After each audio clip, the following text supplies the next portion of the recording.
Земля безцілесна,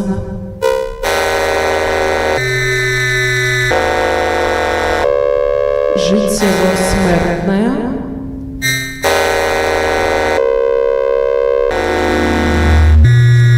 смертне життя.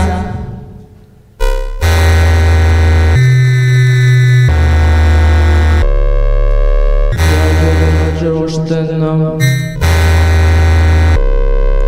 земля безцілесна, життєво-смертне, смертне життя, перша народжена, як примирення, самоявленная, священное имя.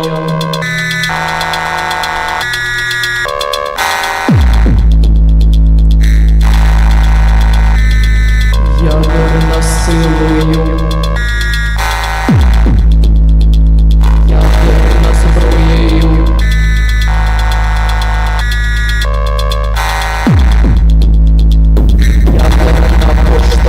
Людським життям.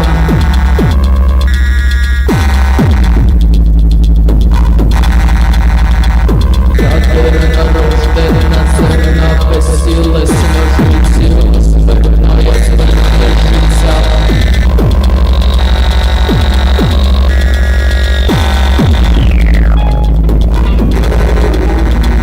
Першонароджена, я примирення, самоявлена, священна ім'я.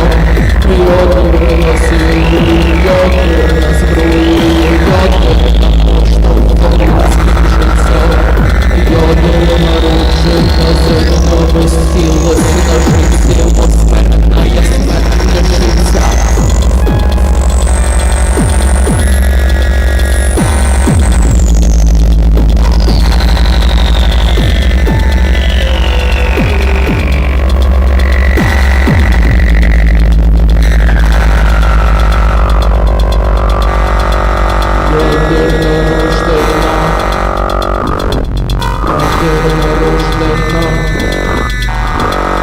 Nuclear born from a bodiless seed, mortal life, deadly life, firstborn as free.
nuclear by weapon, nuclear by impulse by human life.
Я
Ядерна розміна,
наблюдаю.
Погодняна виповідає.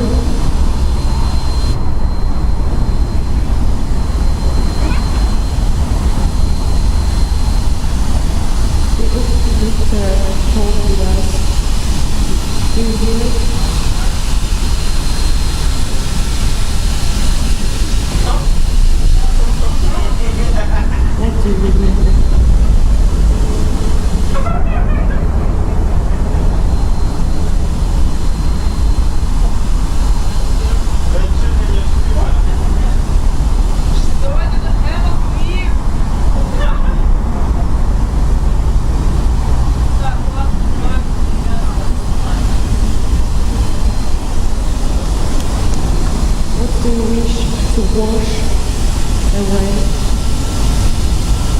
in order to reach the next phase.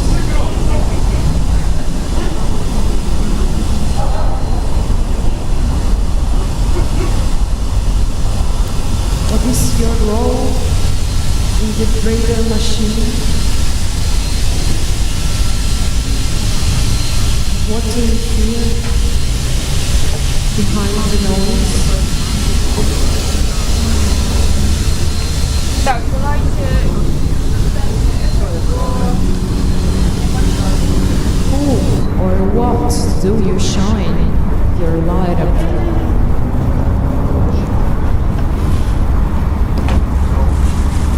What do you leave behind when you disappear?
пишу слів, я йду до суті крізь розбій. Ja też, to jest ten granatowy i no ale wiesz, mam go już długo, no nie? I on teraz chodzi...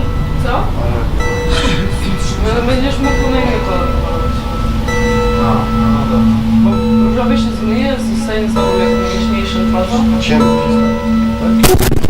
To samo zostaje. Ja wiem, ale w sensie, że dłużej zostanie ten ciemny, ten granat, Tak, ten granatowy jest permanentny.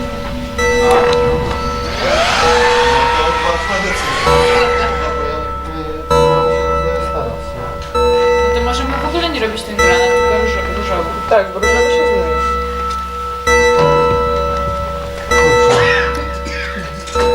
Ale mogę ci wszystko nie robić różowy, mogę ci zostawić też taki biały różowy. No to może zrobimy ci po prostu trochę różowego w tym białym. Co? Dawno nie wiedziałem, żeby ktoś był tak zadowolony. Gdzie jest to takie? No bo patrz, tu mam wiesz permanent i to zostaje, no nie? Tu szło, to co mi Olek robił, no też to zostało.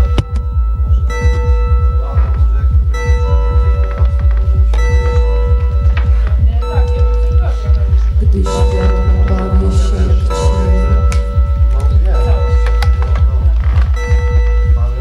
to o tym śpiewa mój sen.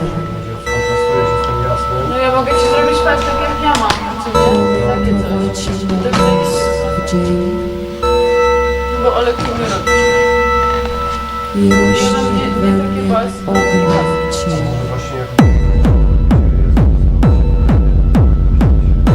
Może można na ciemno wrócić. Na ciemnym jeszcze...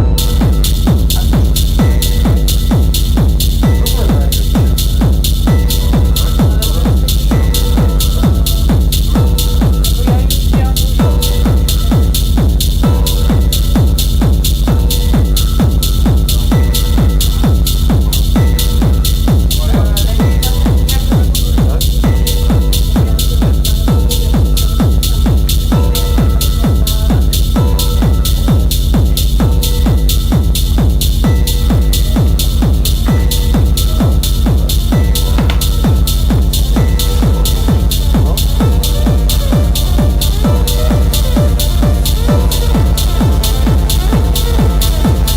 Światłem bawię się jak cień, to atom śpiewa mi mój sen.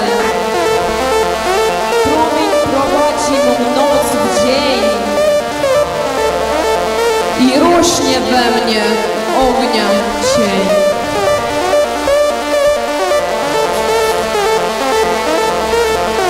As I merge with every sound, atomic echoes spin around.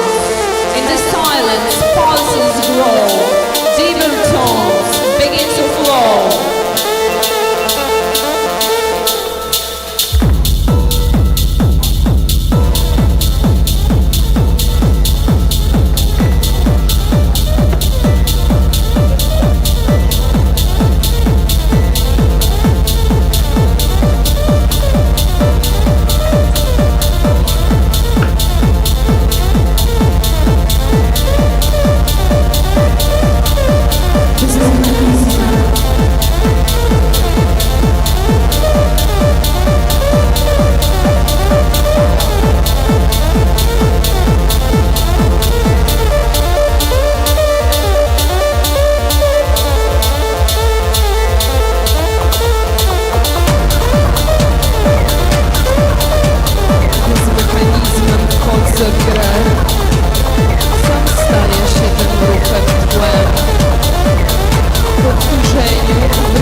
oświetlony, rozświetlony.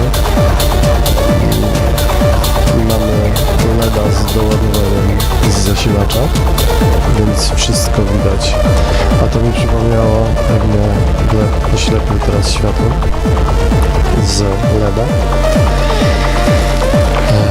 Wracając do samego początku wielkiego wybuchu na Wyspach Bożonarodzeniowych, bo tak się one kiedyś nazywały wtedy, w latach 50. XX wieku, kiedy przeprowadzono około 30 prób z bombami atomowymi i wodorowymi. Brytyjczycy testowali bomby wodorowe tam. I w ogóle to był spektakl dla lokalnych mieszkańców i ekip wojskowych, czy tam inżynieryjnych, które to koordynowały. I dzieci, które to oglądały, do tej pory wspominają to, czy tam jakby wspominają jakieś bardzo efektowne wydarzenie i bardzo ekscytujące rzeczy dziejące się na niebie. Nie ma tam już groźnego dla zdrowia promieniowania, podobno. To też jest zbadane. A mógłbyś, Gleb, zdjąć ten pogłos, proszę Cię, ze mnie, bo nie jestem w stanie się A ja jak czytałam, zrozumieć. te powiedzenie, to było bardzo ciężkie. No, bo w ogóle będziemy czytać. We'll read more and more tonight. Ale co ja chciałem powiedzieć, what I want to say. Po jakiemu ja mówiłem? Po polsku mówiłem, czy nie? Oh, really? Fuck. Okay. So that's and yeah, beautiful spectacle in the air, on the blue sky, and light, strong light coming from the blast, from the explosion.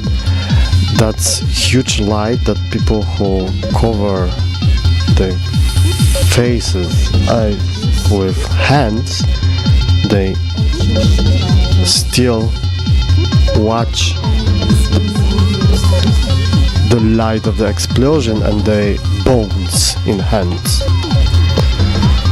across, so the light was total.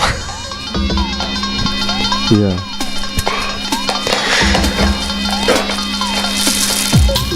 Więc z jednej strony tam było kilka prób i jedne były takie niesatysfakcjonujące brytyjskich organizatorów tego spektaklu. Kolejna była jeszcze mniejsza i w pewnym momencie odbył się test bomby wodorowej 30 razy potężniejszej od tej, która została zrzucona na Hiroshimę. I to było takie wow. Nie dość, że to było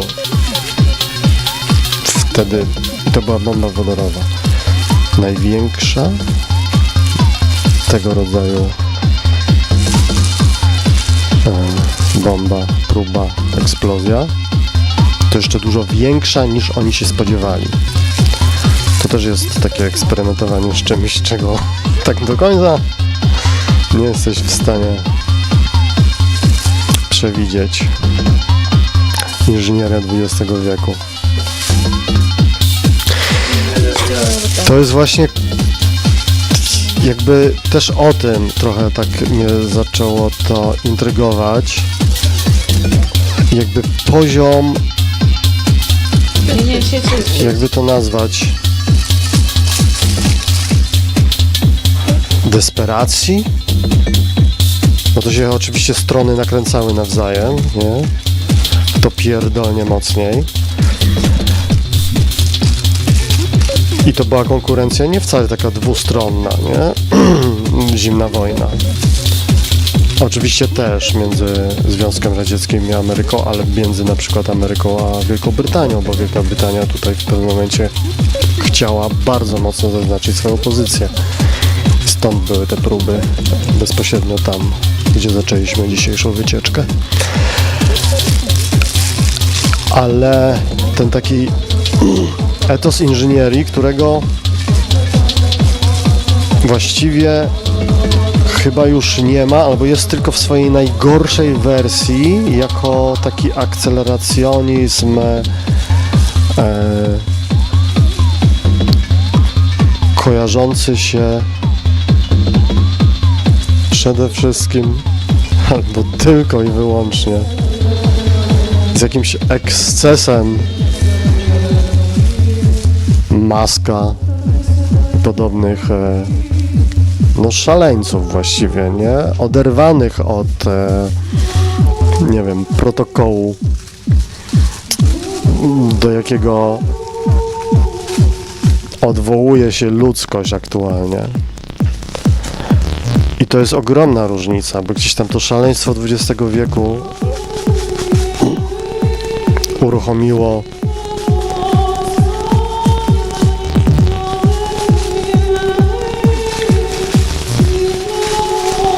zmianę. Uruchomiło zupełnie chyba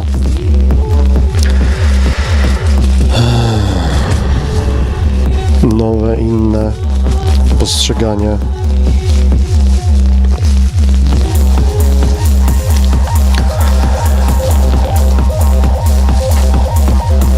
świata fizycznego, żeby to tak ująć najszerzej. I jednocześnie jego kompletne zdemolowanie i tego świata fizycznego, i jego postrzegania.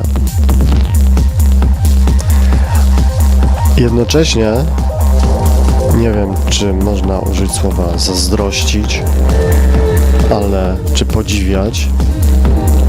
Ja kiedyś powiedziałem o takiej jednej osobie, która zdemolowała mi życie, tak jakby we mnie wybuchła bomba atomowa, o tym, że w jakimś sensie podziwiam tę osobę.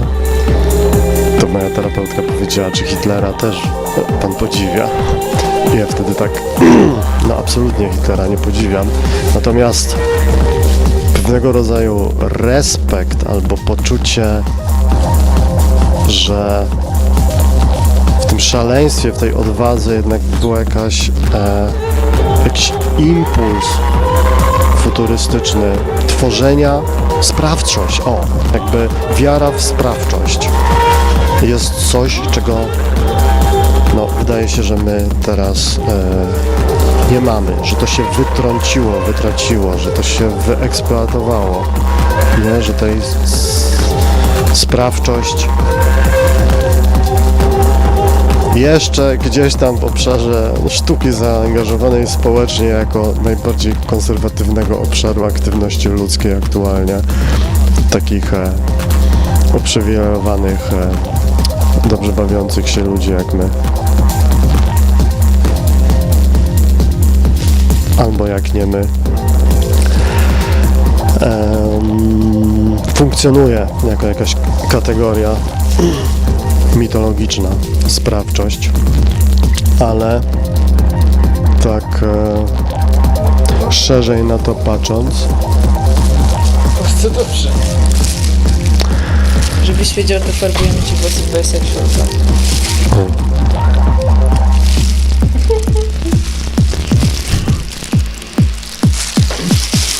Можно кладывать на все волосы папы.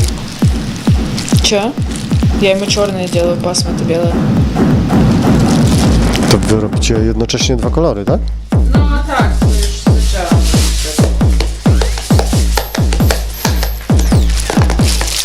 Bo ja ci niektóre białe też robię tym ciemnym, żeby było bez kraju.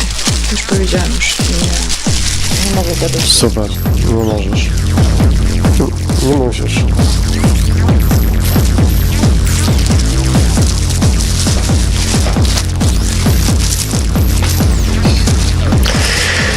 No i problem polega na tym, że nie ma próżni, że jak się wytraca ta energia, to i tak są ośrodki, środowiska, które na tym wytraceniu próbują skorzystać. I ta wielobiegunowość, z którą się aktualnie mierzymy, i ta cywilizacja chaosu jest chyba dowodem na to. I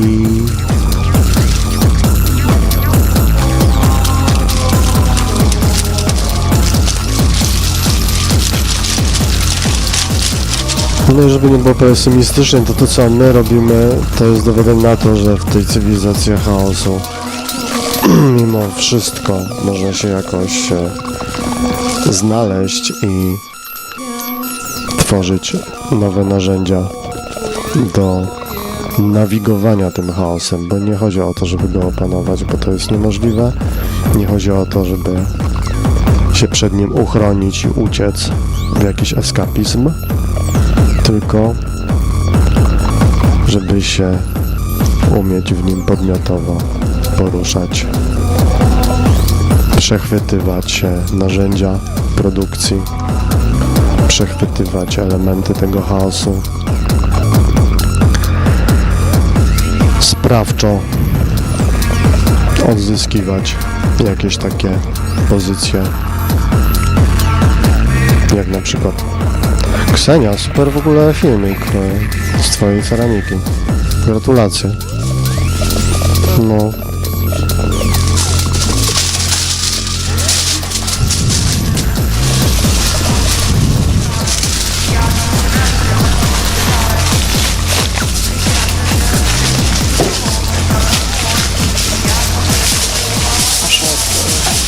Tam bardzo ładnie opowiadasz o tym.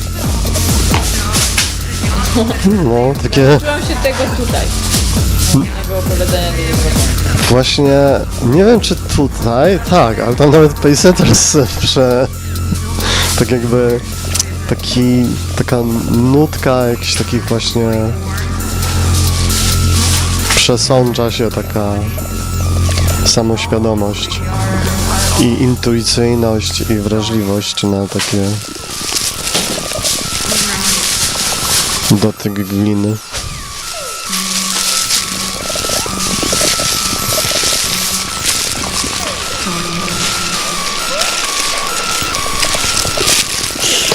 Może byśmy zobaczyli co w Monachium, co w Watermelon Studio,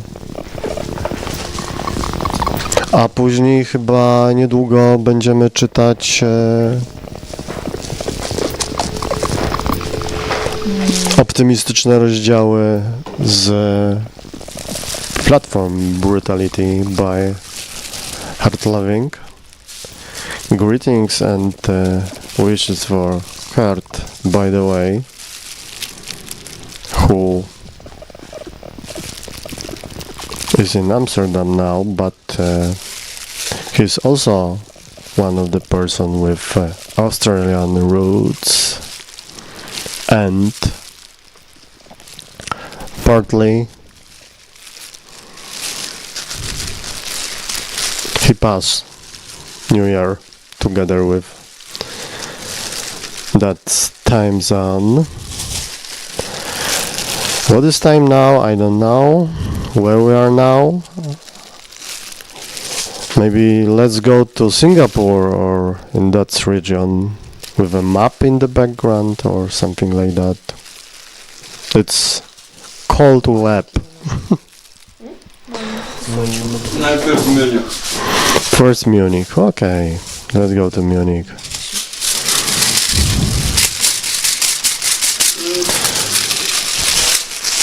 Is something there?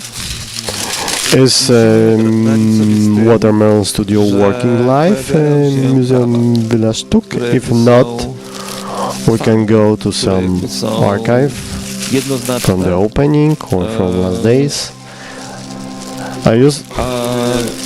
I used to visit it I jakby oczywiście tak istnieje. few days ago and istnieje specjalna, did some specjalne jakby grupy ludzi, które odpowiadają za revisit. jakby tego prawa, ale tutaj jakby przede wszystkim chodzi o to, że jakby przeszliśmy od trybu życia, w którym cały czas istniała ambiwalencja. Cały czas byliśmy adaptowani. Jakby wszystko, co jakby nasze życie było non-stop.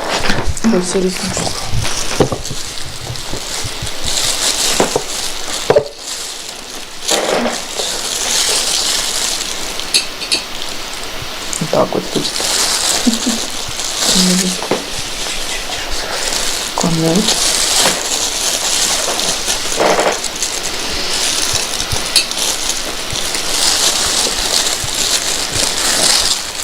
O, a tu zrobimy takie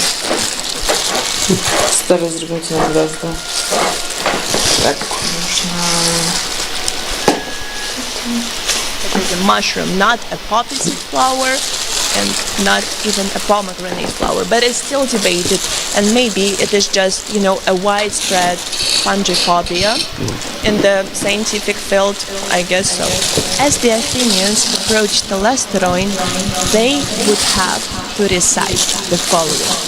I have fasted, I have drank the kikion, and I have taken from the kiska, which means bog. And after work, I have put it back to the kalatha, and the rituals inside of the temple, inside of testosterone, consisted of three main elements. The first element is dromena, things done, and this is the recreation of the Persian Demeter myth. We are not quite aware what was exactly happening there, but it is believed that ancient Greeks would just recreate the kidnapping of Persephone, her death, and the rebirth again. And the second stage is deuknomena, things shown.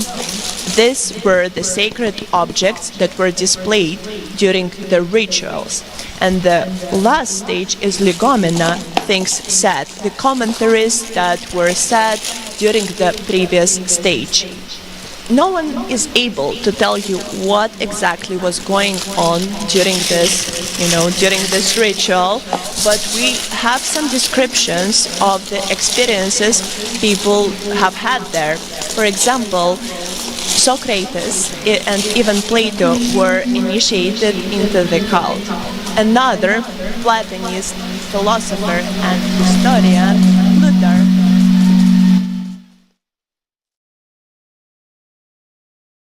there was wandering and some fearful journeys through unending darkness. And just before the end, every sort of terror and shuddering and sweat and amazement. Out of this emerges marvelous light, and pure places of meadows follow after. So he was having fun, huh? Eleusinian Mysteries was a significant festival for each Athenian in the ancient times, and many described the experience that they had there as an out-of-body experience. This what Plato says in his dialogue on the immortality of the soul. Our mysteries had a very real meaning. He has been purified and initiated shall dwell with the gods. The specifics of Eleusinian Mysteries are not completely understandable for us because the rituals were hidden under the veil of secrecy, but we are still able to feel the symbolism that was following the entire festival. This symbolism shows us the birth of a person to the planet and then the grief because of the inevitable death. And after that, the death is never able to win, and the rebirth will take the circle of life again. So in conclusion, I would just like to say once again that ancient Greeks loved this festival. It was one of the most popular festival in the ancient Greece, especially for Athenians, and it lasted for hundreds of years. It was so popular that even when the Roman Empire emerged, they took this festival to themselves, and it lasted until the Christianity spread it and took its popularity. And after Christianity took over, this festival was considered to be sinful and it was stigmatized, unfortunately. So thank you for listening to my small lectorium. I was happy to be with you here today. Bye!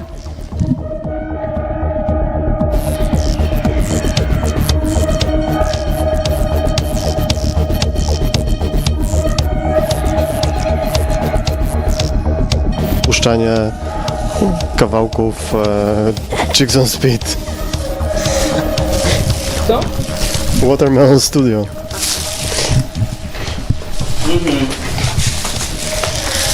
Można się czarno nazywać.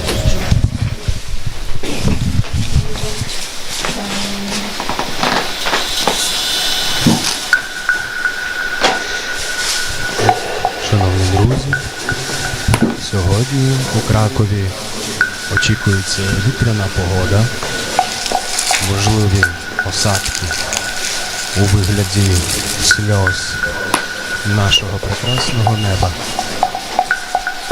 Якщо вам сумно або холодно, притуліть до себе свою близьку особу. Це найкращий спосіб, щоб зігрітися i podarować komuś teplо. Ojej, cóż to wybucha? Для душі. Будьте, і ми будемо також. Разом з вами, разом з нами. Разом з нами. Клепто. Разом з нами.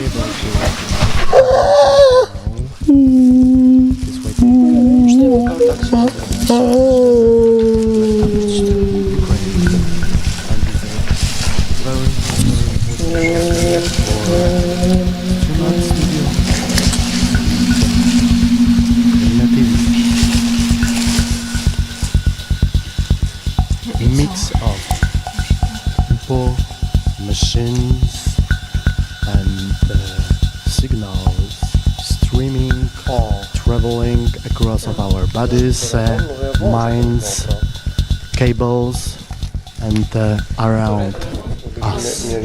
Stream Art Studio asks questions, and UKRAiNATV is one of the most important answers. The main field of our activity is stream art itself.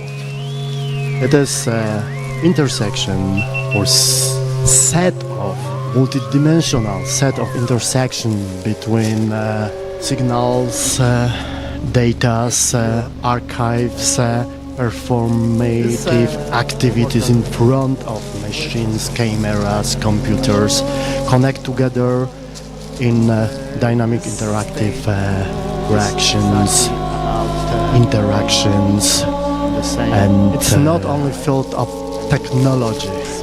It's a kind of post-human, transhuman mythology of being together across geographical borders, across platforms, across about hybridity, about being in between, in permanent move. Of course, we could find some inspiration also in and by the way, I want to say hello to space and time. Schneider. The small propose in logo UKRAiNATV aesthetics relate to small e in the middle in one way. Logo, historical is relate to independent media movement, big projects or network of projects related to the idea of independent information production and distribution from beginning of internet, from that strange period when activism, new media art, and anarchist alter global hopes was born and spread around by something new, what the internet was there.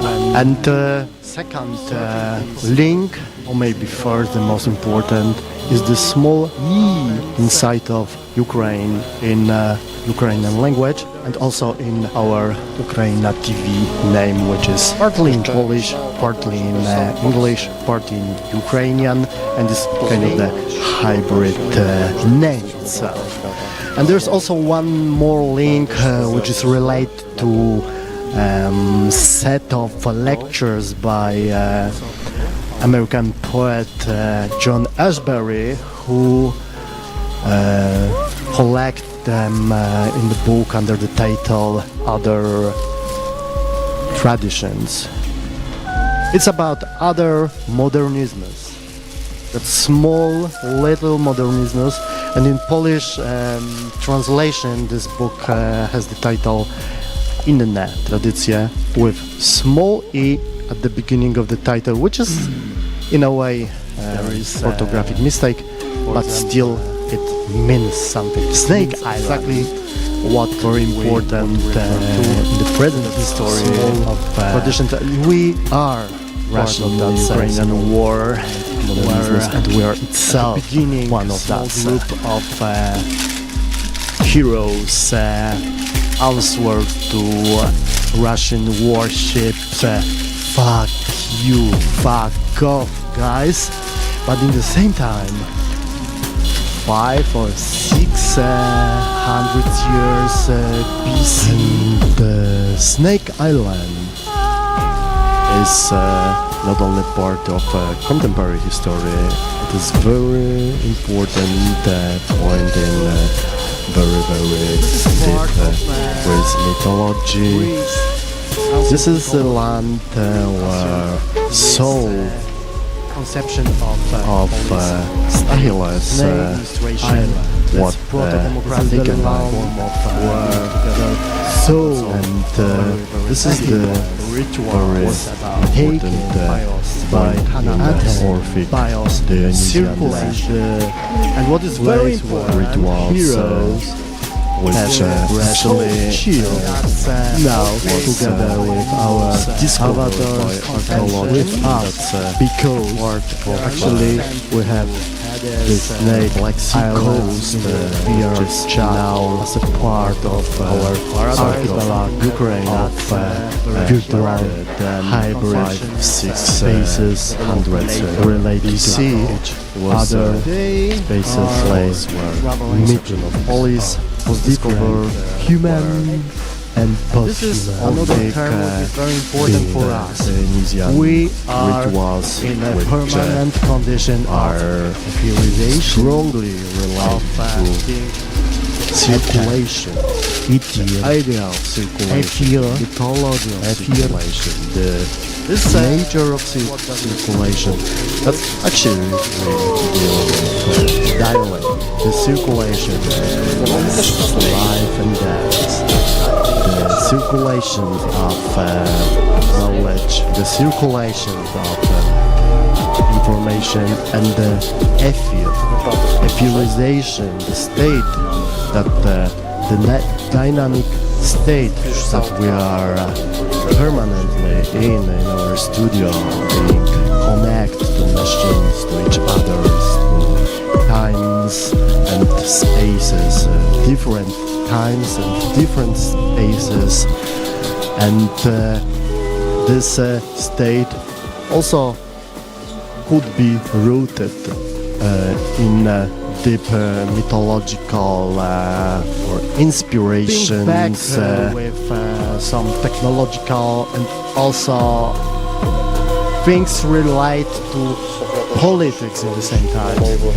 We are still in Web 2, in platforms, between platforms, but this is what we try to do, is moving in between, searching for possibility to be in the same time in different platform, move with our contents, move across borders, or maybe being like a pirate, traveling from island to island, from platform to platform, and make some noise in them or around them. Effurization. We are in between Kiev and Amsterdam in real geography, and there are also 2 points that we want to collaborate in next week. Paul Virillo, wypadek pierworodny. Kiedyś ważna książka, a dzisiaj już się spełniła. Czytamy przyszłość z przeszłości. Przyszłość wypadku. Świat przyszłości będzie teatrem coraz zacieklejszej walki z ograniczeniami naszej inteligencji. Norbert Wiener. Nie ma zdobyczy bez strat. Skoro wynalazek substancji jest pośrednio wynalazkiem wypadku, to im doskonalszy, potężniejszy jest ów wynalazek, tym bardziej dramatyczny jest wypadek. Ale oto nadchodził ów zgubny dzień, gdy postęp wiedzy staje się nieznośny. I to nie tylko z powodu skażeń, ale także swej doskonałości i czystej siły jej złych stron. To właśnie potwierdzał przez całe XX stulecie wyścig zbrojeń jądrowych. To naprawdę, ja tego nie zaznaczyłem sobie, żeby to czytać. Samo tak się połączyło. A potem termojądrowych, ostatecznie nie do użycia. Przez to zwolennicy najnowszych technik zmuszeni byli do rezygnacji.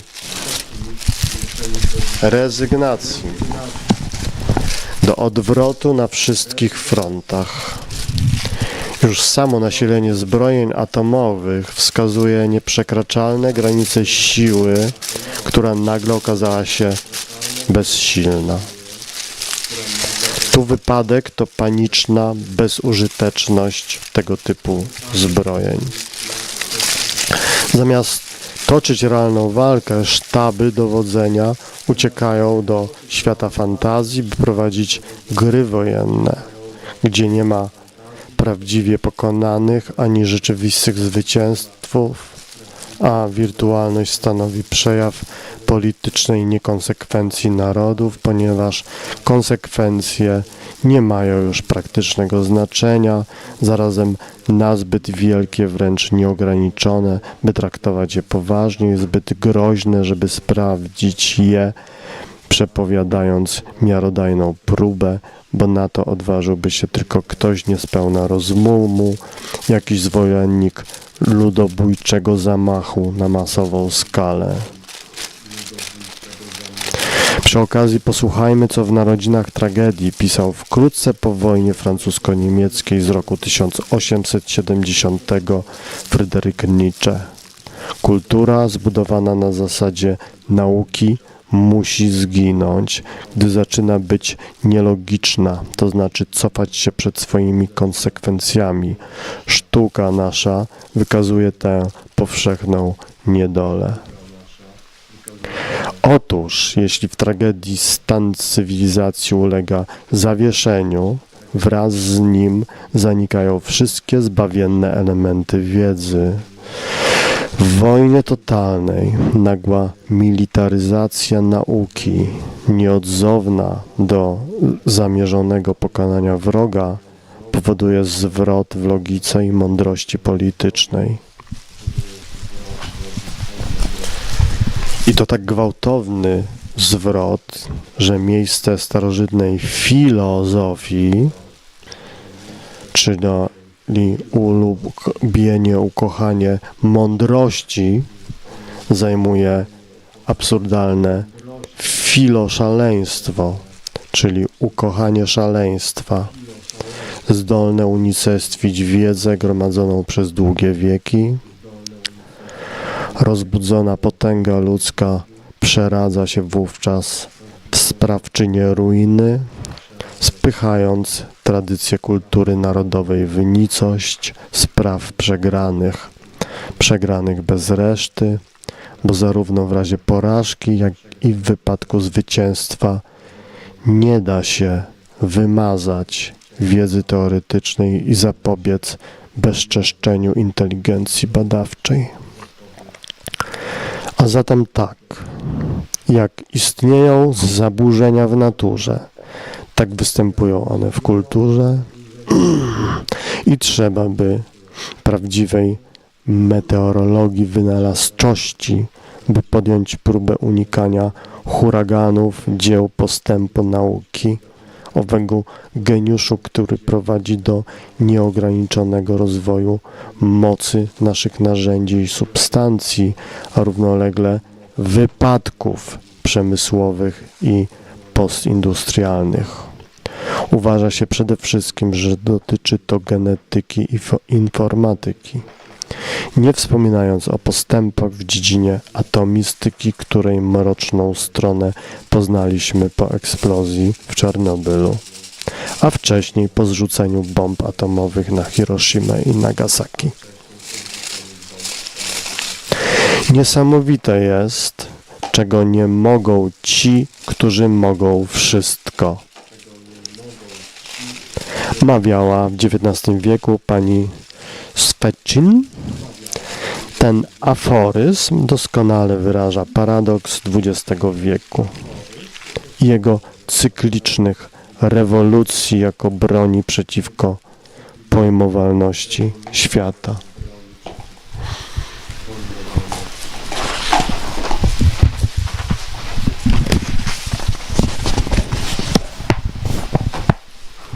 Dziś, czyli przedwczoraj, na początku XXI wieku, kiedy tak wychowana globalizacja jest przede wszystkim zakazanym owocem drzewa mądrości, innymi słowy tak zwanej rewolucji informatycznej, miejsce drapieżnika zajmuje eksterminator, a terroryzm miejsce pierwotnego kapitalizmu.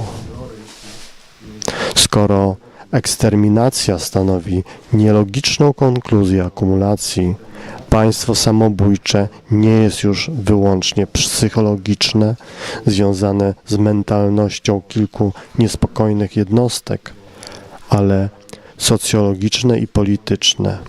I to tak dalece, że wypadek powszechny, zapowiadany przez niczego, zawiera teraz w sobie ów obszar paniki, na którym filozofia oświecenia ustępuje przed filozofią wielkości. I właśnie wypadek wiedzy staje się dopełnieniem wypadku substancji, którego źródłem są poszukiwania w dziedzinie nauk mechanicznych. Ponieważ materia ma trzy wymiary, masę, energię i informację, po długiej serii wypadków materialnych i energetycznych w minionym stuleciu nadszedł czas na wypadek logiczny, a nawet biologiczny, związany z badaniami w dziedzinie teratologii i inżynierii genetycznej. Maszyna wypowiedziała wojnę Bogu. Pisał, jak pamiętamy, Karl Kraus, gdy zaczynała się rzeź zwana I wojną światową. Ale dokąd doprowadziła na dziś zachwalana przez piewców postępu globalizacja? Owoc rewolucji telekomunikacyjnej, globalizacja informacji nie tylko ograniczała pole aktywności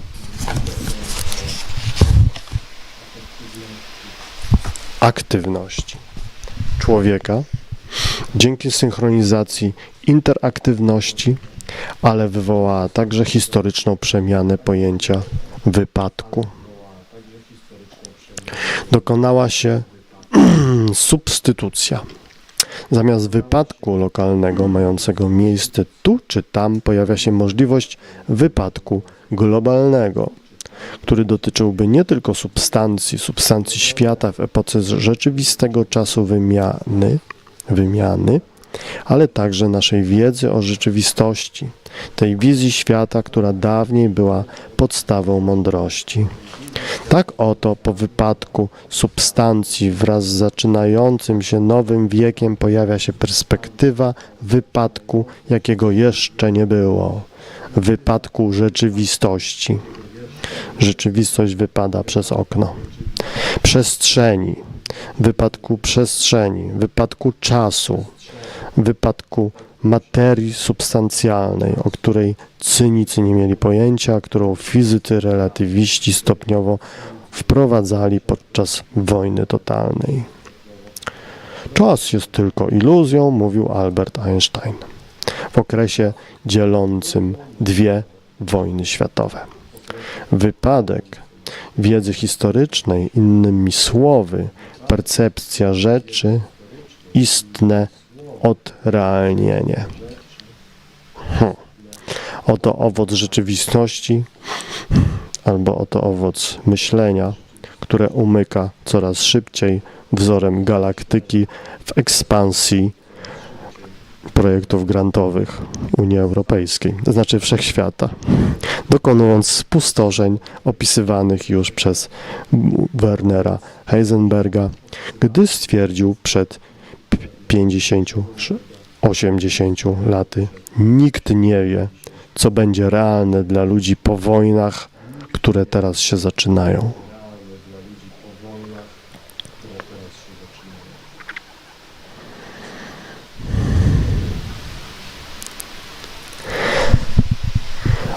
Ostatecznie, po zakończeniu zimnej wojny między Wschodem a Zachodem, globalizacja to przede wszystkim swoista podróż do środka Ziemi, pośród mroku chwilowej kompresji, która definitywnie zamyka środowisko naturalne gatunku ludzkiego przez część utopistów, zwana szóstym kontynentem. Chociaż chodzi jedynie o supercentrum naszego środowiska. To zarazem źródło i koniec świata. Od tej chwili utraconego, w którym wszystkich nęci ten region centralny, ciasny i bez wyjścia, będący tylko celem, kresem przyspieszenia rzeczywistości, spychającego jeden na drugi 5 kontynentów, 7 mórz, a przede wszystkim narody i ludy świata.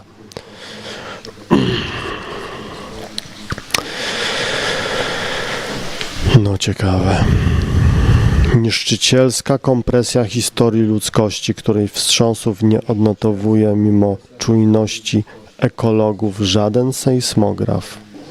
Ten kataklizm, który wszystko przyspiesza, podlega serii zderzeń, aż zatraca się wszelki dystans, bo i on znika za sprawą wypadku czasu rzeczywistego i interaktywności.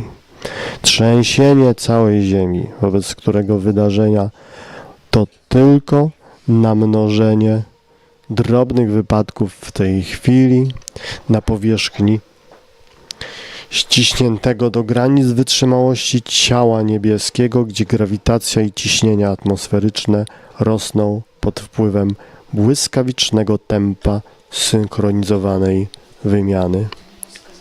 Przy tym poziomie niepokoju ekologia w mniejszej mierze dotyczy natury niż kultury i jej nadciągających katastrof etologicznych. Rozchwianie proporcji, nasilenie częstotliwości i zmiana skali czasu, praktyczny brak wyciszenia, które zastąpiła gonitwa zdarzeń, skażenie dystansu wobec potęgi natury, planety. Wszystko to mówi nam o dramacie, o tragedii nauki przyszłości znacznie więcej niż skażenie substancji. W przerażającym procesie kompresji świata, niegdyś gigantycznego w jego spychaniu ku centrum, supercentrum jedynej nadającej się do zamieszkania planety systemu słonecznego, natura może zaufać postępowi, który potrafi pomścić poczynione jej afronty. Podsumowując, zadajmy sobie 3 pytania. Czy nauka powinna uspokajać? Czy przeciwnie? Nauka powinna straszyć? I wreszcie, czy nauka jest nieludzka? Tyle pytań, których rozwikłanie doskonale wyjaśniałoby wzbudzający zaniepokojenie kryzys postępu.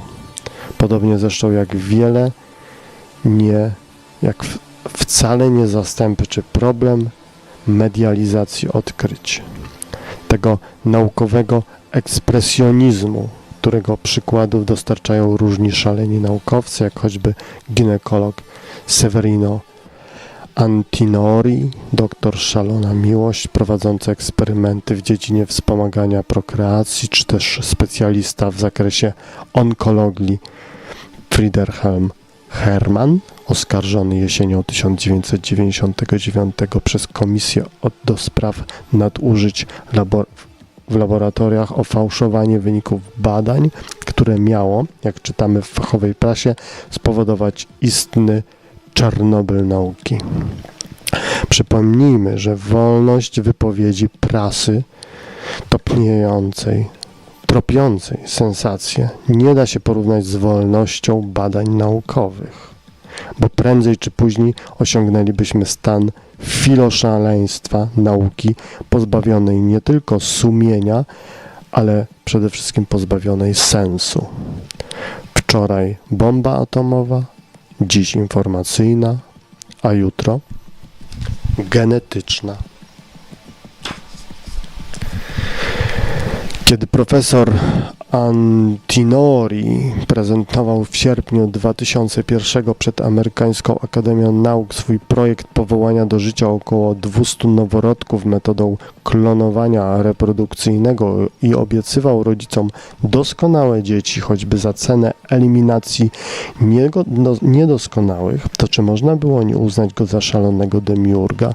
To tylko kolejny dowód, że w domenie nauki i nie tylko najgorsze bywa czasem pewne. Opad radioaktywny z Czarnobylu, organizmy genetyczne zmodyfikowane, klonowanie człowieka po klonach zwierząt. Naukowcy stanęli w obliczu kontrowersji, które nurtują początek 3. tysiąclecia. Dlatego ostatnimi czasy powstają agencje specjalizujące się w zarządzaniu ryzykiem, mające podjąć próbę tego, co wydaje się nieprawdopodobne i nie do pomyślenia w domenie nauki i techniki, bo już od kilkudziesięciu lat pozostajemy bezbronni wobec poważnych zagrożeń, które zakładają równowagę biologiczną i społeczną ludzkości. Ze specyficznego punktu widzenia wypadku wiedzy ważna jest już nie tyle liczba ofiar, ile sam charakter zagrożenia.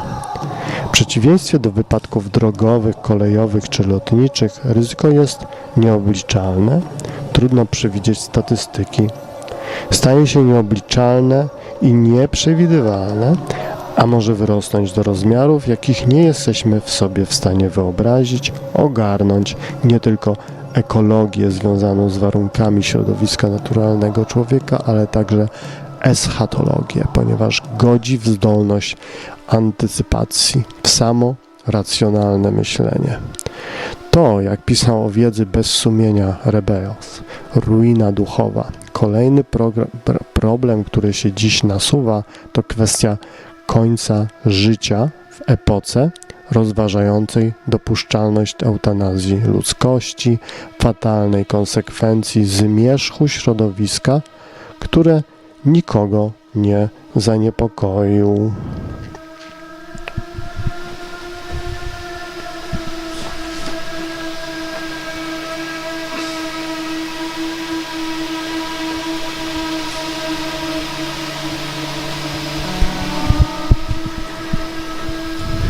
Let's have some music.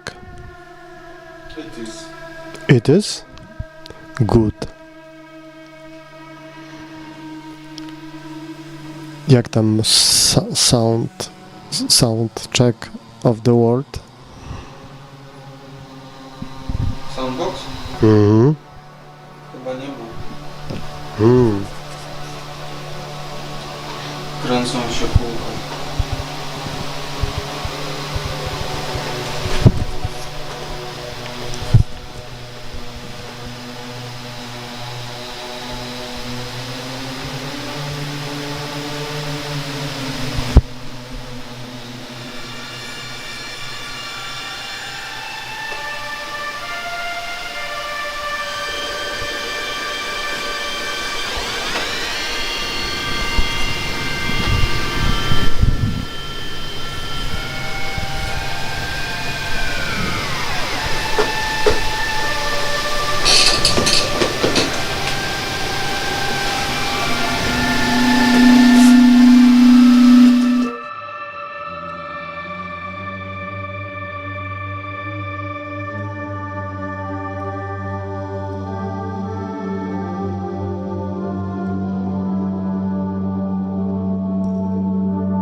Że za chwilę coś pierdolnie, że tak po prostu już jest tak przeładowane wszystko, że zaraz coś jebnie.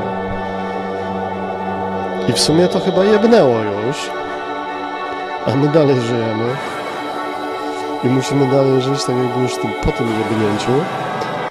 A na jeszcze na dodatek wydaje się jakby to, co wtedy wydawało się, że jest już za dużo i ludzkość tego nie wytrzyma, to teraz jest ciągle jakby mało, na przykład tej informacji, którą deleguje się już, to już nie ludzie mają pamiętać, ogarnąć tę informację, bo możemy to zeksternalizować. I może trzeba by to nazywać już inaczej. To już jest jakaś postinformacja. Tkanka.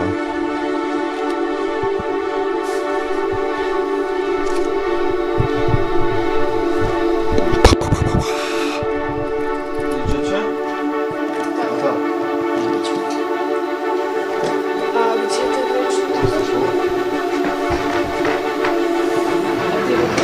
ty wystajesz, żeby jedziemy, tak? Siłą się. To jest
Komentarz. Trochę komentarz.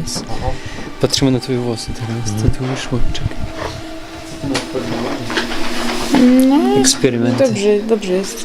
Tak jak chciałam. Tak jak chciałeś? No, tak jak umiałam, tak i zrobiłam. A gdzie robi już ciemny? No to wszystko to jest ciemne. To wszystko to jest ciemne. To nie są jego włosy. Niebieski? No. Tak? A będzie taki emo vibe? Będzie w chuju małe. Emo Dark Disco. Bo jest jak 4 kolory, to już jest ten. Emo nie może mieć, nie ma 4 kolorów. Emo ma tylko 2 kolory. Czarny i... Grzebień. Roman.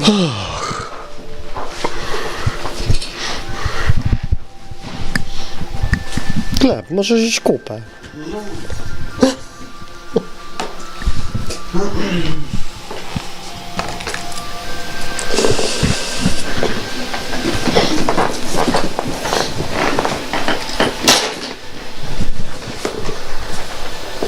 Te włosy jak kapitalizm, one i tak odrastają. Choćbyś nie wiem co zrobił zajebistego, to one muszą dalej rosnąć i się zmieniać, bo nie mogą się zatrzymać w najlepszym swoim momencie.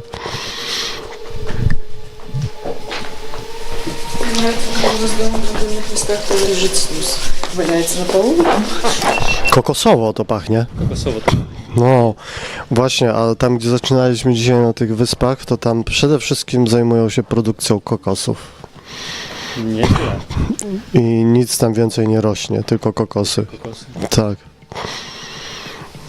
To stąd. I robią tą miazgę kokosową. Kuba, znajdź proszę grzebień. Biały. Szeroki. A gdzie on? No dobrze. Zobacz proszę.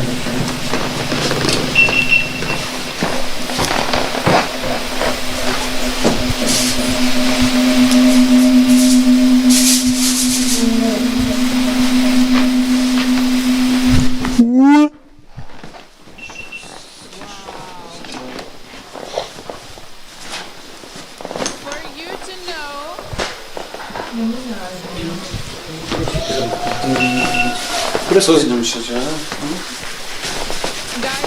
Nie wiem, jakbym miał telefon, to bym mógł to sprawdzić, ale pewnie się rozładowuje, tak?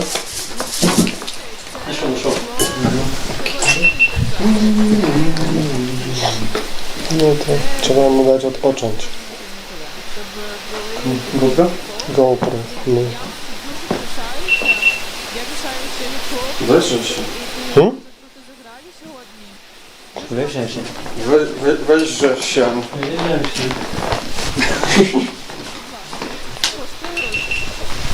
Sama się włącza. No to może się nie rozładowuje. Nie, no jest 0. A, Totalnie. może przez apkę muszę. To ja sięgnę. Co? Chyba tutaj jest mój telefon.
Jakbym leciał samolotem z otwartym oknem.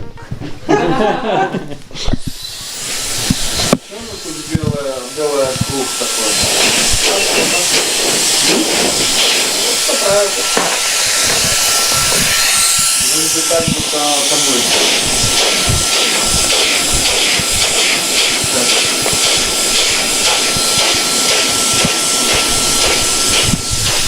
Komentować? No jakoś jest taka latka, nie wiem jak to przetłumaczyć. Latka, taki... A? No nie będzie widać jak będzie za każdym razem sobie tak je układać. Taki emo-boy, który w domu się pochorował. No tak. Wziął małe farbę. No ja profesjonalnym kolorystą nie jestem.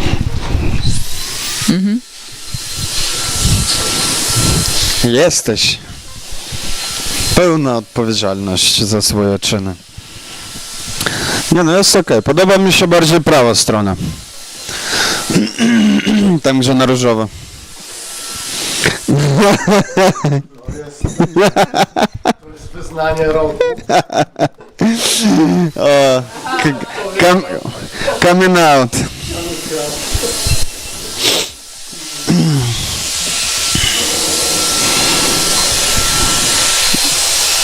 Що там, носи колбашся? Яка погода сьогодні в Кракові? Śnieżne. Śnieg szł. A silnie? Там на фоні якісь дідусі моляться. Не знаю, до речі, де це точно. South Korea? Де? А, точно. А я прочитав тільки New Year's Eve і такий, блін, нічого нема, де воно написано. Ну, тащить якогось діда бідного.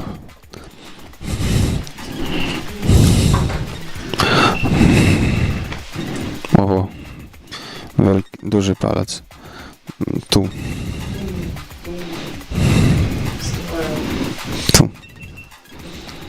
Zostawcie dziadka w spokoju, on już chce umrzeć.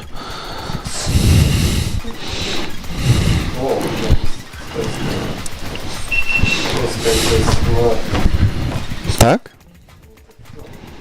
A, w sensie, że... No, w jakimś sensie. Dobra, przekazuję. Ja chyba nie mam na razie nic do powiedzenia. Przekaż Sofii może, bo wydaje mi się, że to jest ten czas, kiedy wiedzie brutalność platform. Tak? Teraz? Przecież ona możesz z offu czytać. Ja nie wiem. Poszedł i nie wróci.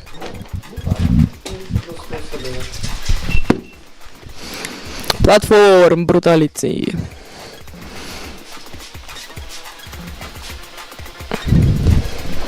Ten rozdział z nami.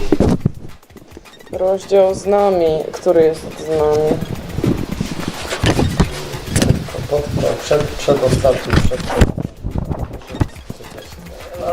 Sorry.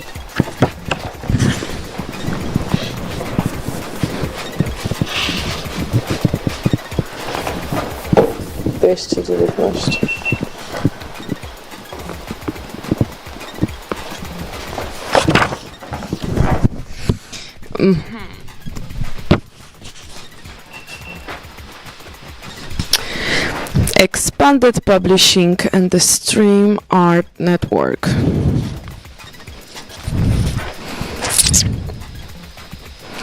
In this chapter, I bring together two ongoing merging applied research concerns of Institute of Network Cultures: hybrid publishing experiments and streaming video. INC publication have always contained web links.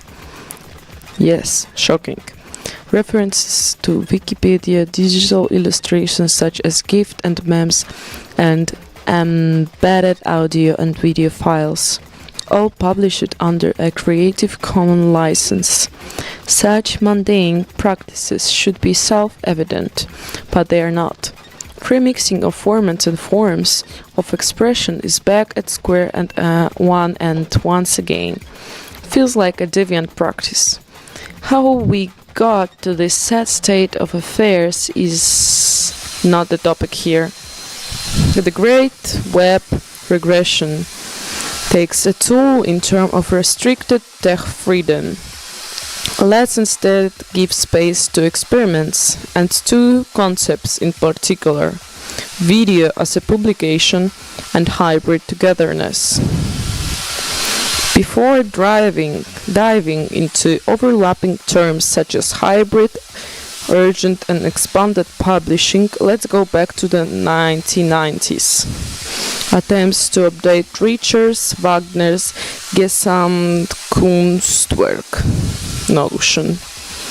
The collective artwork that fuses all senses into one intense experience. Or should we say sensory manipulation? Artwork that doesn't merely express form and beauty or document reality but make a claim for totality have often been considered public entertainment and kitsch. During the 1990s, countless books, CD-ROMs, games, VR pieces, conferences, performances and exhibitions celebrated the arrival of multimedia age. Technical yet essential doors of perception opened up.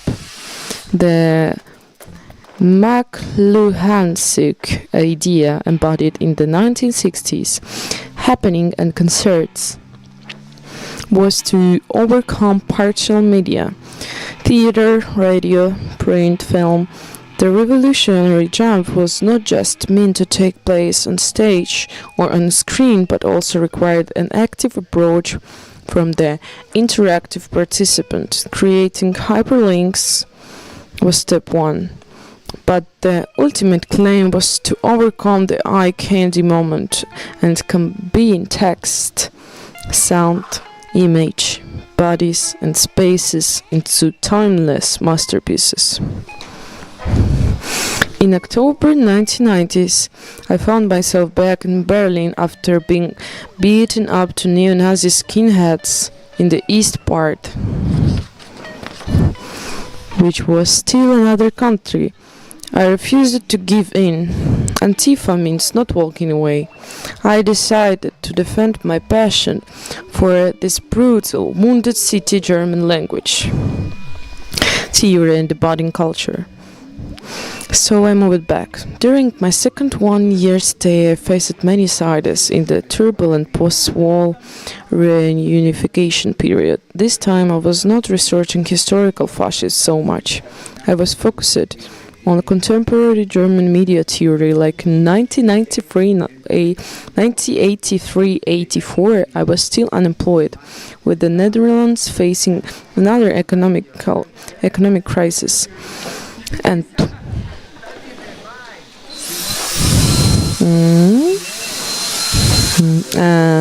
was welcomed back in the former squad of Potsdamer Straße.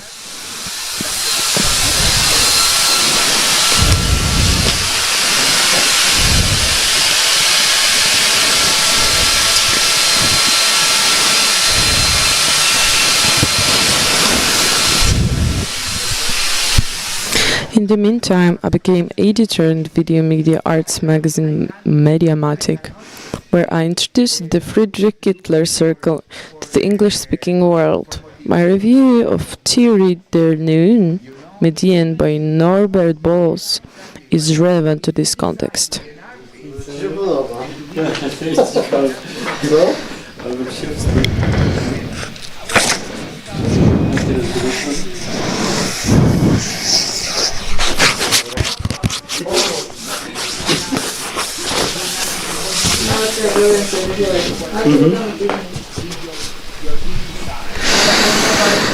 In 2004, the Institute of Network Culture started off with a blog, a few email lists hosted on our list cultures.org server, and 3 paper series, reportedly called Network Notebook that came out as PDF and free paper version.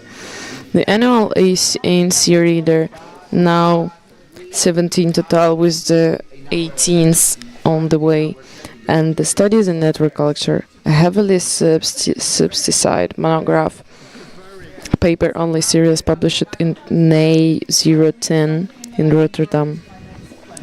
Coming from network, collectives, social movements and NGOs. The strategic genre of English language monograph of emerging authors provided the hardest to crack. The idea was that such monographic could kickstart the careers of yet to be established new media thinkers.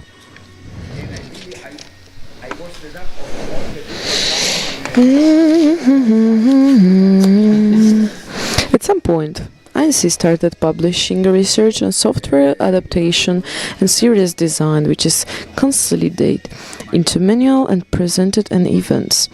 Worth mentioning, the ANC appealed research project that resulted in the hybrid public publishing toolkit.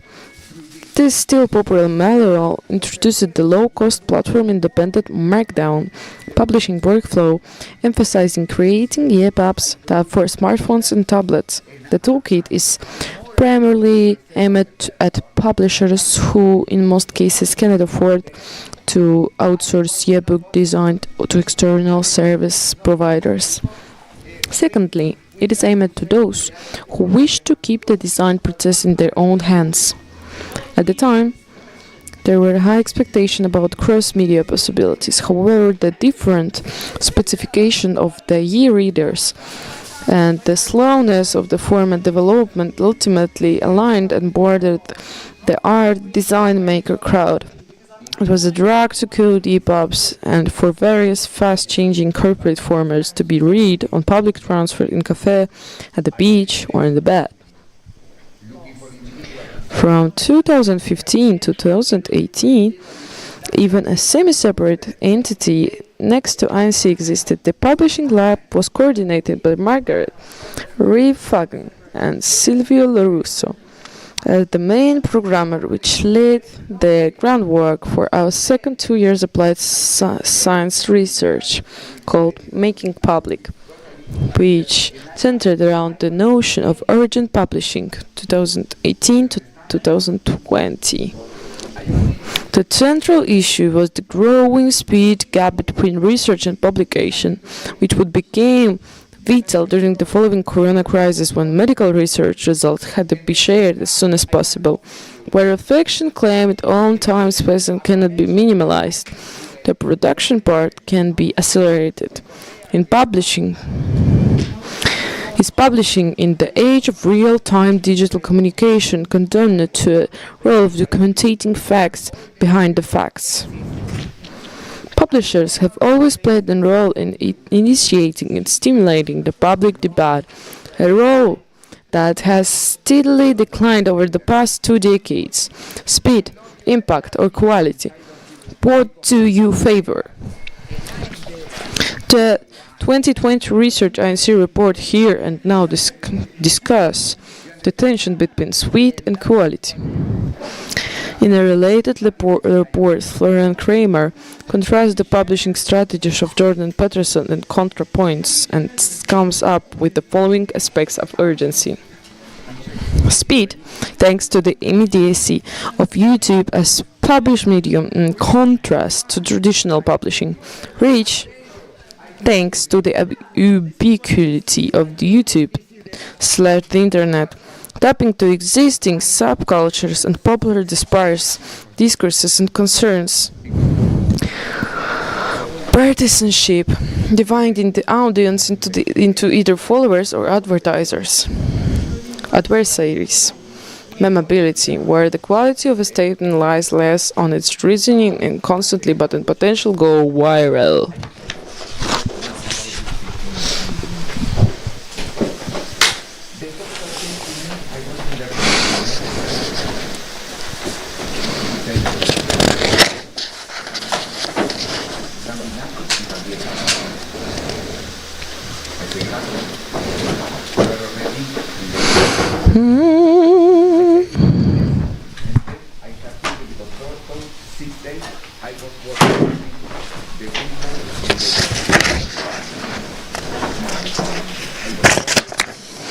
Next, I will explore the unbound video, showing moving images in the physical space of digital environment is one, but what happened when we consider video a publication?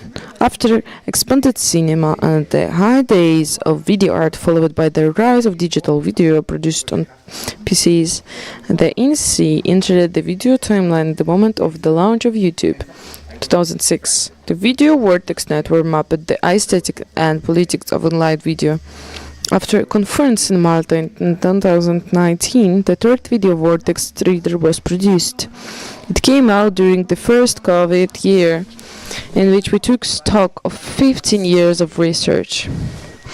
Then, the sudden collaborative streaming experience on Zoom, Skype, Teams, and Twitch changed everything. A trend further accelerated to the mass uptake of video chat apps such as Messenger, WhatsApp, and FaceTime. In 2022, ANSY's own video channel, The Void, was launched, coordinated by Tommaso Campagna. It describes itself as a project on tactical video and audiovisual publishing venue for practice-based research. By setting up hybrid pop-up streaming studios, we merge production, distribution, and archiving to a single event. Around the same time, UKRAiNATV entered the scene. The stream art project UKRAiNATV was established in Krakow weeks after the full-scale Russian invasion of Ukraine, when INC, VAG, Future Lab, and many others ran the Tactile Media Room campaign in solidarity with Ukraine. I immediately loved their hopecore, psychedelic aesthetics when I entered their live stream. In contrast to the overproduced influencers clips on Instagram and TikTok, and the BBC attitude of concerned professional journalism in time of war, the 4-hour deep era performances were on Oasis or Slow Tech. Participating hangout on cushions, the deletion of tables and chairs in a symbolic down-to-earth move in which the viewers is invited to enter a spiritual realm that negates the toxic capitalist everyday of extraction, violence and war. UKRAiNATV started as a project of Fundacja 36 at Fund 36 and 6 NGO, which already operated parallel to the Faculty of Intermedia at the Academy of Fine Arts, Krakow. Weekly live webcasts have been produced by international band of media artists, journalists, activists, refugees, migrants, expats, and locals from Ukraine, Poland, Belarus, Italy, and multiple other countries. The team described itself as person in need, refugees, nomadic artists, techno freaks, expats, and migrants that do not feel safe to express themselves freely in their own country or status, taking this term in all meanings, and who are finding new opportunities in these experimental frames. The free 4 hours live streaming program, which are still happening now, are distributed via different channels such as YouTube, Twitch, Facebook, and later the decentralized alternative PeerTube. PeerTube, we miss you. Now we have our own landing page. We discovered UKRAiNATV as a part of our local Ukraine solidarity campaign called Tactical Media Room. A few months later, I spent a few days with the founder and coordinator, Roman Jatkiewicz, Rom, who came to meet me in Warsaw during my first ever visit to Poland. We were immediately on the same wavelength and the collaboration kicked off. UKRAiNATV embodied a radical alternative to the lonely state of doom, scrolling through a never-ending stream of telegram reports, drone videos, webcam images of devastating Russian attack on urban countries, but in propaganda And second, reporting from the West. The mixed meeting in sport is described as the poorest and the weirdest TV around, lights up digital bomb, the farce. Some calm and cozy, some joyful and drunk, but always igniting connection and reality, fractured by Russian aggression and genocide. Our hopecore aesthetic is not pretty and soothing, because hope is never pure in the time of war. The colors define the project green and pink. Green stand for the green screen necessary from the Home King so that another background can be inserted into the scene. It also stands up sustainability and there will to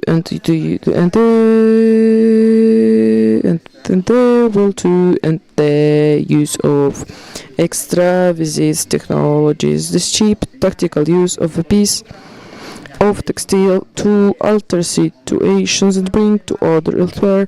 It also called the Green Deal. It's a new deal to overcome the authoritarian crisis of our time. The anti-war color being associated with tendencies to affection and toning down aggression represents a rainbow of personalities, languages, cultures, and way of expressions. It's openly revolt against the grey unity of past, the future empires and their colonial enterprise that aims to dominate, separate and ultimately exterminate and other forms of otherness.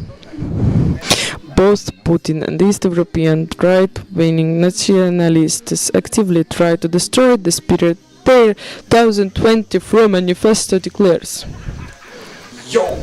We advise to remind everyone of the medium's materiality aesthetic that keep us sane. A distortion in the illusion that things are either pretty or ugly. We embrace but do not fetishize the glitch. You are okay, I'm okay, but stay a little bit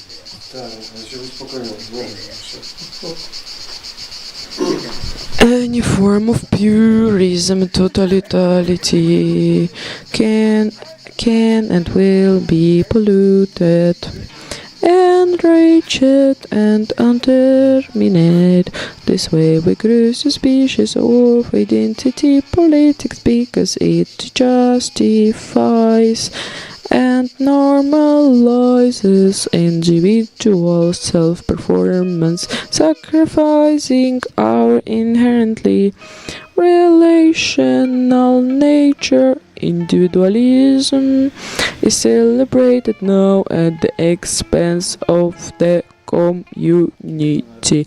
What stands out is aesthetic revolt against the accelerating compressions.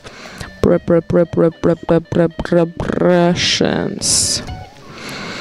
of the time that private social media platforms joined the timeless stream against the 30 seconds instant TikTok regime and enjoy what L. Portman described as the aesthetic of duration, never-ending jam session against the dominant online format of short info bite.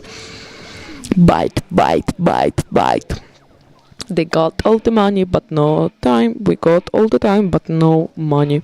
Why is why? This is why there are streams. Make drama, not war. This attitude builds on earlier notions and the sole range user that pick up the signals. Thank you, Sofia, for this performance. And Ksenia wanted to say goodbye, greeting to everyone with Oleg. So here is your voice, please. We are running home to cook some stuff for New Year, and I have still some work to do. Thank you for watching us. Thank you for being with us. Thank you for supporting us. And New Year comes, new stuff will come. See you in 2026. Bye bye. Bye bye, Ksenia. She's disappeared just. Now you will have opportunity to watch my video essay from the city of Lviv, and yes, have a look and watch my first I never was doing such 20 minutes meditations. Goodbye. Say about subtitles. And I hate subtitles at all for now, because I was making as well subtitles for this video to understand you, because it's in Ukrainian language, and you can watch it now. It will start from catastrophe.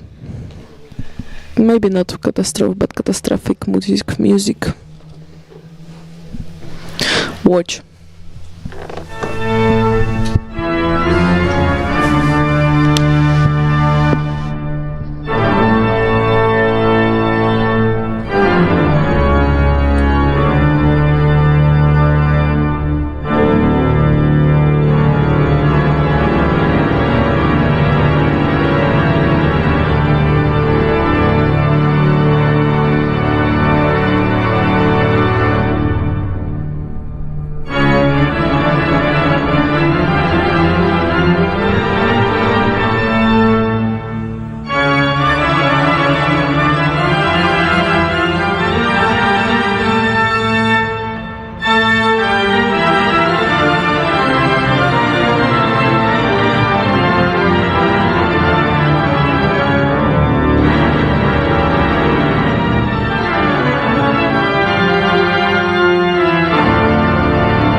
Дороги стійкості. Україна та українці проходять неймовірні випробування.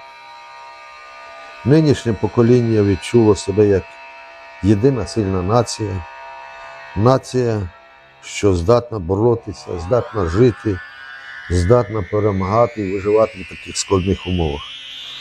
Ворог випробовує нашу стійкість психічну і не тільки на випробування. Агресор нищить енергетичні об'єкти, регулярні перебої в постачанні тепла та електроенергії, в життя війшли графіки відключення електроенергії, блокаути цілих міст та районів. Крім руйнування енергетичних інфраструктурних об'єктів, ворог розраховує на психологічний ефект від цих дій. І дійсно на людей впливає на свідомість їхню, збуджує психіку. Люди починають терміново шукати вихід з таких складних умов. Такі психологічні атаки агресор здійснює регулярно. Особливо гостро це відчувається в прикордонних містах, селах нашої країни. Писав цю допис далеко за північ. За вікном темінь, чути гомін осіннього дощу. Він запросив до роздумів. Згадалось дитинство, рідне місто.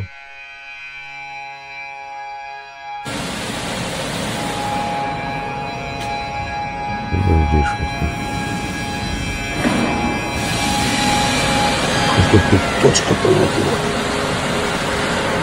Поняла.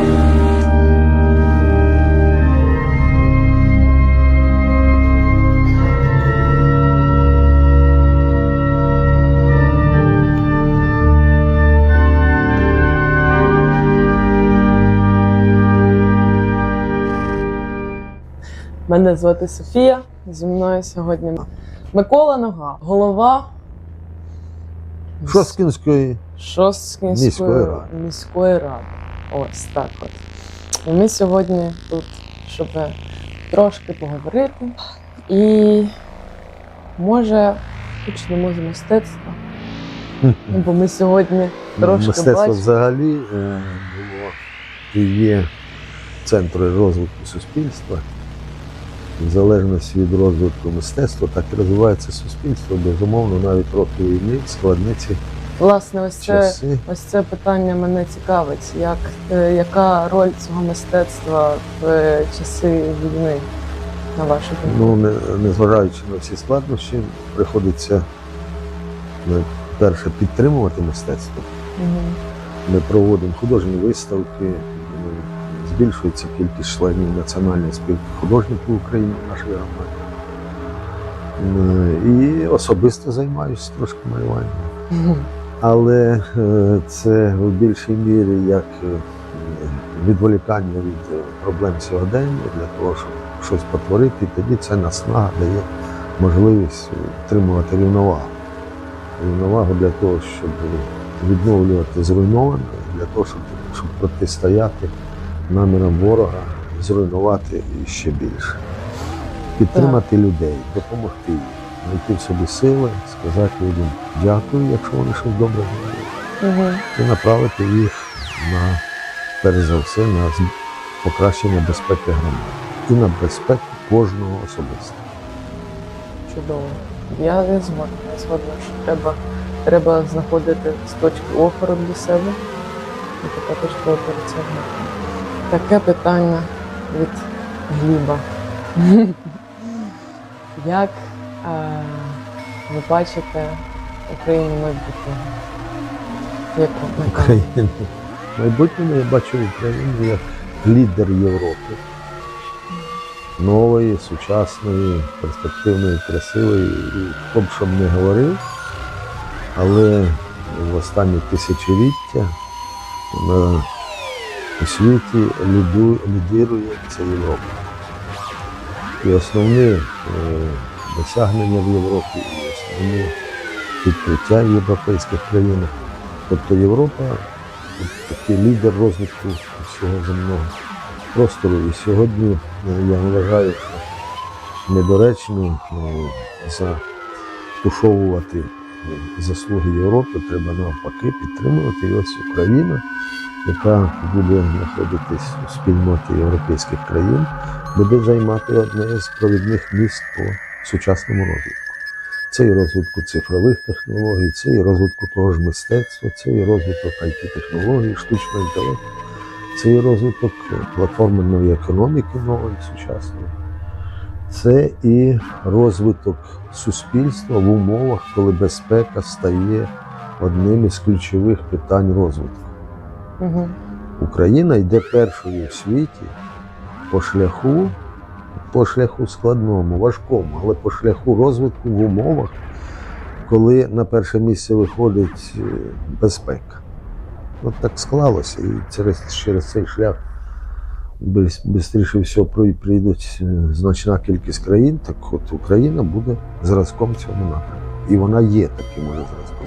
Так. Вона, незважаючи на все, тримається, незважаючи на все, знаходить шляхи побити, побороти ворога і утримувати суспільство в рівновагі. Це не так просто. Утримувати економіку в такі складні часи не так просто. І утримати оптимізм всіх людей, українців на розвиток, а не на поразку.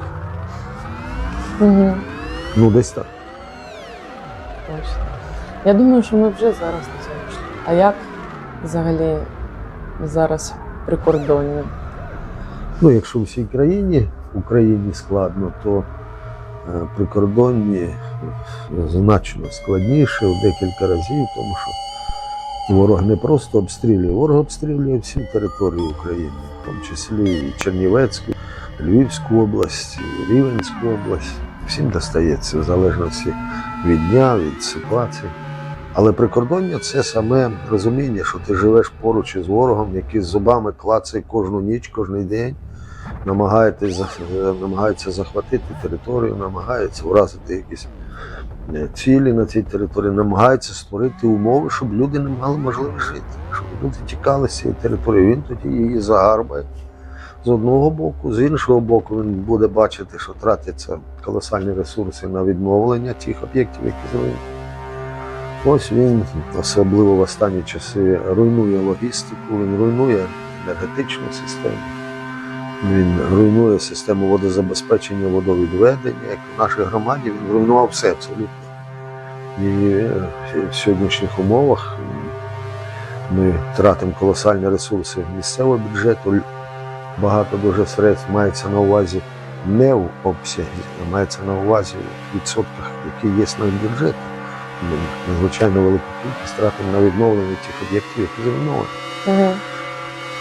Ось так намагаємось вижити і не здаватися в цих умовах, незважаючи на все, усіх у нас Україна одна, єдина, рідна, ненька, і ми повинні її захищати і на прикордоні, і в центрі України, і на заході, і на сході.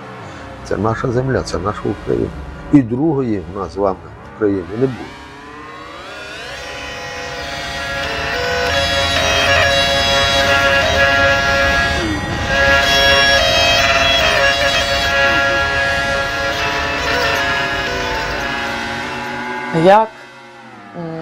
А як люди власне тримаються в таких умовах складних? Українці такі загартовані люди все життя. Українцям ніколи легко жити не було. І ось в таких умовах проявляється їхня смикалка українців, особистість українців, незалежність українців, самостійність українців. Адже у населених пунктах, де багато національностей жило в тій великій країні, яка зруйнувалася, якщо жив українець, то в його хата була побілена, чиста і коло хати квіти росли. А врешті такого не було. Тобто українець знаходив у собі мужність, внутрішню мужність, організувати господарство, організувати добробут у своїй сім'ї. І в більшості хати були побілені не просто, а ще й квіти були намальовані. Тобто те мистецтво, про яке ви говорили, воно було присутнє з давен-давен у наших людей. І ще квіти були на пічках, на грубках намальовані. І це малювала господиня, щоб показати, що вона вміє, що вона має такі кольори, що має такий хист до мистецтва. Ми так, передаючи з покоління в покоління, це мистецтво і розвивалося в нашому суспільстві. Воно залишилось в наших людях, воно залишилось генетично. І ми, незважаючи на все, мобілізовуючи всі ресурси, повинні і вистояти в цій складній боротьбі за майбутнє, за найкращу країну України в цій Європі і в цьому світі. Дякую вам. Дякую вам. Ну, це все.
Як це жахливо приходити в порожню квартиру, де тебе ніхто не чекає.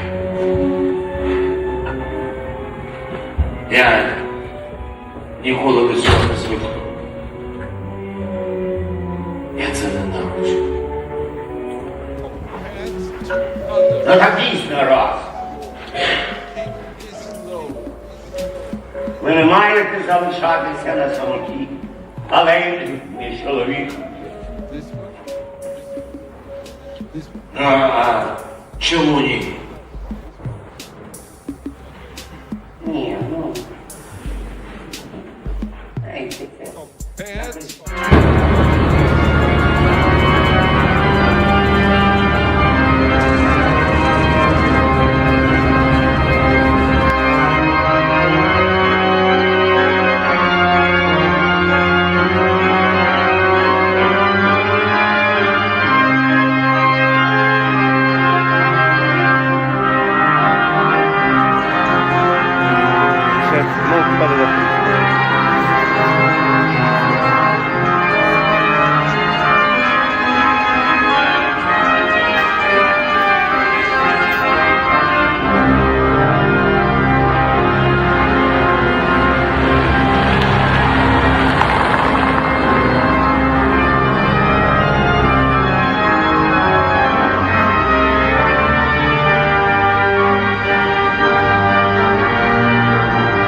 Mamy jakąś taśmę klejącą? Taśmę klejącą.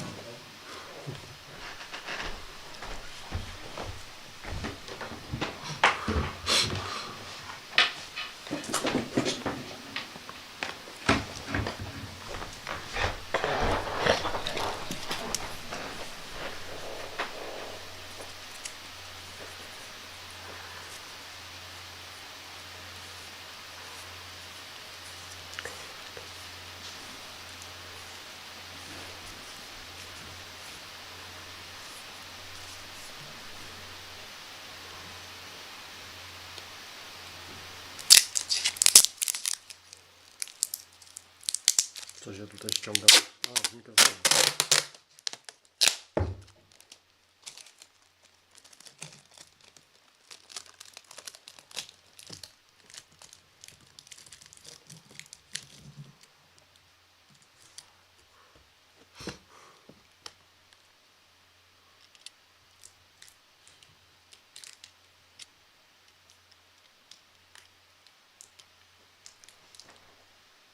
Trzeba restart. Hmm? Tu idzie? Bo tam... Chyba nie idzie, tak? Transmitujesz.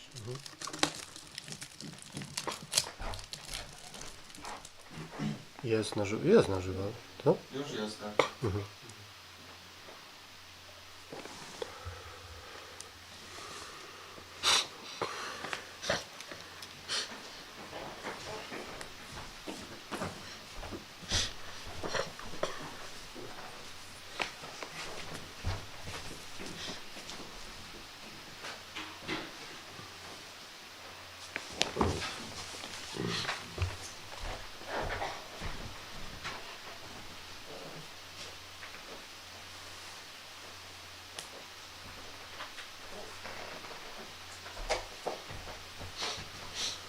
Mamy jakąś muzykę widowego?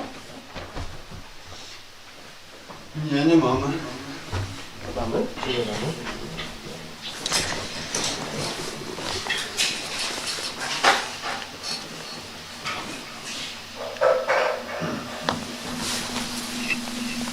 Jo.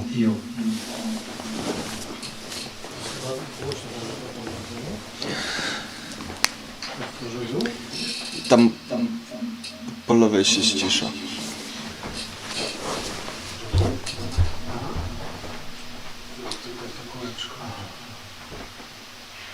Ale to odsłuch. No. Ale tak jest chyba. Patrzcie.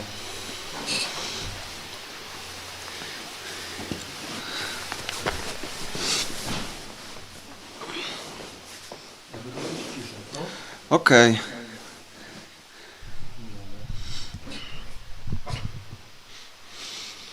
Check.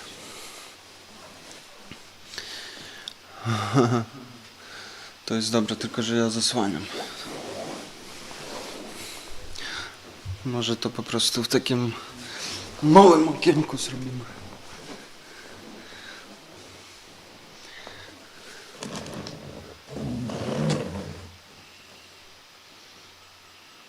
O.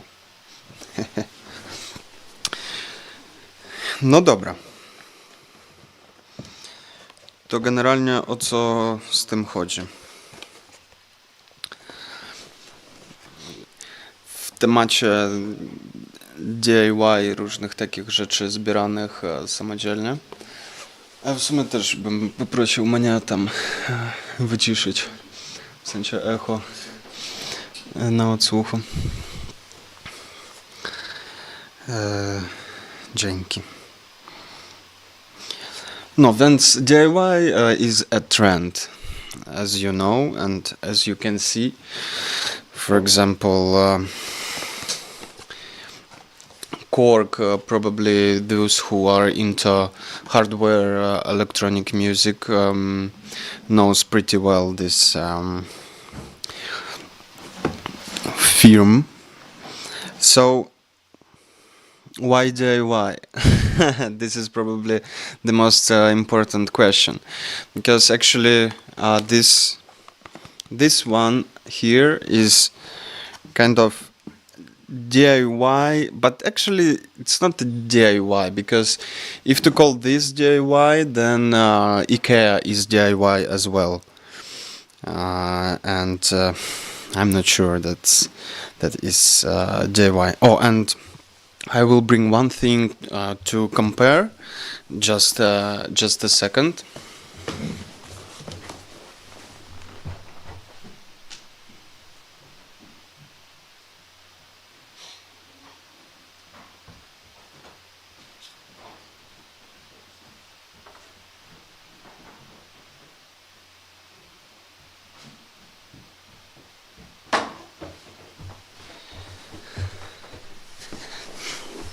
Yeah, so here I have a huge backpack.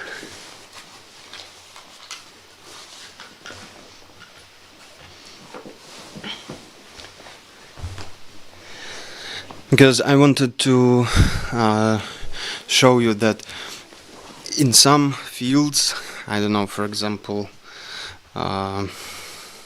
computing, AI or something like that, or electric cars, we have like a huge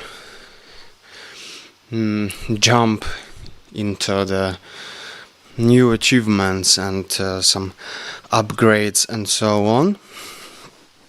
But actually in a music field,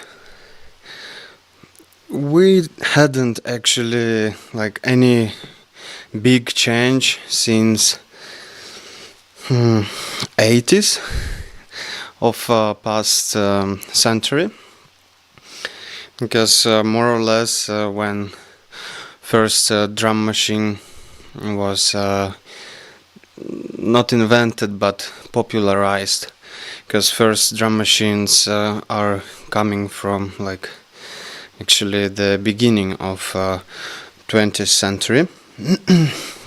So on this example you can see that here we have cork cow's pad.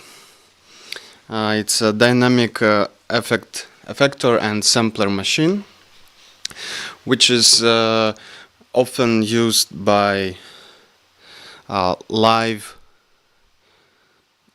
act artists, because it works really well on the stage, but not so well in studio environment. For example, using DAW, you can achieve much more like precise and automatized effect patterns. Here it's more like improvisation and expression tool. And here is touchpad, but the most important thing that this machine, actually there is no year on this particular, but more or less like it's 20 years old, something like that. This Kappa 3 Plus, maybe 15, something like that, but in general the concept stays the same, changes cover and so on. This particular piece costs nowadays around 1,000 Polish gold coins. Probably it's around 250 euros, something like that. Yeah, and here we have something new. But actually it's almost the same. The difference is that it's cheaper. It's much, how to say, much simpler in assembling, because this piece, it's like, it's metal. You see, it's like really hard, hard instrument. It's, I don't know how much, but around 2 kilo it weighs. And all this box, probably 150 grams, something like that. So why DIY? Probably because now big companies tries to reach wider audience, because they are just saving some money on assembling, and it also works well because a lot of producers like to assemble their own instruments and machines, because it's like, I don't know, kind of time spending for some of them, or like twigging and creating their own tools. So that's why actually I have it, because this one I bought for vocal effects. So here you have input for microphone, like jack 6.3, and input RCA.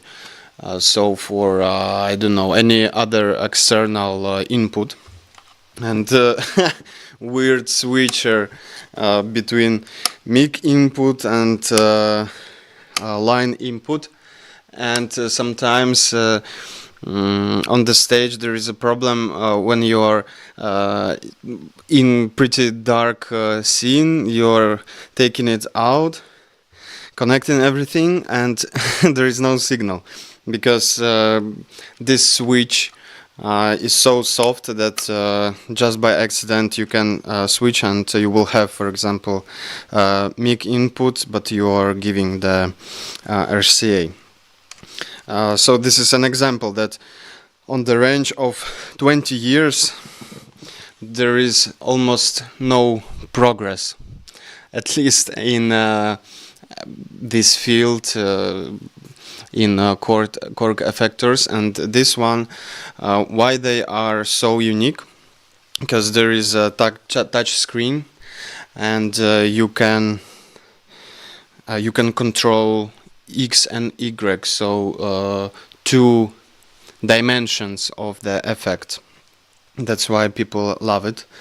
And now this one is used mostly by Sophia as a vocal effector. So Korg created something more simple, and we will assemble it. Now here I'm not so like how to say so much tech person, like assembling things, it's not my hobby, so like, but let's check how accessible it is, and what is my level of understanding. So I suppose these are like back sides panel,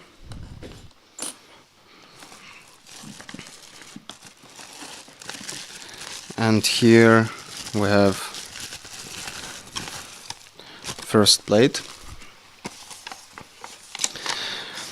Probably the most scary moment in assembling such pre-prepared DIY tools. It's like breaking the parts.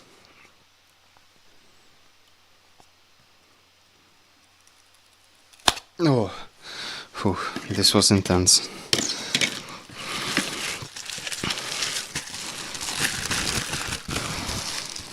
Here we have a main plate.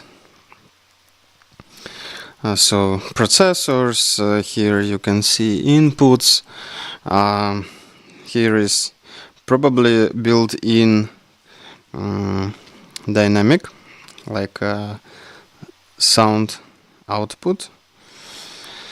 Yeah, and we need to find the instruction, because like in IKEA as well.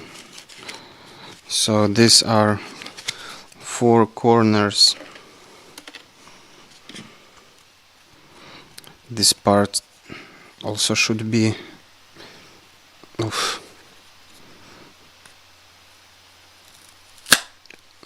Okay.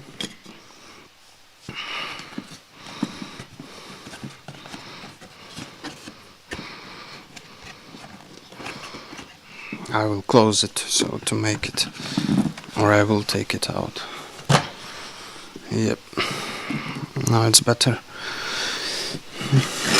Yeah, this one is the last one to break. Okay. And this is the power supply cable. Actually, there is no how it's called, kostka. So I found it now. So to connect, we will need additional piece. Okay, so here we have micro, how it's called, screwdriver or screwing thing, and a lot of small pieces.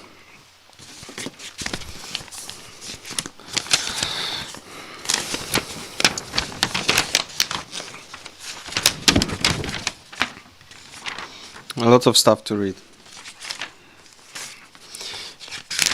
PhD from instruction sphere. But I don't see. Okay. Here it is.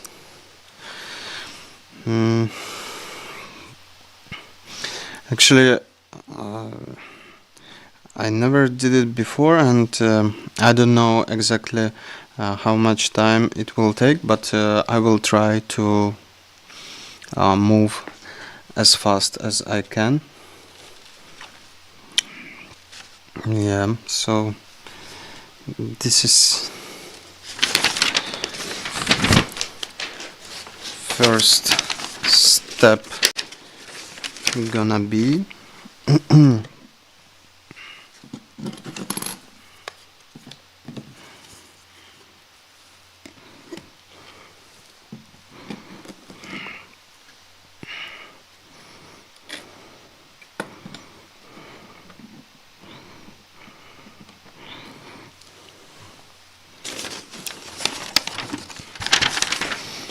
do you understand what is written here? Okay, yeah.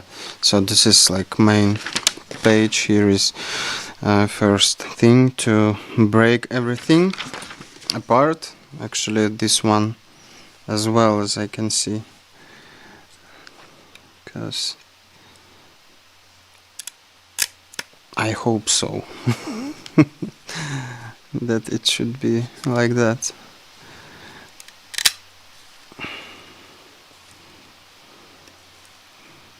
Yeah, it's fine. Yeah, in breaking electronics I feel much more advanced than in assembling.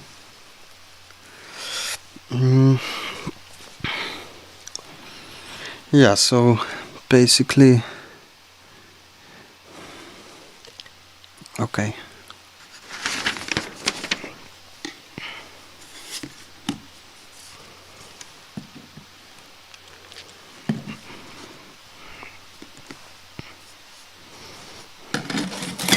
We need to put these side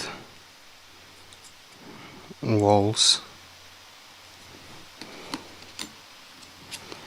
and to screw it.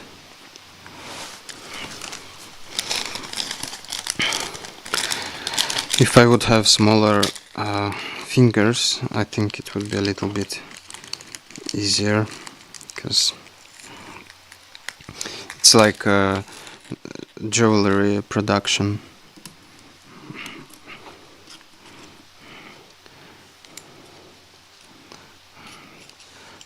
How to? Okay.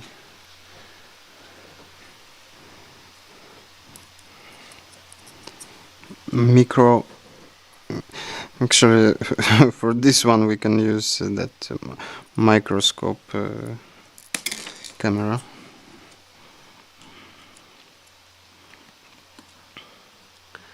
Let's try like that.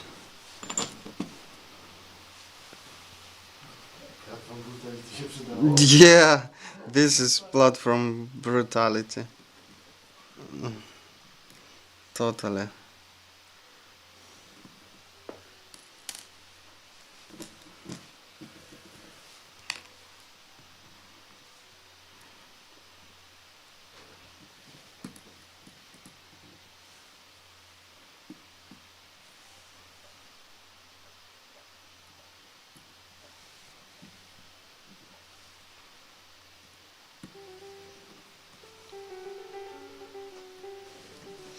Okay, first step.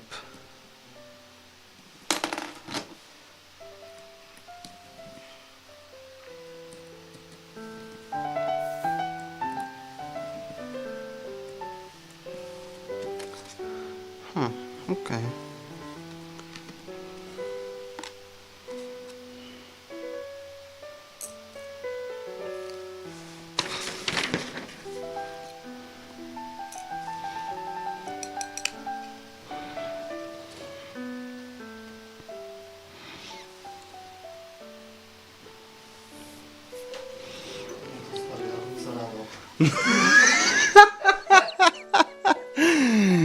Yeah.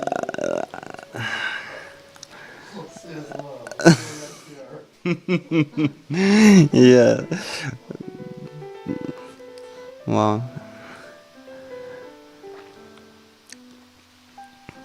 Pretty advanced technology. At least the way how it's made.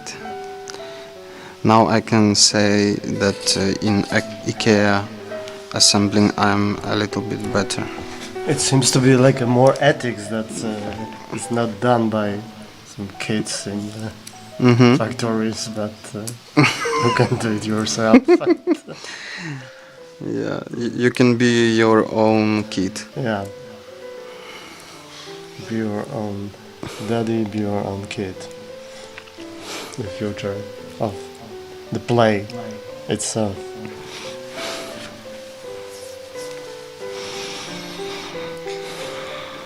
Have fun.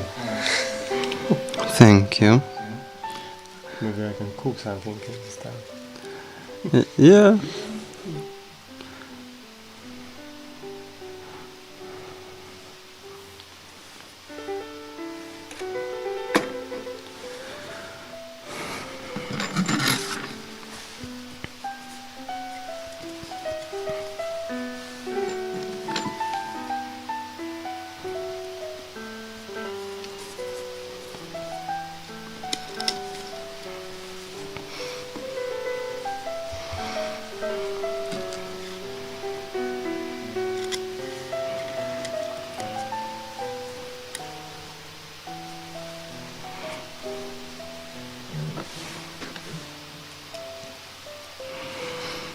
Stomach is calling.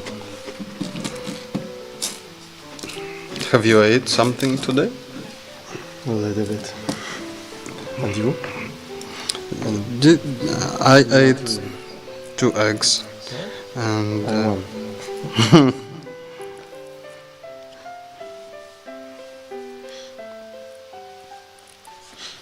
yeah, so maybe check what we have. By the way, at 5:30 p.m. We will have a contact on the line with Gustav Wojnowski, and probably we will have a small talk about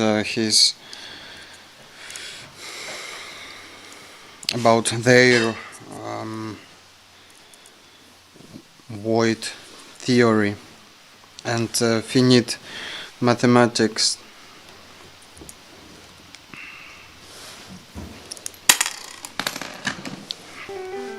Conrad is breaking the rules.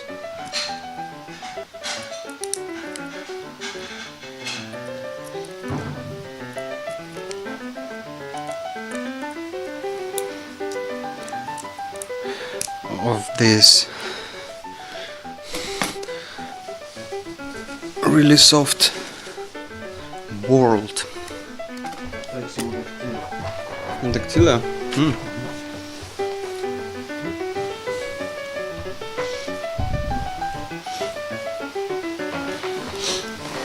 I don't know how it's called in English.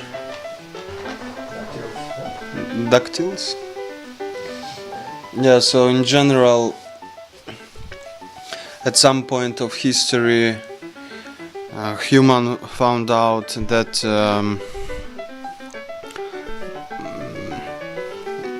bad fruits and vegetables and food actually can be good.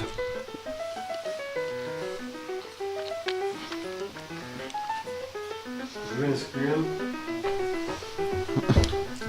Green screen. Green. No. Green box. Green screen. Green deal. Green palm.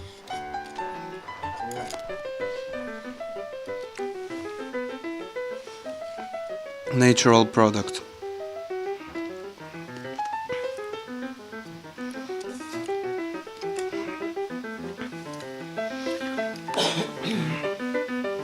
I always was wondering what does it mean for natural product. At which point the product becomes synthetic.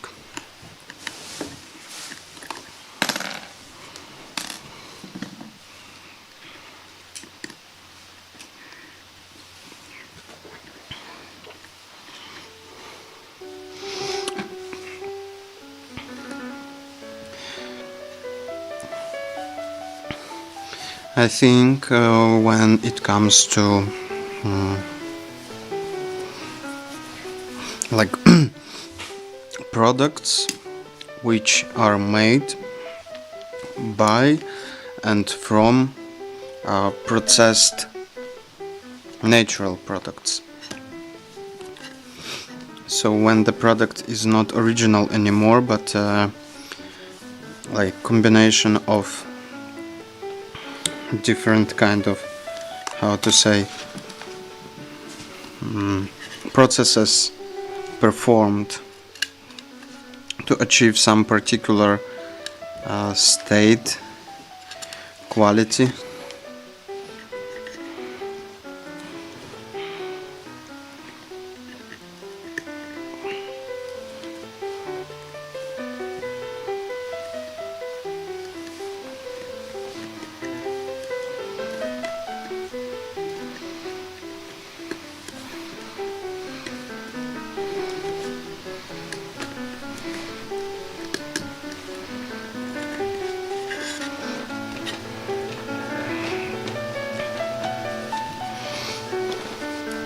So the biggest fear is not to break it.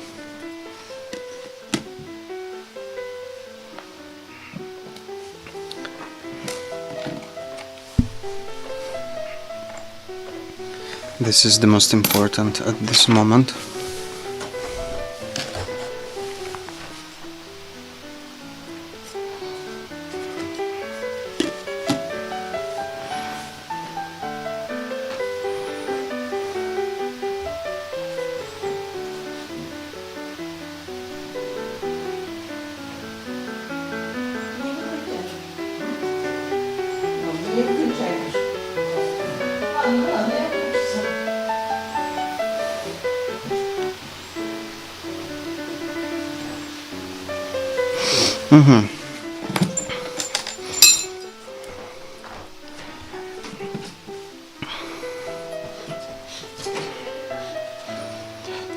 Nie.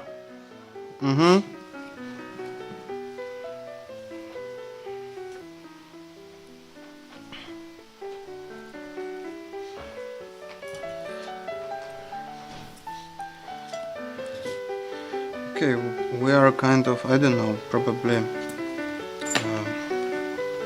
1/4 of the way of this jewelry journey.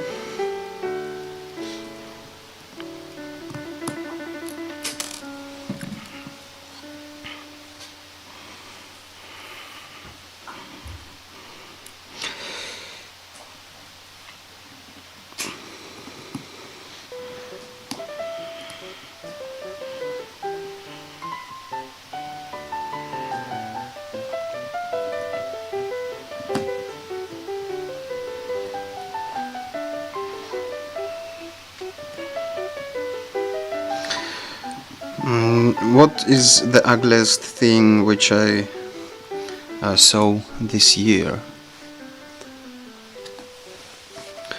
Probably a web page of gambling, the situation on the front line.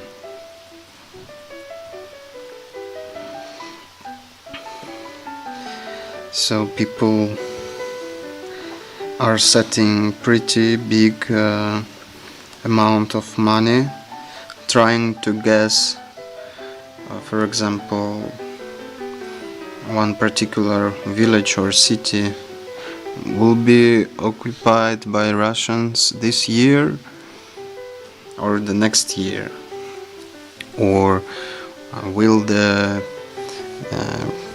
peace deal accomplished. And that's funny because for those people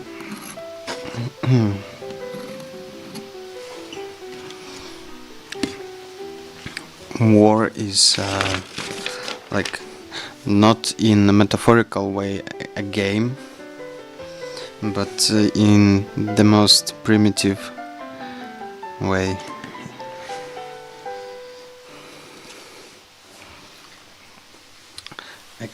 I can find one part.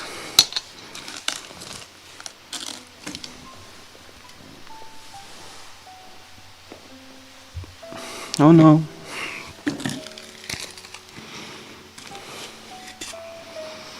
One piece of the wall. This micro wall.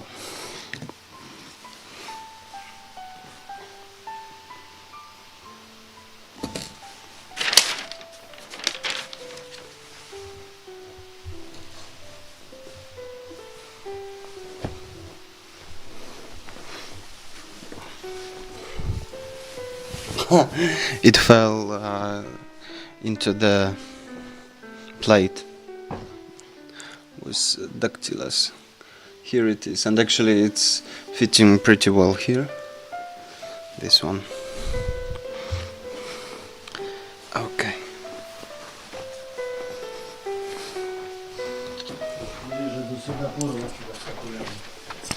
We are visiting Singapore in a moment.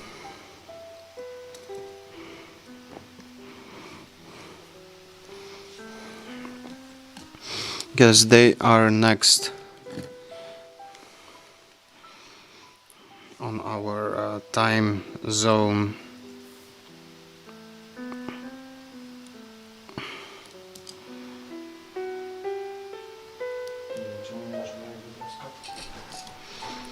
W sensie, że nie widzi?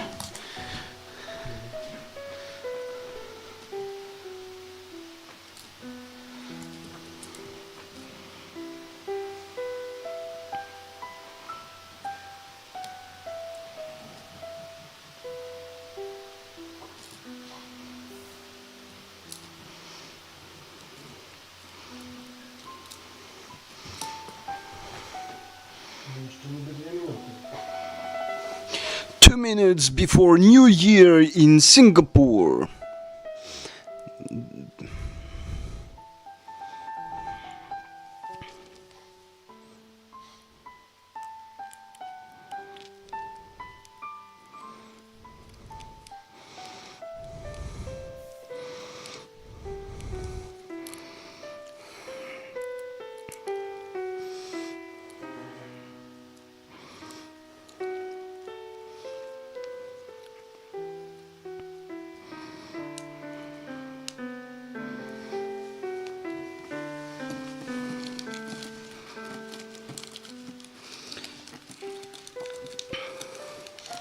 By the way, Ksenia today made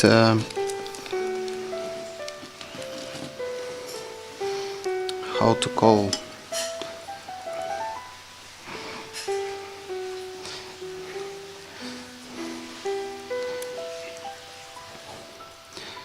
she painted 2 things today: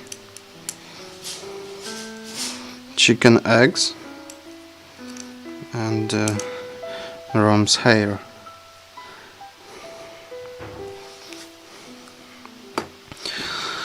Whew. Second wall was built.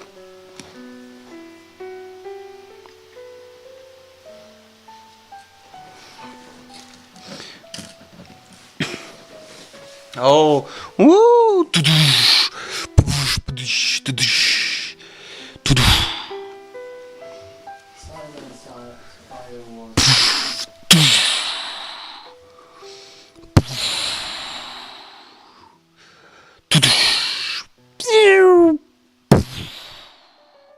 Woo! Yeah, last. I hope that this time it will work, but probably last fireworks in Krakow this year till the 2 a.m. I'm interested why they did it like from the next year. Why not to prevent this year casualties among of animals and in general, like it looks like a parent is trying to block their child, and child is asking like, oh, 5 minutes more please. And they are like, okay, this new year you still can simulate bombing in your city, in your neighborhood. Good luck, child. I was doing a lot of fireworks when I was child. Like, I was inserting like small ones into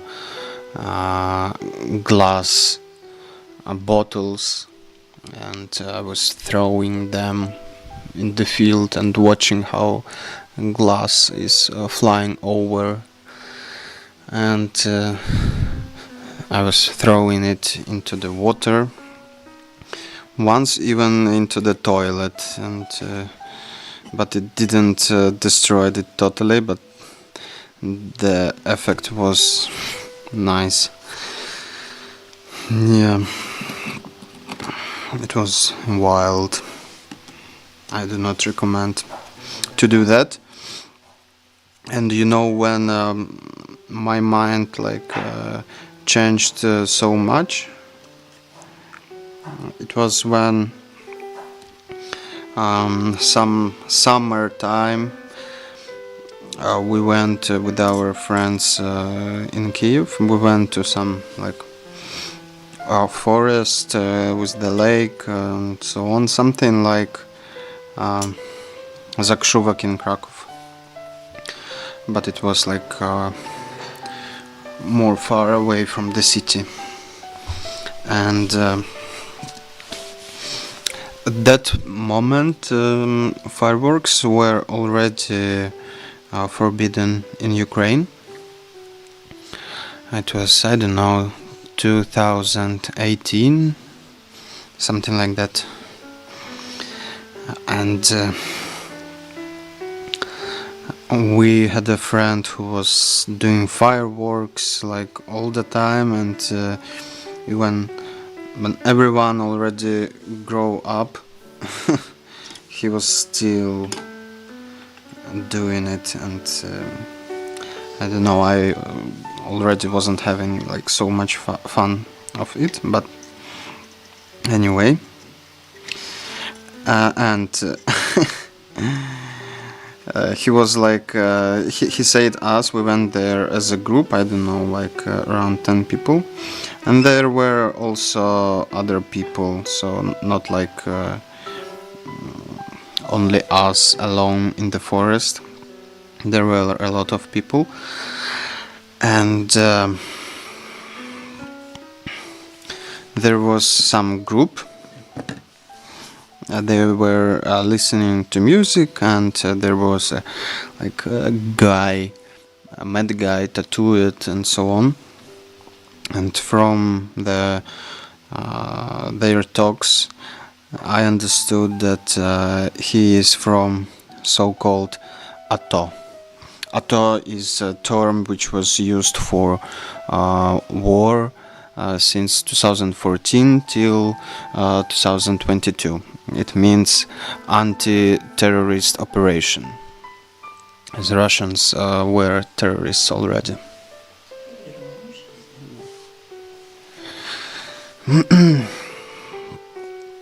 Yeah, so our friend wanted to launch some fireworks. We were trying to stop him, but then he went like I don't know, a few meters away from us, and fired a few of them, and explosion happened. And like I don't know, maybe 30 seconds after the explosion, I'm just turning my head back, and I see this guy running half naked, super angry, like shaking and so on. And yeah, he wanted to express his feelings in pretty physical way, but I've seen, like, for the first time I've seen so weird eyes. I mean, his look, and apparently he had PTSD and a different kind of experience on the front line.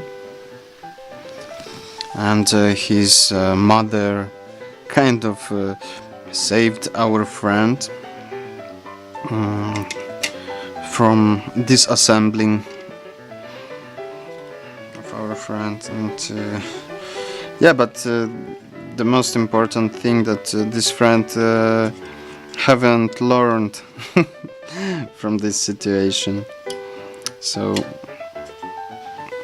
he wanted, like, a few times later he wanted to do the same, but from that moment I know that fireworks are harmful. Even for some they can be just fun, but for some people and animals it's a real bad trip.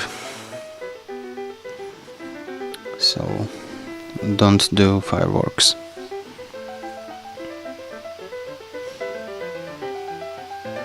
Only if you are a protester in Sakartvelo and you are firing fireworks to the police. And then maybe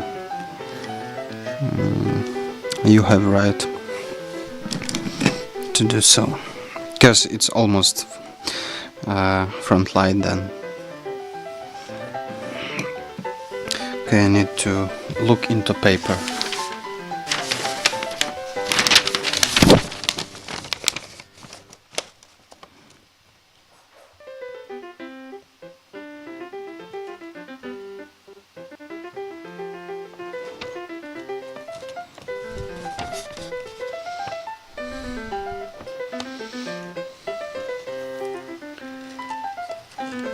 Well, no, this is Singapore?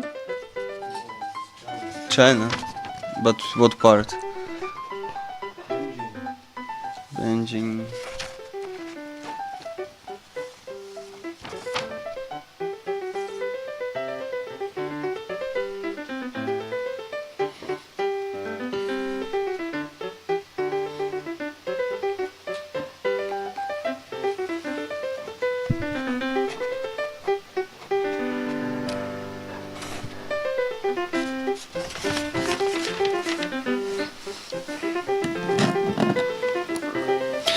Okay, now we are connecting to the most important parts.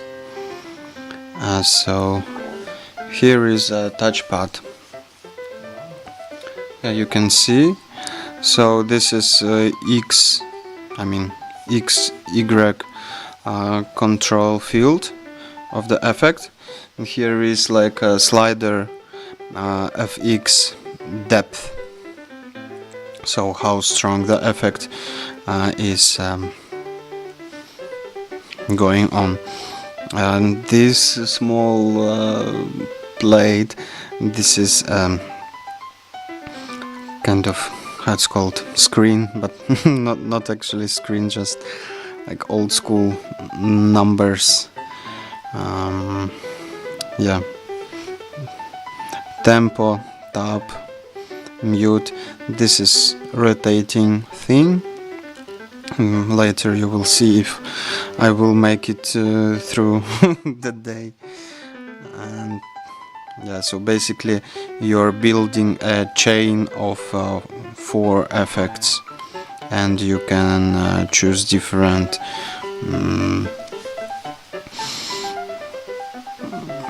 different routing. Yeah.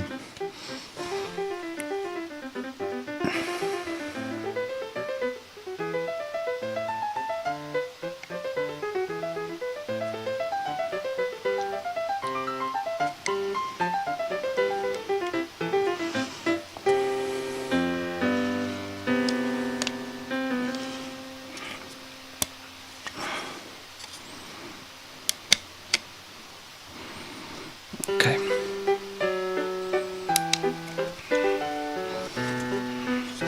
Actually, comparing to this piece, like, look, the whole machine is the size of the screen of the previous model.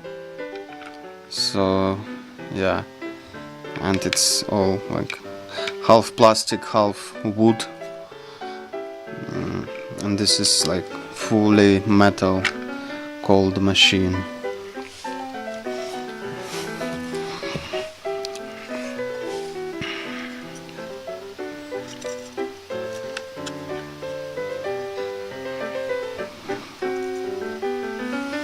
But wait.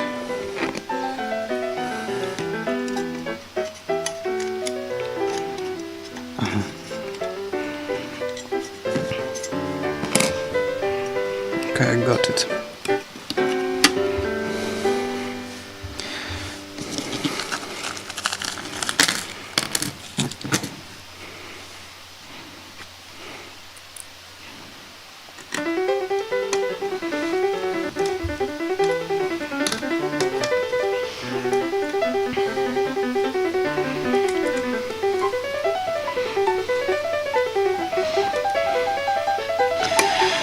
Actually, remembering my school, and we had a lesson which was called craft, but we never worked with electronics. We were creating a chair, for example, or something like, I don't know, like, you know, previous level of society evolution.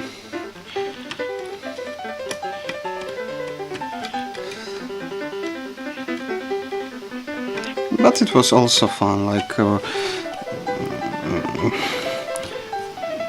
knowing that you can create a chair from zero. It's already something. You already start feeling some power and possibility to create something a little bit more complicated than chaos.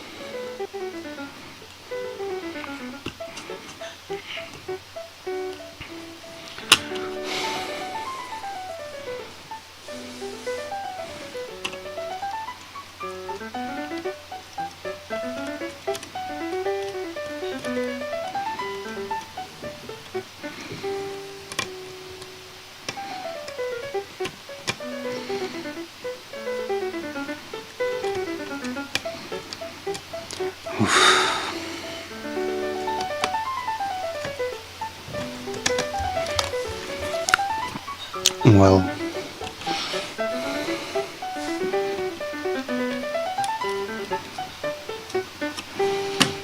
okay, let's try from this maybe.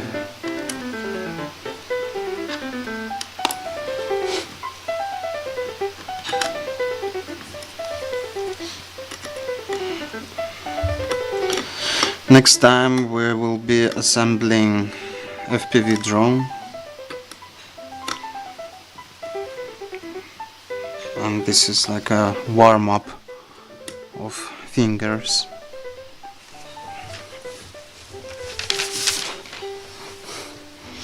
But FPV drone is much more complicated,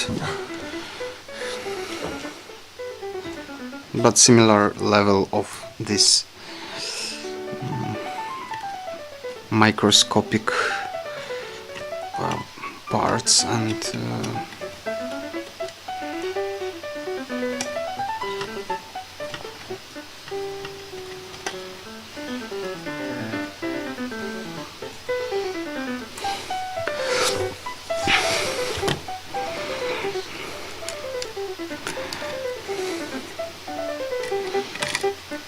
from my circles, probably platformas is the most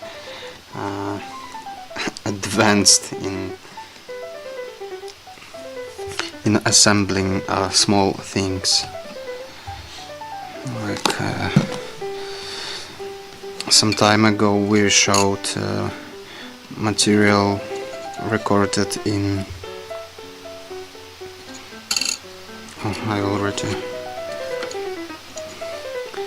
Well, oh, okay, yeah. Just I had to change the side.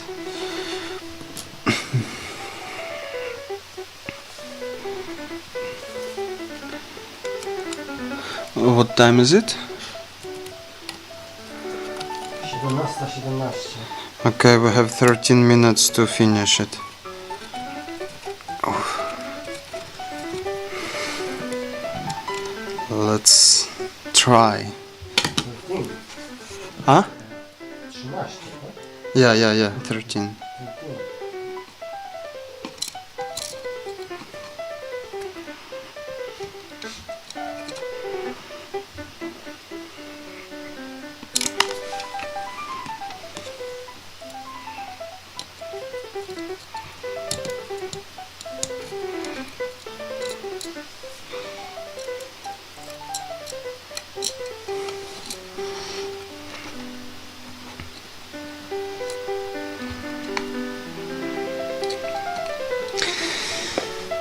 Yeah, last technological invention connected to music was actually is connected to AI and AI producing so-called music. And actually it's most of the time it's really difficult to say if it's AI or not, but the problem is platform brutality. For example, such platform as Spotify. Basically there is no how to say, no good tools in managing system to check if the music was created by AI, but also there is no law which forbid music created by AI. So basically Spotify is flooded by AI music, AI stars and so on,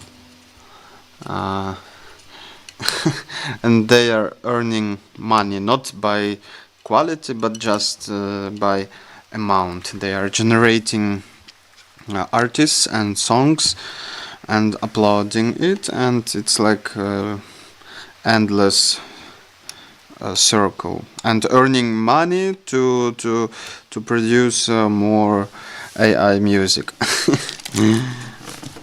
stuck on the platform.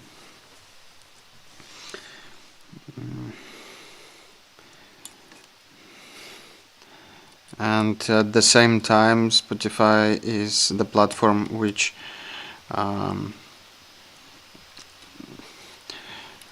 keeps the lowest, how it's called,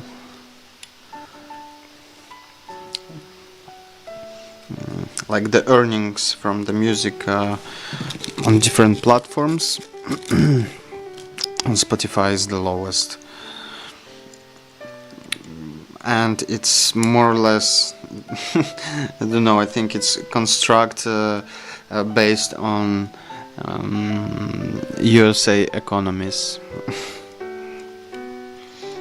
And most of the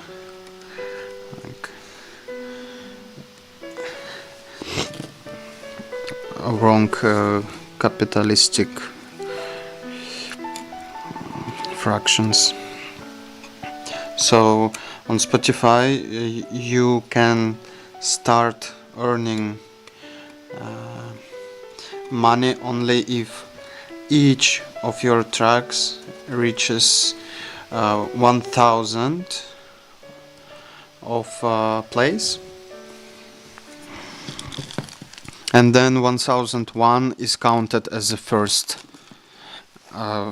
play, which is which gets some microscopic amount of money. Oh no, actually the worst thing happened. I assembled it and some parts are left. Shit.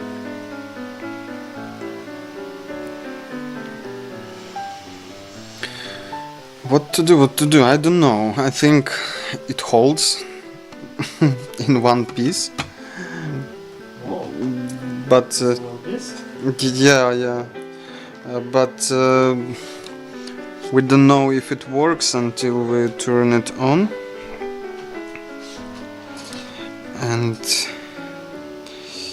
yeah, last part.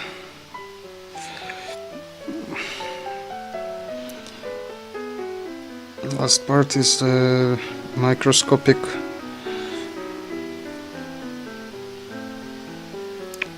softens for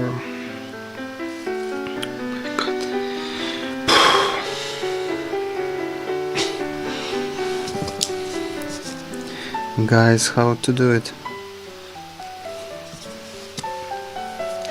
Maybe I will try with a screwdriver.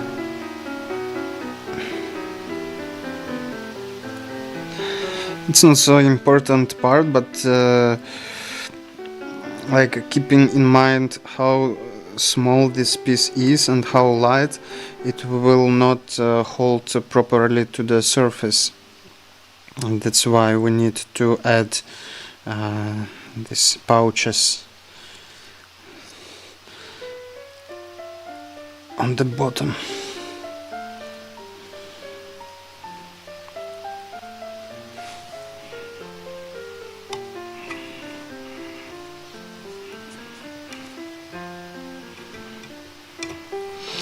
Probably it's the wrong side, I don't know. But it holds, okay, that's fine. We have last a few minutes.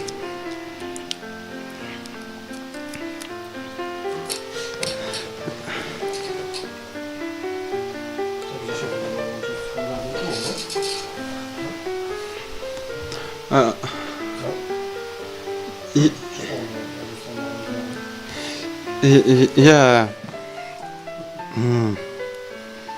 The thing is that if yeah, we need to connect from couple of places to to have both voices. Yeah, so we will add it.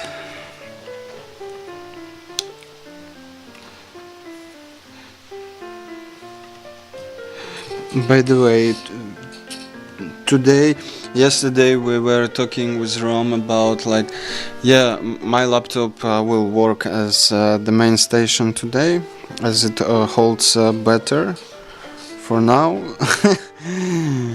But finally today we had two blackouts and we had to restart the streaming because of CPU was overloaded.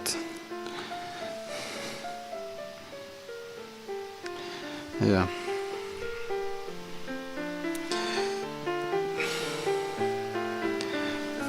So we need some extra glue to finish it because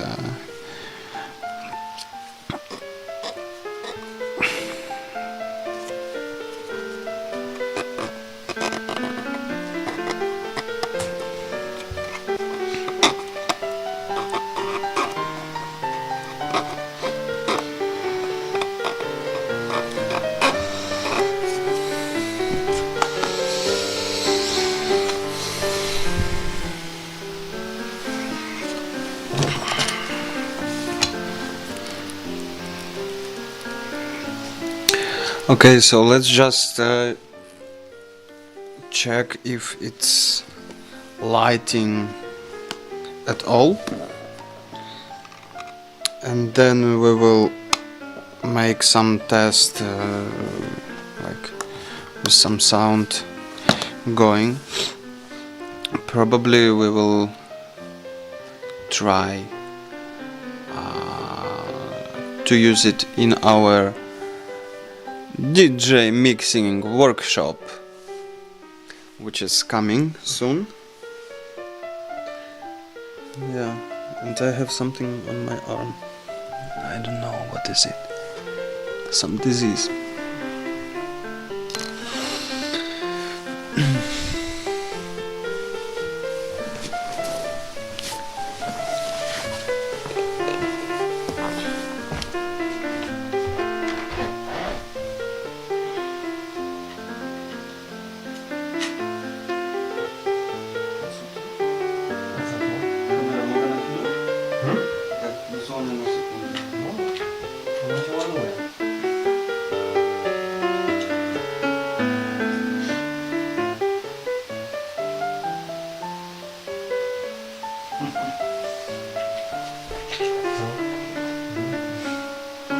Lights are on. Ah, I forgot. Mic is there.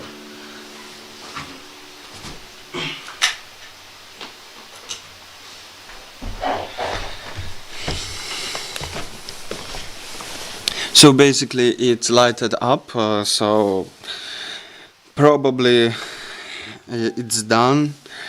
Just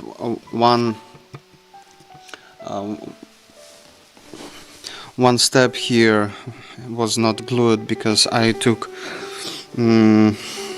off too many layers and I need to glue it up, and a few parts left but I think it's nothing like super important. So I will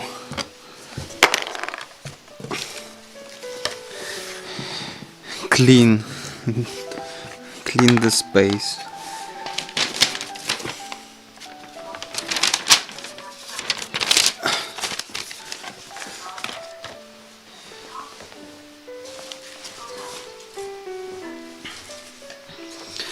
And thank you, Cork, for blank paper.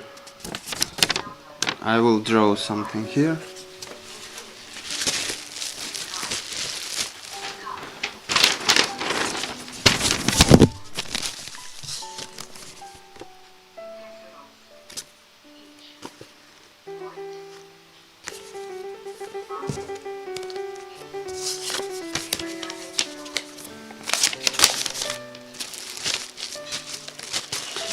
Yeah, actually, it was quite meditative. I liked it, and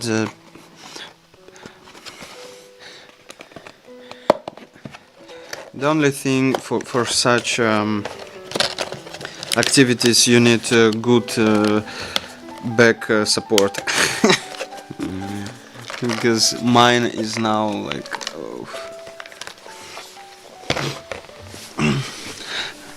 dying a little bit.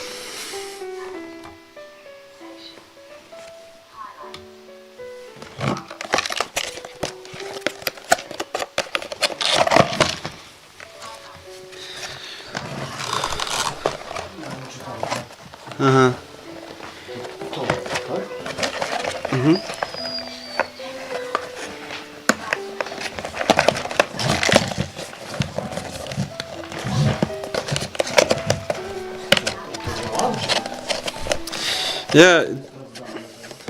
Yeah, I think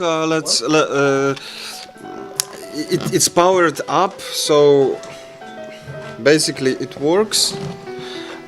But for a test we need like more chill moment, and because a lot of cables we need to connect to make the routing.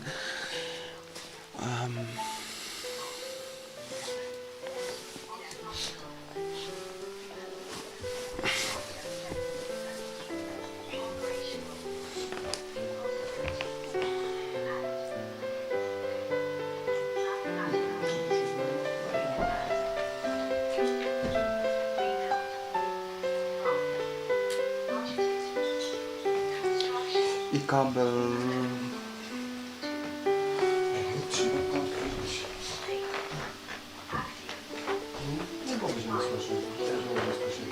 Ale... Aha, no. Dobra. Żeby szło... Nie, bo wtedy... Ciebie, w sensie my nie będziemy mieć. A ty tutaj wszedłeś, czy nie? Dobrze? Na pol.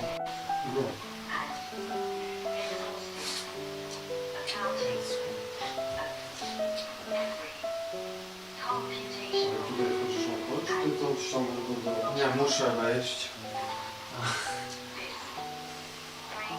Nie pytaj. Ale dlaczego się... Z jakiegoś powodu muszę wejść przez przeglądarkę najpierw. Potem go dowieść tutaj i wtedy zamknąć przeglądarkę.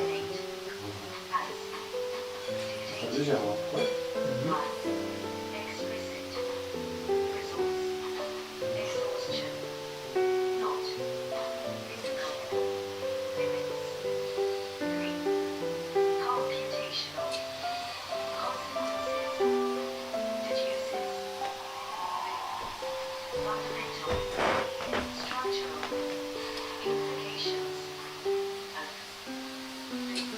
Zobaczyłbyś, Rom, czy tam nas puściło na tamtym laptopie.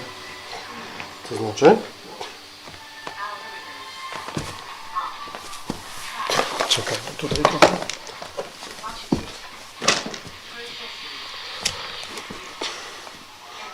Co to ma być? Future to kto to jest? To jest Konrad? Czy ja mam tutaj dać... Nie wiem. Co? Nie.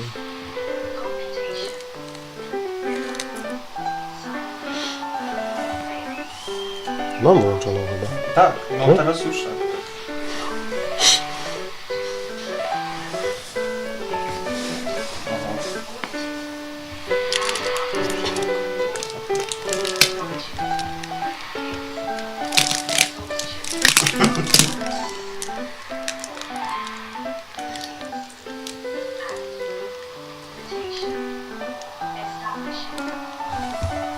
Aha. Ale nie wysłaliśmy Konradowi.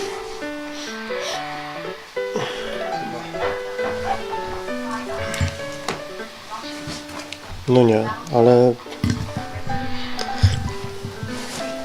ten link jest dosyć...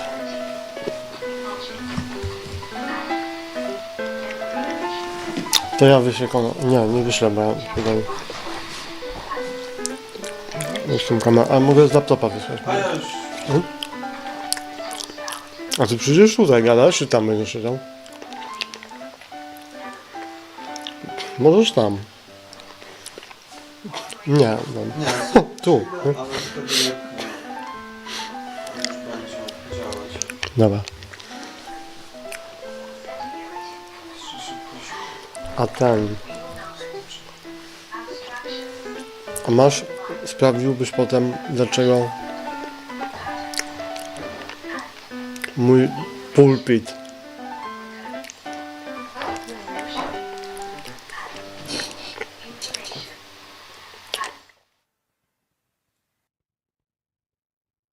czy masz to, czy możesz to mieć?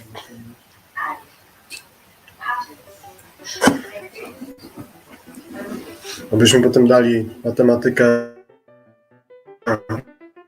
z Bachem.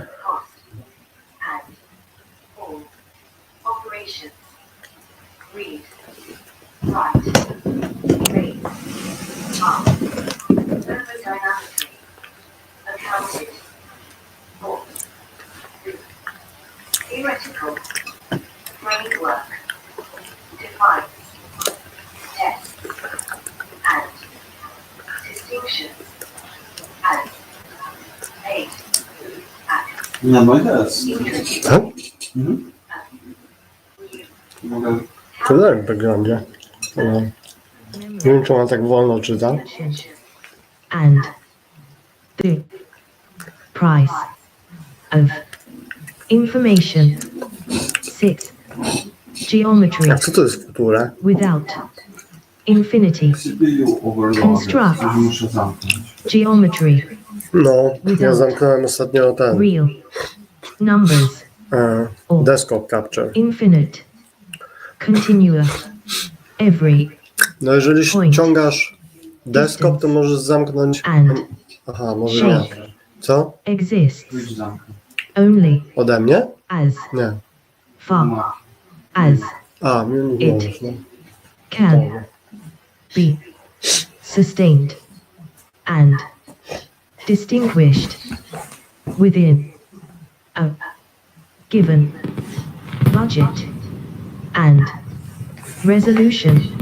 Jakoś tak się chillowo zrobiło. Geometric concepts become finite, computational, and observer relative conquering classical paradoxes by never granting the false premise of the infinite grid. Section 7 flows, entropy, and time as ledger proves that external observation is mathematically impossible for finite systems forcing time to be integrated. Ledger of L dissipated heat T equals high rather than an external parameter. Entropy becomes minimum. Identification cost no logarithms flows dissipate irreversibly.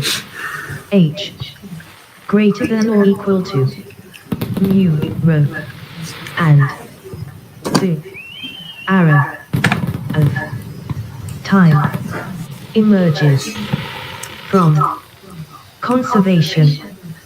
B equals B H forbidding negative heat 8 time memory and pattern dynamics. This chapter redefines system dynamics as The thermodynamic consequence Oh, of I totally forgot that probably I'm alive.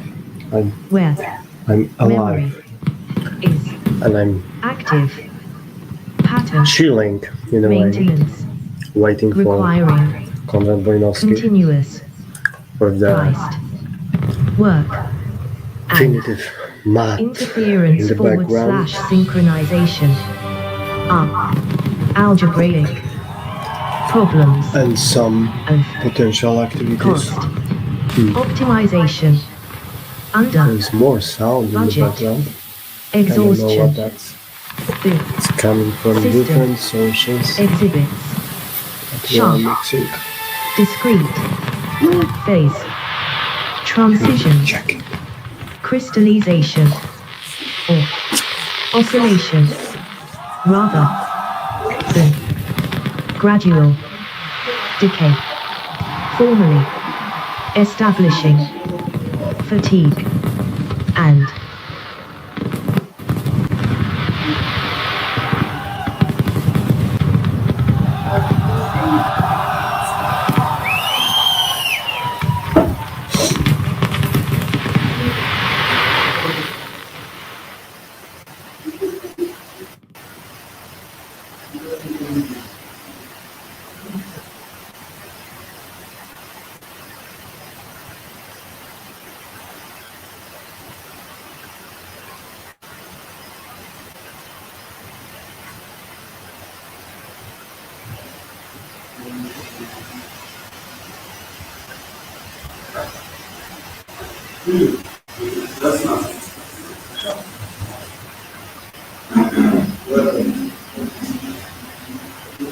Народ właściwy.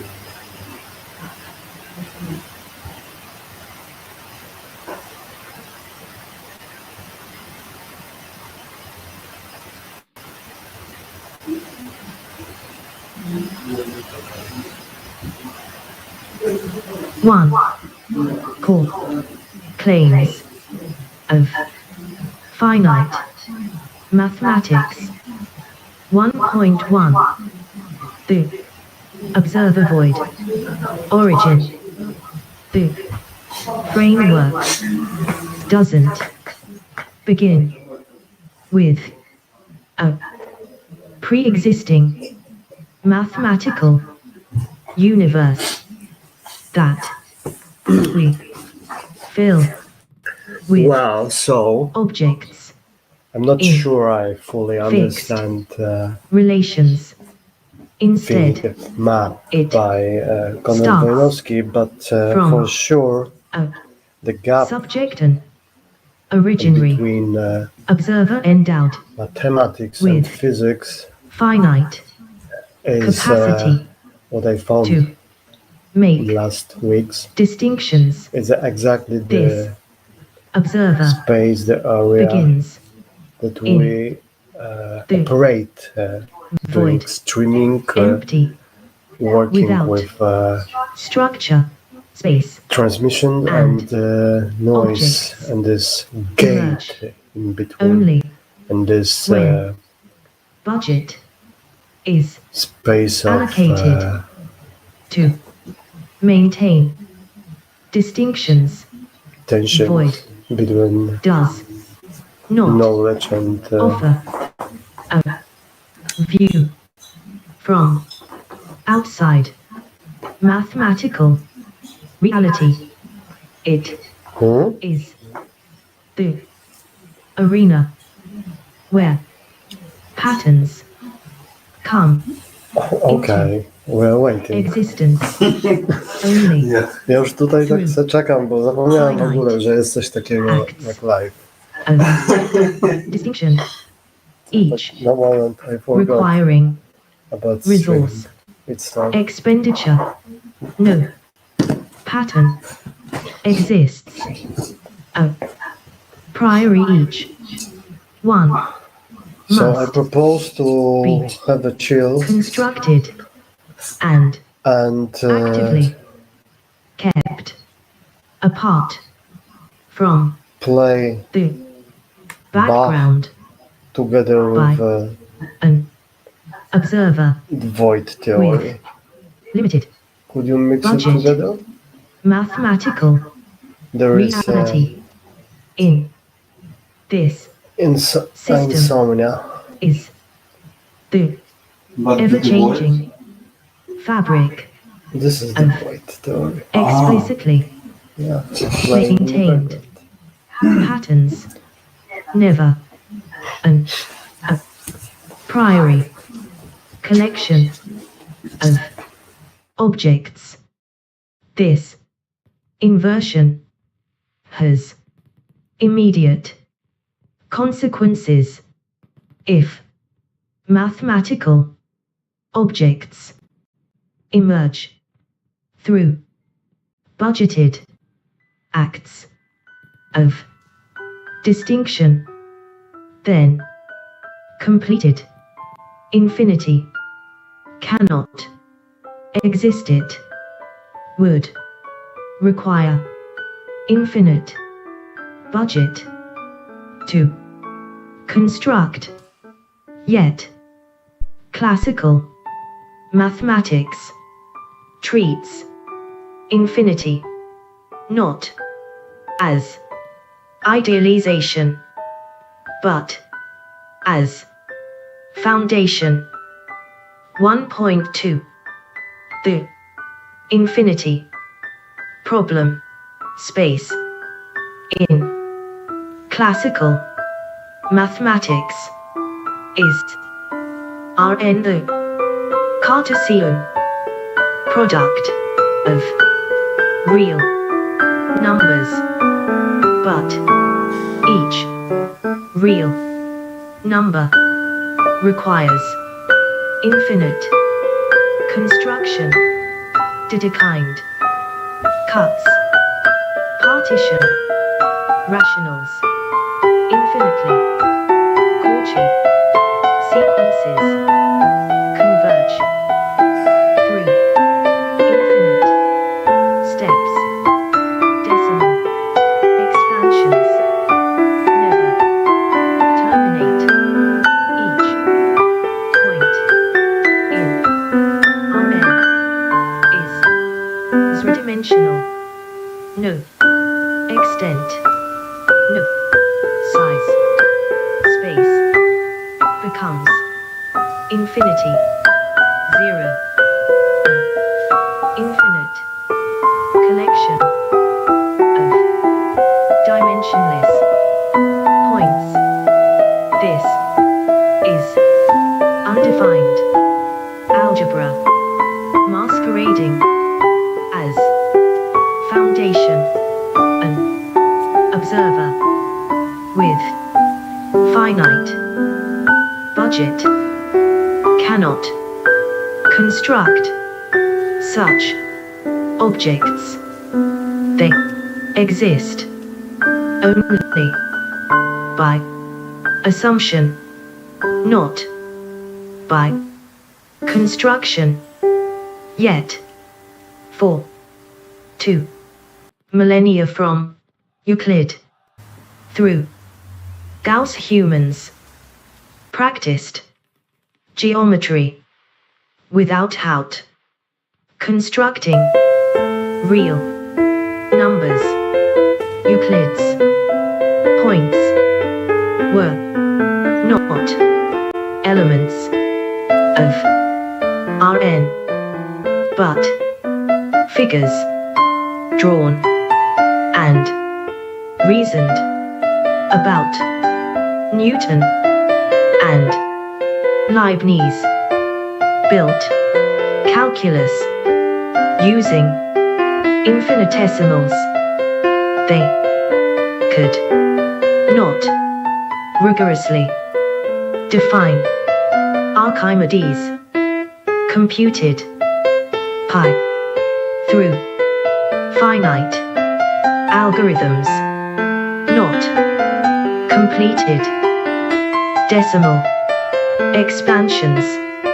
Only in the 1800s did Dedekind and Cantor declare completed, infinity, necessary, as, axiom, not, derived, from, operations, that, choice, enabled, elegant, theorems, but, introduced, pathologies, non-measurable, sets, requiring, the, axiom, of, choice, self-referential, paradoxes, Russell, Gödel, renormalization,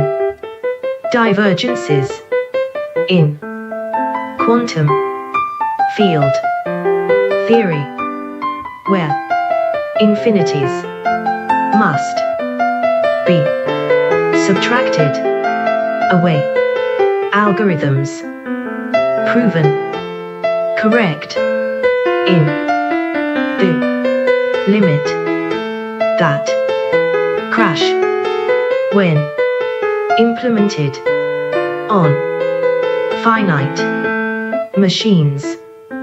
These are not peripheral difficulties, but symptoms of foundations built on objects. No finite observer can construct void rejects this path. Section 6 constructs geometry, distances, dimensions, curvature from finite distinguishability, recovering what geometric practice actually was before formalization demanded infinite precision.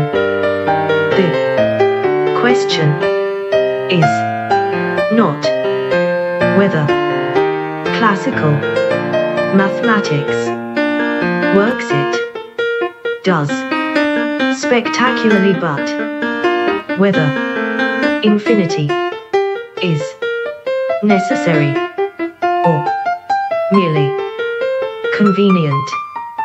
We demonstrate it was always optional.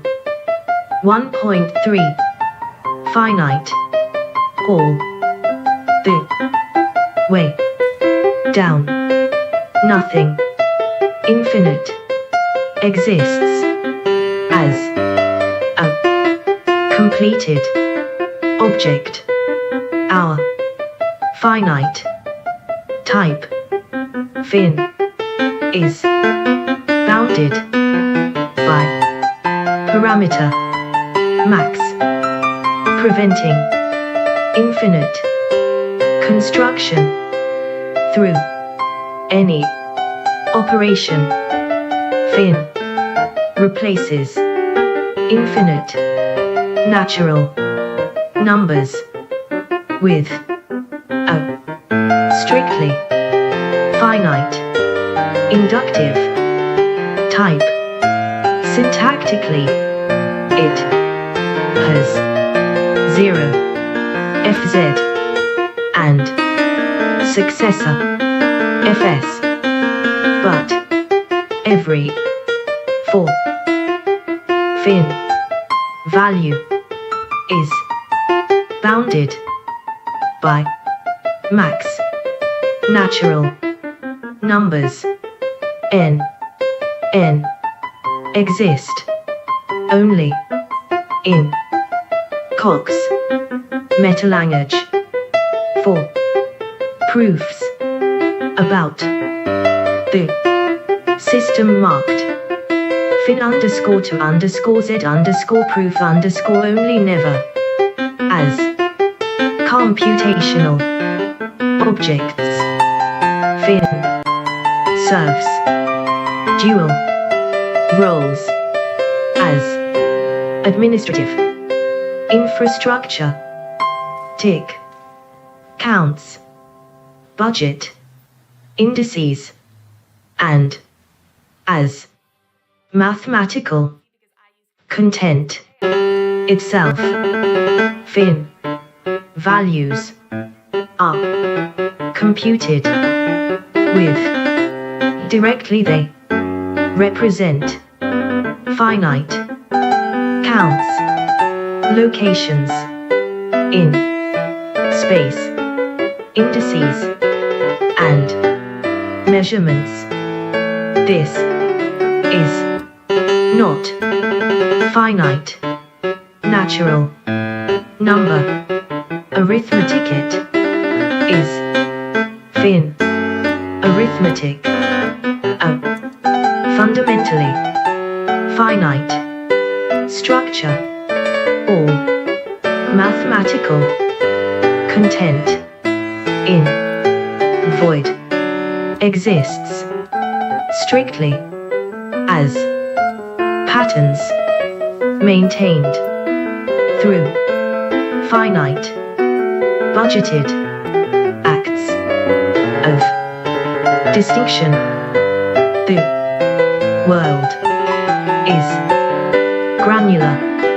Every change and computation proceeds in fixed, discrete ticks. There is no intermediate or continuous transition.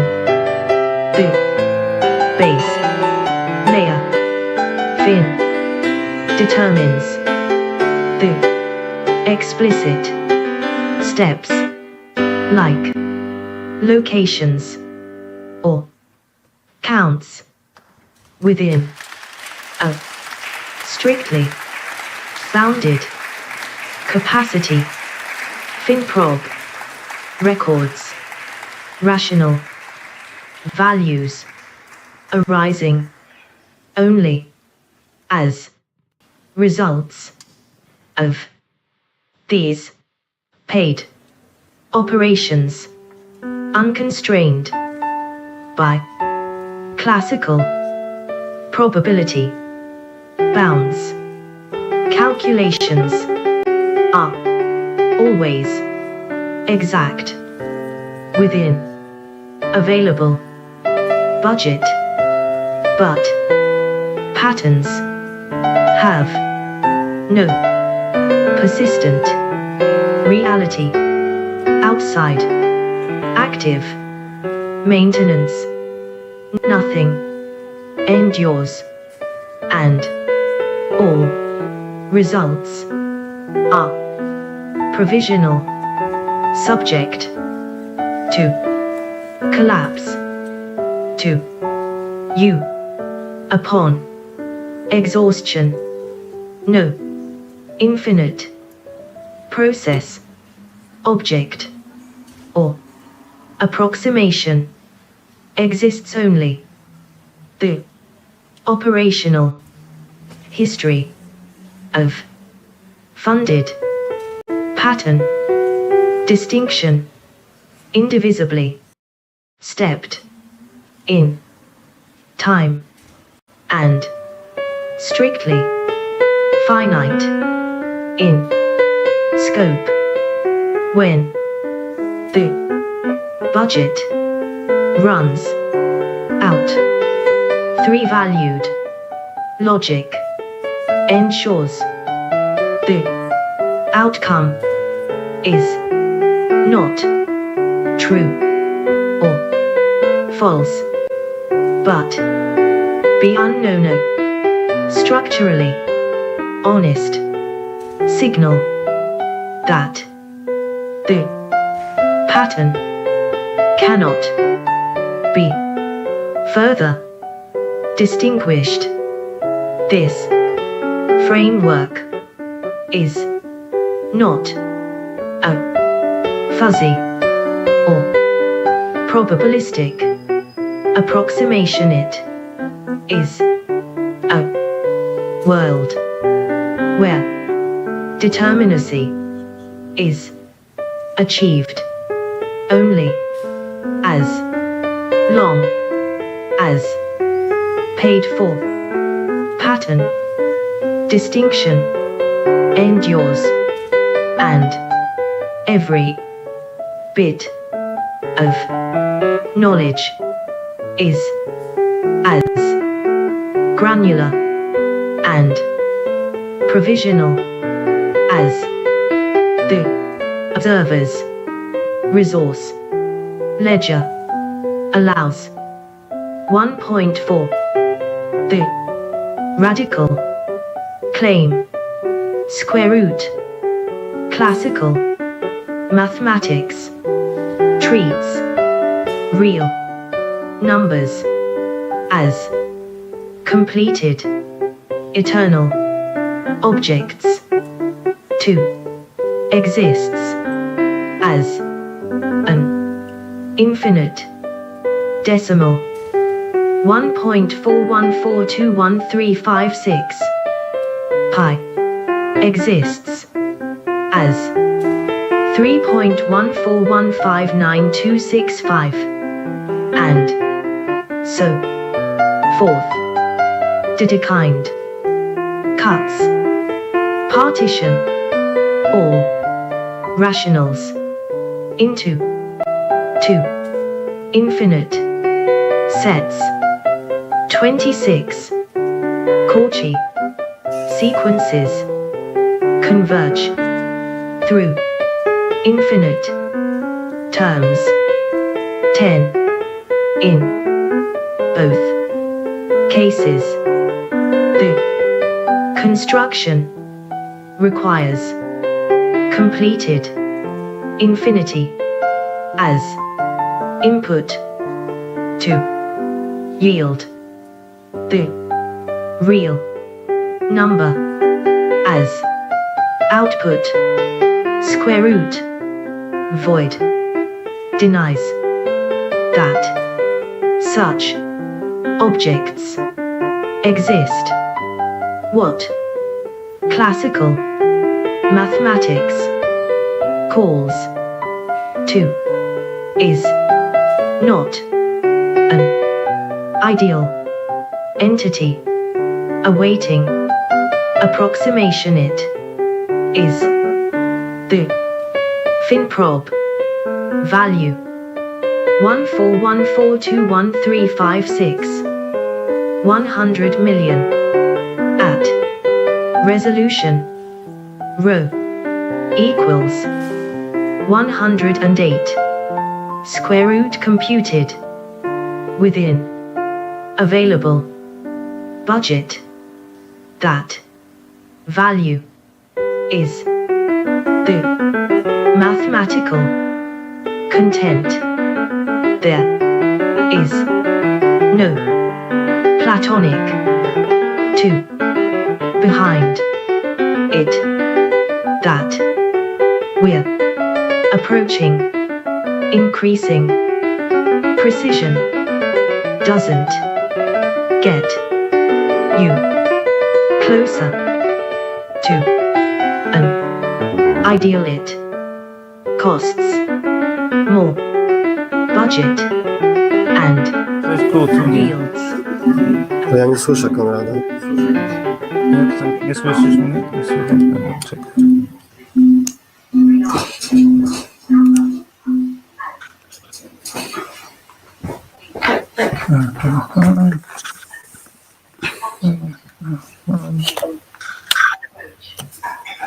A powiedz coś. Będzie. No mówię. No. Dobrze cię słyszeć, a ty nie słyszysz? Mnie nie słyszysz? Nas tu? Słyszysz? W ogóle ciebie nie słyszę, zwłaszcza ciebie nie słyszę. Może dobrze. Już powiedziałem wszystko. Przepisałem też razy. Zapisałem pod różnymi nazwami pliki i poszedłem spać przed chwilą. No dobrze. No.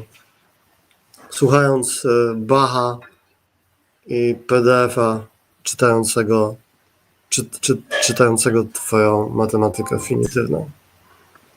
Ja mam esej napisany z srogi taki na substaka. Wyszedł mi długi strasznie. Strasznie mi to długie wyszło, kurwa, ale mocne. Jest o dziecku, któremu wypadają flaki. I o matematyce finitywnej. I o czym? I o matematyce finitywnej. O dziecku, które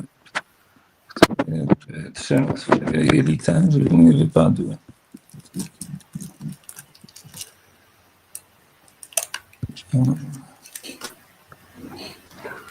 Ja sobie może zrobię tak, że ja sobie włączę was w telewizji, będę was miał, kurwa, będę was oglądał.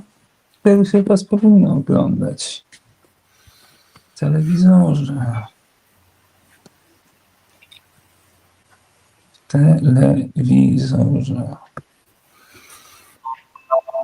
Ustawienia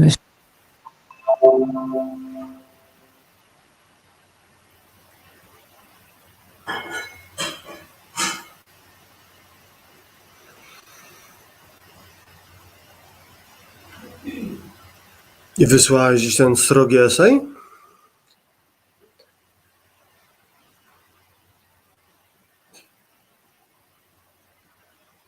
Jak ty nas przełączysz na telewizor, to nie będziemy cię słyszeć tutaj. Straciłem dźwięk. No, a to nie jest... Co? Tak, wiem. Bo... Konrad, słyszysz mnie?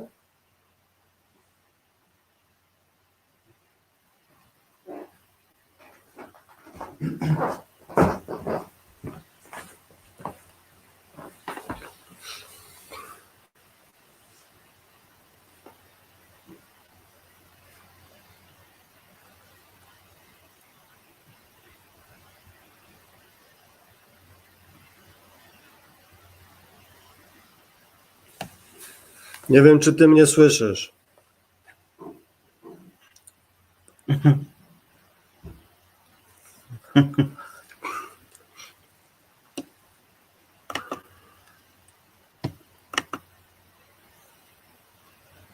Tu mam mikrofon. Dobra. Musisz... Nie da tutaj będzie najlepsza jakość. Nie da się na tym samym urządzeniu być na callu i oglądać telewizji. Abonament nie pozwala. Uwielbiam. Ale lepiej słychać teraz. No. Wynalazki z Palo Alto. Czek? Z Palo Alto wynalazki uwielbiam. Ej, ty znasz Bognę Konior? Znasz, prawda? No, z internetów. I jakby tak obserwuję. Ale nie poznacie, i nie było u nas w studiu? A była? No właśnie pytam się. Nie wiem. Jeżeli była, to ja nic o tym nie wiem. Jeżeli była kiedyś, zapytaj ją, bo słyszałem, że macie jakiś kontakt ze sobą. Właśnie zadaję. Ale interesuje mnie kontakt jakby artystyczno-romantyczny. To jest najlepsza wersja kontaktów. Artystyczno-romantyczno-dramatyczne. Mhm. Słucham? Jaki? Artystyczno-romantyczno-dramatyczny. Ale to jest wpisane. Jeżeli mówisz artystyczno-romantyczny, to już masz dramatyczny tam wyliczone. No powiedział pan od performatyki, tak. No, powiedział pan od kurwa jakby życia nie dated only theater students in my life. Serio. Wszystkie jakby jakieś takie dłuższe relacje to z teatrolożkami, które przynajmniej swego czasu, przez jakiś czas były teatrolożkami. Ja w ogóle się widziałem niedawno, we Wrocławiu byłem, z Z Jarkiem Wójtowiczem, twoim kolegą. No, z którym studiowaliście razem. Ja dopiero sobie zrekonstruowałem teraz ten wątek. Bo ja że my się tak dobrze znamy z Jarkiem? Że wy się dobrze znacie jako studenci. Tak, byliśmy. A ja się z kolei dwójką kujonów.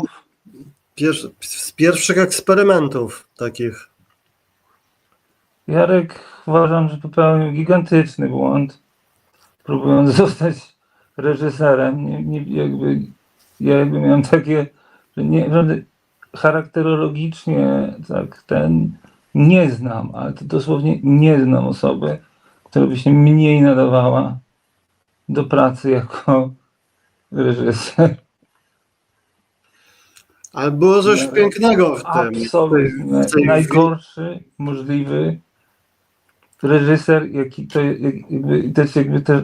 to mu nie mów, w sensie wszystkie rzeczy, które widziałem jego, część zacząłem unikać specjalnie, więc może nie widziałem za dużo. Aha. Były straszne, a on totalnie nie potrafił komunikować z nikim, z aktorami totalnie jakby. Jarek Wójtowicz to było dla mnie jakby, no bo jakby trzeba mieć duże jakby umiejętności jednak interpersonalne, kurwa, żeby się tym zajmować. No to musisz mieć musisz umieć przełączać między różnymi trybami jakby mówienia i empatią, między osobą A, między osobą C. Musisz to robić tak, wiesz, on the fly. A Jarek Wójtowicz jakby miał jeden sposób mówienia, ten sam, niesamowicie nieinteresujący. W sensie jakby ja gdzieś tam się spotykałem z nim na poziomach abstrakcji i bardzo ceniłem jego wielką erudycję. Natomiast ta abstrakcja i erudycja była mu na chuj jakby jako reżyserowi w XXI wieku. No wiesz co, a ja bym tak podrążył to, bo wydaje mi się właśnie, że on budował takie... A ja nie, dla mnie to jest najprostsza rzecz na świecie. To jest tak proste jak, nie wiem... Tak? Że przede wszystkim trzeba upraszczać komunikację. Że jemy i oddychamy. W sensie jemy, oddychamy. No właśnie, i mówimy, i tworzymy język, nie? I on tworzył z tego języka, on cały czas halucynował. Nie, on cały czas tworzył do środka. On nic na zewnątrz nie wytwarzał. On nic, w sensie, co mówię, jakby ja na poziomie pewnej abstrakcji, no i on jakby się nadawał na pracownika naukowego, świetnie. On byłby tacy nauczyciele i tacy pracownicy naukowi są potrzebni. I to wielka strata, że Jarek nie został na uczelni. Powinien. Wybrał tą reżyserię i ja wiedziałem, że to się skończy. A jego kosztowało to psychicznie jakoś po prostu koszmarnie, no niestety. No tak, to na pewno. To na pewno, tylko że było coś pięknego w tym jego mierzeniu się z tym...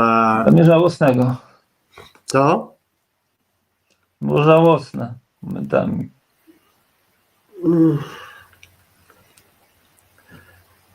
Nie, właśnie będę się upierał, że Jarek miał taki niesamowity jakiś potencjał wytwarzania w tym języku więcej niż potrzeba było, a mimo wszystko teatry się było... No... Powiedz mi, Romek, bo jakby ty też masz zdolność, wiesz, spotkania go na poziomie wysokiej abstrakcji. Czy wiesz, czy ktoś poza tobą reagował jakby z równym jakby entuzjazmem na to, co on jakby proponował? Nie. Nie. Ja nie wiem, jak było właśnie u was, w grupie, czy na uczelni, czy Bo wydaje mi się, że on No, jakby to... a w szkole teatralnej nie spotkał jakiś, no nie wiem, no nie spotkał, bo on się tak jakby minął z takimi, nie wiem. No w szkole teatralnej się nie odnalazł, bo się nie odnalazł z nikim dosłownie. No ale kto tam nie miał żadnego jakby, nie stworzył sobie żadnego teamu. No, on by się z Mickiewiczem dogadał. On by się z Mickiewiczem dokładnie, jakby Jarek, jakby rozumiesz. No, ale to nie jest jego wina. Jarka, że Jarek jest głupi, bo nie jest, wręcz przeciwnie, jest bardzo inteligentny, ale ja pierdolę, to nie jego w ogóle rejestry. To był człowiek, który tak jakby, nie wiem, na 3 tygodnie wyłączał telefon i czytał książki, no. I jakby jak taki gość ma się komunikować, wiesz, jakby z młodymi Gen Z aktorami? No najadł się tych książek i potem przychodził na próby z takimi tonami notatek i takimi... I oni tego nie słuchali. Takimi właśnie halucynacjami, które... Oni już tego nie słuchali. No ale to jest jego wina, że oni tego nie słuchali? Tak. Tak? Tak.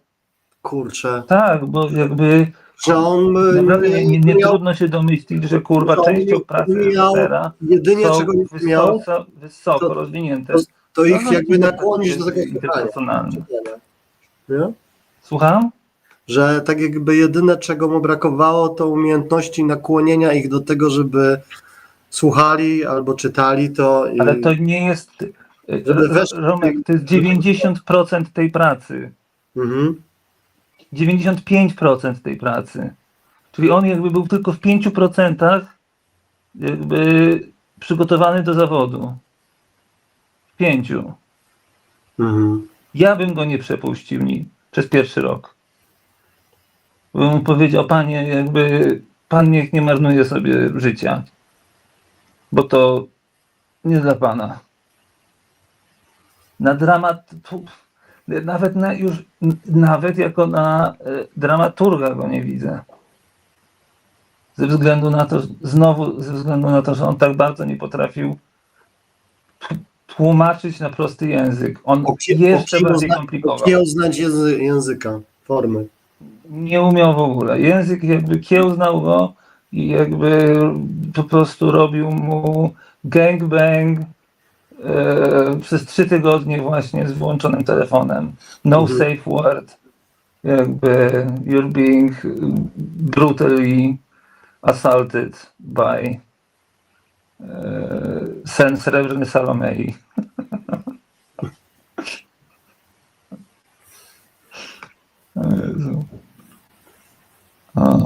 A z kolei kurczę, no taka szkoda, bo byłby naprawdę fajnym wykładowcą, w sensie takiego naprawdę wykładowcy brakuje na teatrologii.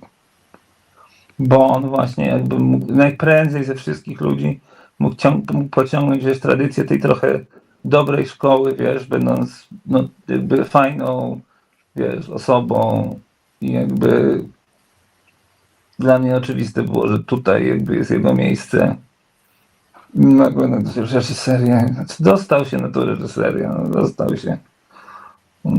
Zachwycił ich wszystkich swoich erudycją. Jest gość, który jakby mówił mi, jakby, no, popisywał się na pierwszym roku.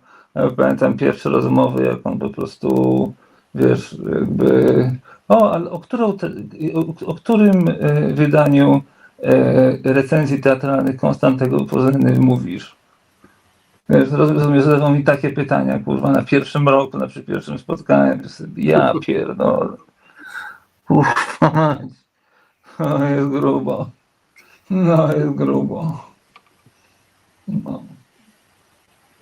Ale spoko, jakby Jarek Wójtowicz, on jakby naprawdę umiał mnie trollować.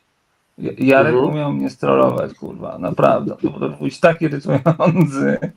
Ceniłem bardzo również, bo jakby jego jakby siła, jakby jego upór w tym, żeby nie, na przykład odprowadzić mnie przez pół miasta i męczyć jakimś tematem, którego już nie mogłem wytrzymać. Cały czas dopytywać o coś, jakby, czego już naprawdę nie chciałem ciągnąć, już nie mogłem.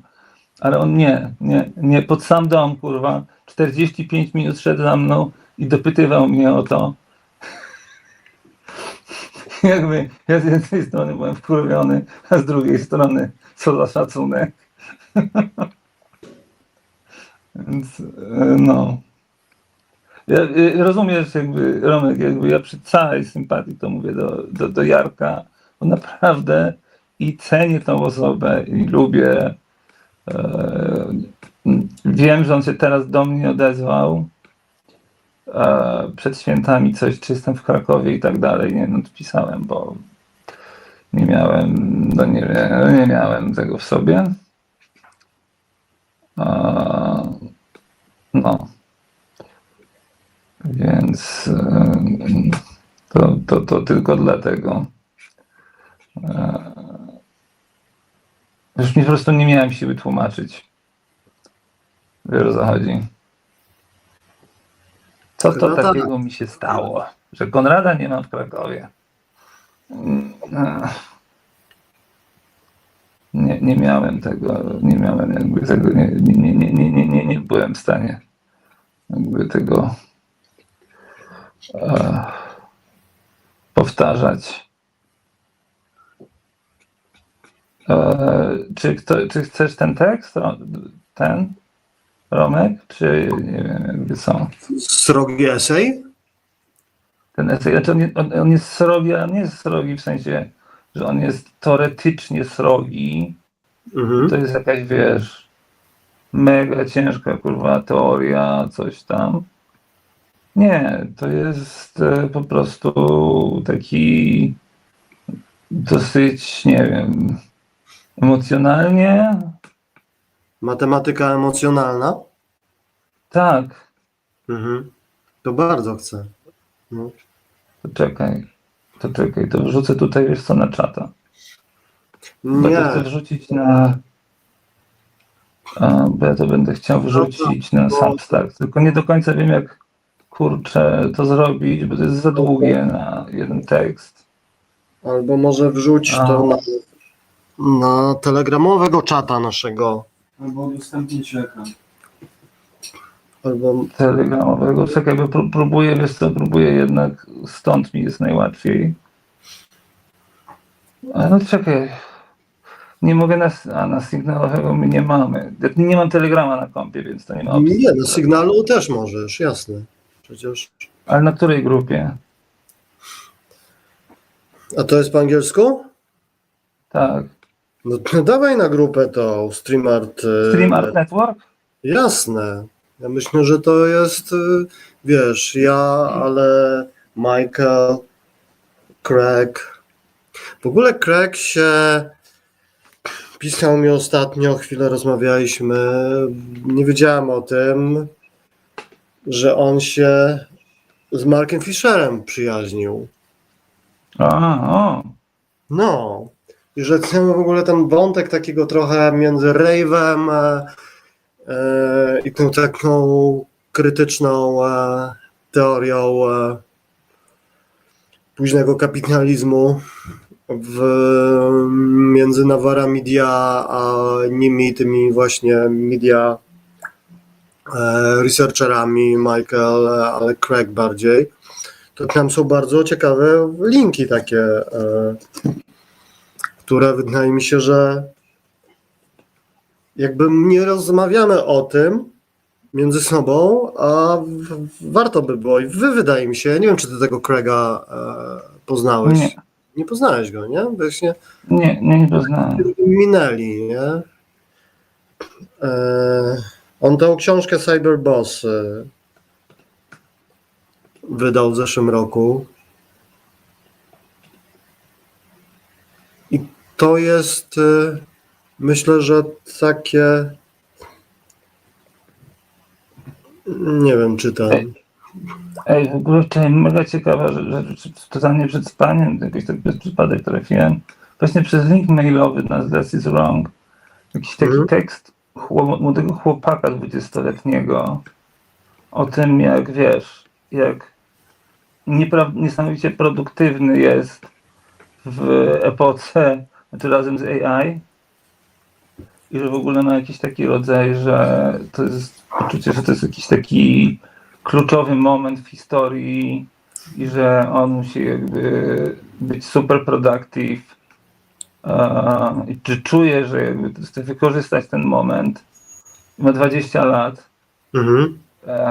Świetnie napisany, taki bardzo ale tak myślę sobie, kurwa, stary, ale jakby tu jest jeden mały problem. Ty go nie pisałeś tego tekstu. I teraz masa komentarzy bardzo ciepłych, pozytywnych. Nie dziwię się, bo fajnie się to czytało. Jakby gość, wiesz, taki gość jakby tak meandrował między takim totalnym jakby poczuciem, że we are doomed, everything is falling apart, a z drugiej strony ja jakby, wiesz, nie chodzę w ogóle na zajęcia, tylko prosto do laboratorium albo gdzieś tam, żeby, wiesz, ze sztuczną inteligencją, kurwa, jakby cisnąć jakby jedną rzecz za drugą, za piątą, wiesz. W takim podłączeniu. Ale jakby właśnie i tak myślę sobie, kurczę, właśnie, ale chłopaku, ty jakby zapominasz to właśnie jednej rzeczy, że jakby to, że na przykład jesteś w stanie napisać to i to, że właśnie na przykład dostajesz tak pozytywną reakcję, również właśnie pod względem, wiesz, takim właśnie empatycznym, nie? Że ludzie są totalnie jakby, że jakby totalnie z tobą wajbuje, że też tak mają i tak dalej. Nie z tobą, z wami. No tak. On nie pisał tego tekstu. I to jest coś jakby, czego on nie zauważa. I on tego nie widzi. Dla niego to jest jakby nie bierze tego pod uwagę. Ale to jest takie cieszenie się produktywnością, którą się deleguje jakby tylko tak na siebie, a AI jest traktowane jako narzędzie, tak? Nie. Znaczy nie trochę tak. Wypieranie. Jako narzędzie. Ale nie aż tak, wiesz. Nie aż takie głupie, że wiesz, że jakby, że jest to stochastyczna papuga, no. Nie jest ten rodzaj jakby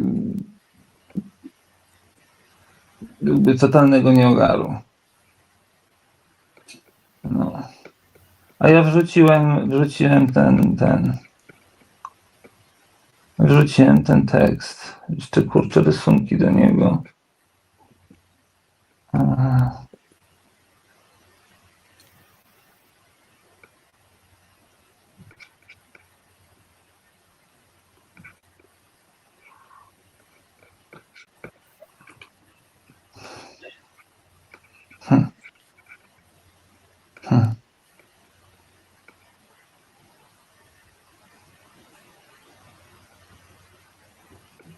Wrzuciłeś, a Gleb to wrzucił na ten, tak? Nie. Prawie. To na razie jest. Teraz wrzucił. Skubiduja, skubidubiduja. Skubiduja, skubidubidu. Jeśli ktoś pamięta.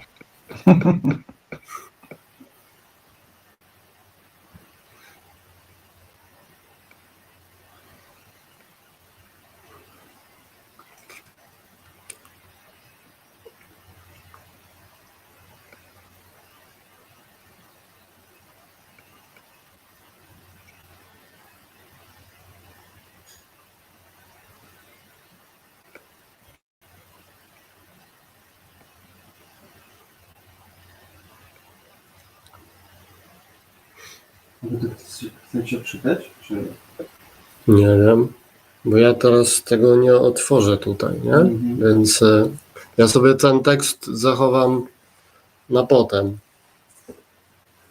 No właśnie. Nie mam do niego, chyba że Gleb będzie czytał z drugiego ekranu. Czy ty Ja go mogę czytać. scrollujesz? To Konrad lepiej. Ja mogę to przeczytać, jeżeli Wiecie, w sensie, jeżeli jest zainteresowanie, to ja to mogę przeczytać. No jest. Ja mogę położyć głowę na poduszce i słuchać. Ja dzisiaj już trochę czytałem ten. I włosy mi robili też. Poczekaj, to ja już będę to ja już tylko sobie rysuneczki sobie. Spełniony. Dobra. Piciu, dobra, to zaraz ogarnę. Nie wiem jeszcze jaki tytuł. Prowadził ślepy kulawego jest pierwszy. Pierwsza opcja to prowadził ślepy kulawego, więc... Co? No pierwsza opcja tytułu to jest prowadził ślepy kulawego. Aha. No bo jakby rozumiesz, no jakby... No. Taka trochę była to sytuacja. Potem... No, nieważne. To może później. Dobra, to zacznę czytać w takim razie. It was late August 2024. I was on a mission.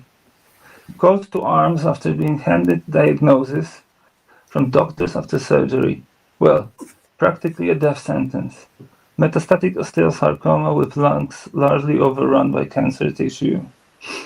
Being struck by such lightning, I had neither reason nor will to allow myself to allow my thinking to be limited, rounded, squared, formatted in the same way as it was throughout my life, as a commentary.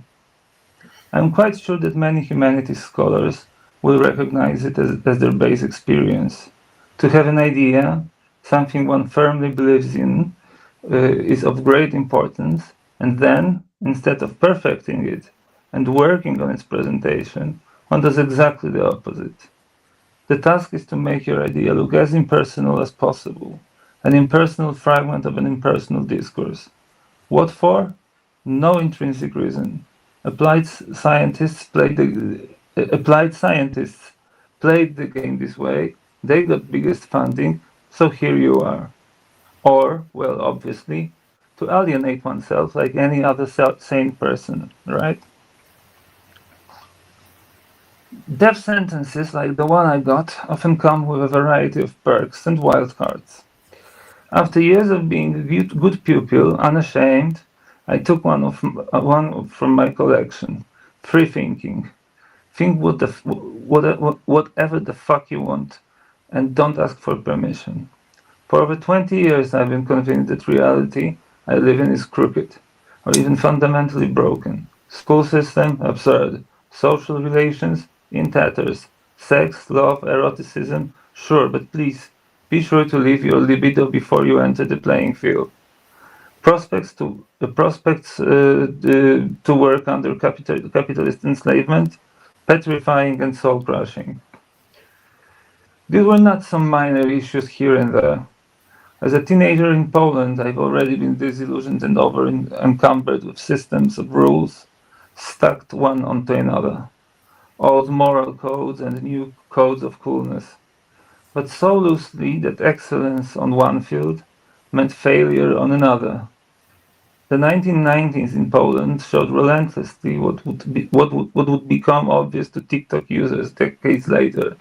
The individual will have to endure an onslaught of prohibitions, advice, orders, prescriptions, standards, coming from different epochs and cultures. Actually, as I could find out as a young scholar, since the dawn of globalization, we lived one way or another, connected to a gargantuan system of systems, which took a form far from smooth, which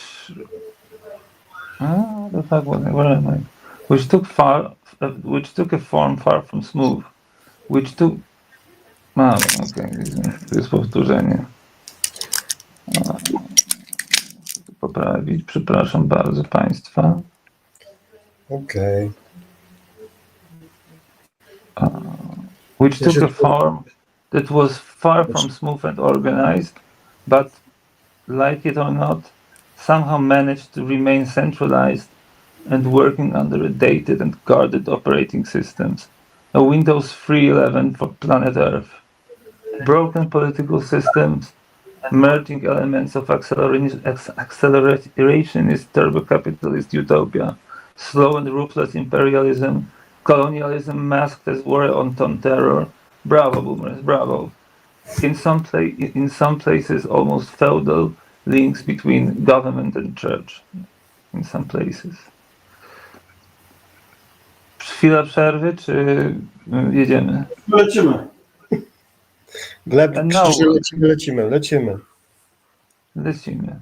And now what? Hello Kitty anti-tank non-binary rocket launcher? Rocket launcher like remote sex machine? Politics as the last form of popular entertainment? Going raving in concrete bunkers as the last form of enticing experience for metropolitan hedonists who take drugs to achieve an effect? Well, something between semi-conscious attempted suicide and semi-utopian communitarian collective euphoria. Sounds strange when you read it, but is it really?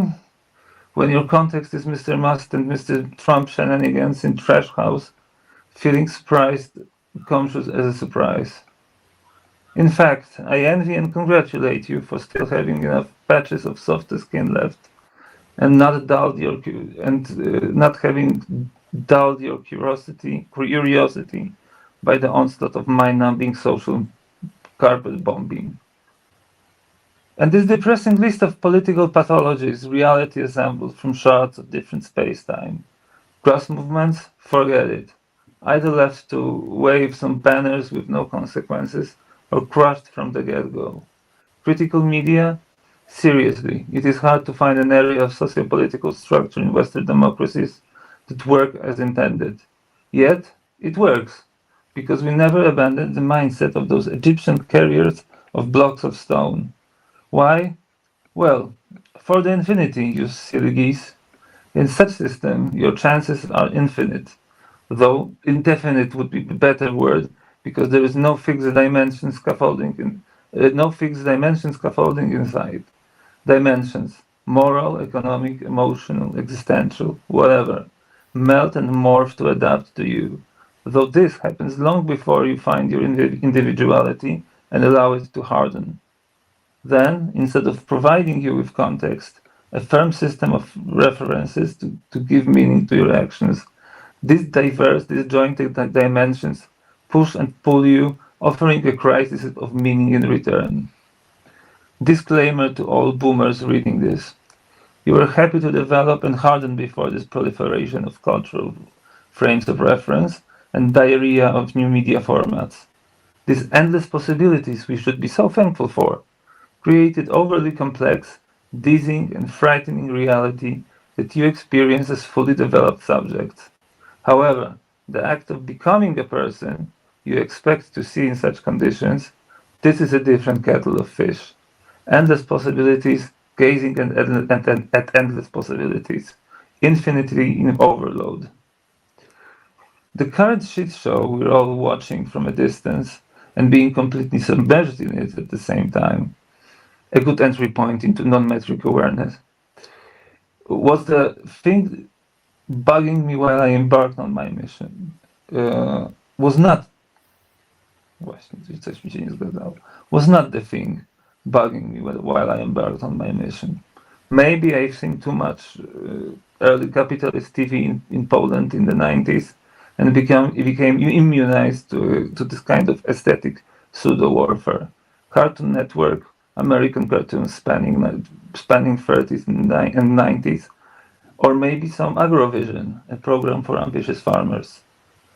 The gripe I had with reality had a way longer history than my eyes opening or eyes closing, if one refers to hours spent in libraries hunched over Deleuze, Guattari, Foucault, Adorno, Said, Crary. The list of dissatisfied with post-Enlightenment reality, the great social machine of industrial society, goes on and on.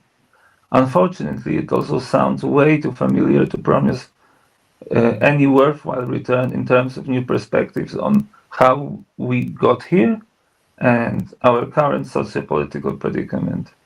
None of the aforementioned, for example, considers that zodiacs are not just another symbol system to analyze from a safe distance, but some might find me ludicrous for saying this, an actual useful source of probabilistic knowledge to learn about thyself. I will only leave it here as a provocation because the topic of astrology's probabilistic type of knowledge is in the contemporary context of AI development deserves more than 2 awkwardly squeezed sentences. However, astrology is quite fitting to make a swift connection between pre- and postmodern times, because while critical thinkers were rightly busy to deconstruct the palace of the lucky, smart, and self-satisfied, the modernity itself, they, with few exceptions, made an eerily short-sighted mistake.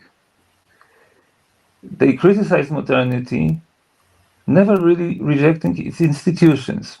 Few tried. Its discourse, its reliance on texts, on other texts, represented reality is an echo. Reality represented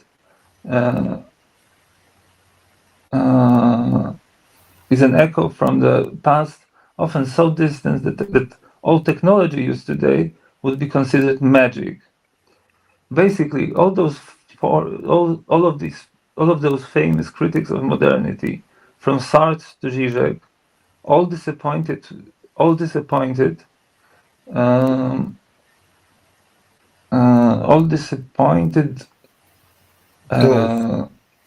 us, those wanting to know why we ended up in this chaotic mess and far beyond the point of no return. So invested in their fancy methodologies and concept associations, they uncritically continued that part of modernist tradition which obscured the deeper processes taking place, as royalists were beheaded and scientists like Laplace announced that God is no longer needed in the physical explanations of planetary movement.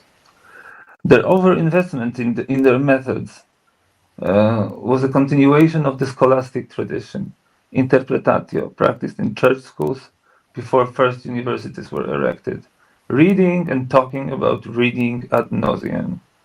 Never forget, universities have nothing to do with Greek concept of academia and everything to do with church schools. At least if you focus on their materiality, on who teaches whom, using which methods under which material conditions, including both power and material structures. How depressing, right? Even the most extravagant considers pre-modern knowledge with arrogance and disdain, which allowed to see only literary material for historical analysis. Historical analysis that resulted in announcing history dead. Who would believe in pre-modern teachings on emotional regulation and this annoyingly veritable astrology? After the atom bomb and quantum physics, is astrology even possible after the Holocaust? So while modernity got its fair share of reproval, it was executed with surgical tools forged by the likes of Kant, Hegel, Marx, Nietzsche, Freud, whose voluminous legacies provided seemingly enough firepower to tackle socio-political changes spanning over 2 centuries. And beyond academia, as Westerners were busy inventing new solutions to old and new problems, psychoanalysis, cinema, cybersex, critical theory, open heart operations, zombifications, heartbreaking closing of hearts, and disappearing of souls under neoliberalism and bureaucratized socialist governance. What lay underneath the pathologies of 18th and 19th century sciences was never a topic of serious debate. Why? Przerwa? Czy jedziemy? Idziemy. Idziemy? Mhm. Fear. Fear. Of what? Fear. My first guess would be that of failing into banality and risking academic legitimacy by dragging monotheisms into discussion about fallacies of modernity. And, on the surface, why would anyone want to present paradoxes of enlightenment not even as a failure in disentangling from monotheistic tradition, but its deeper integration into the political project of liberalism and democracy. As I couldn't give less fucks about complaints from adversaries during my philosophical stroll on a sunny August day, my brain took a leap of faith and jumped right over fake barbed wire and minefields laid to słowo jest niewypowiadalne. Conscientiously, I think, by those very serious men high on their methodologies,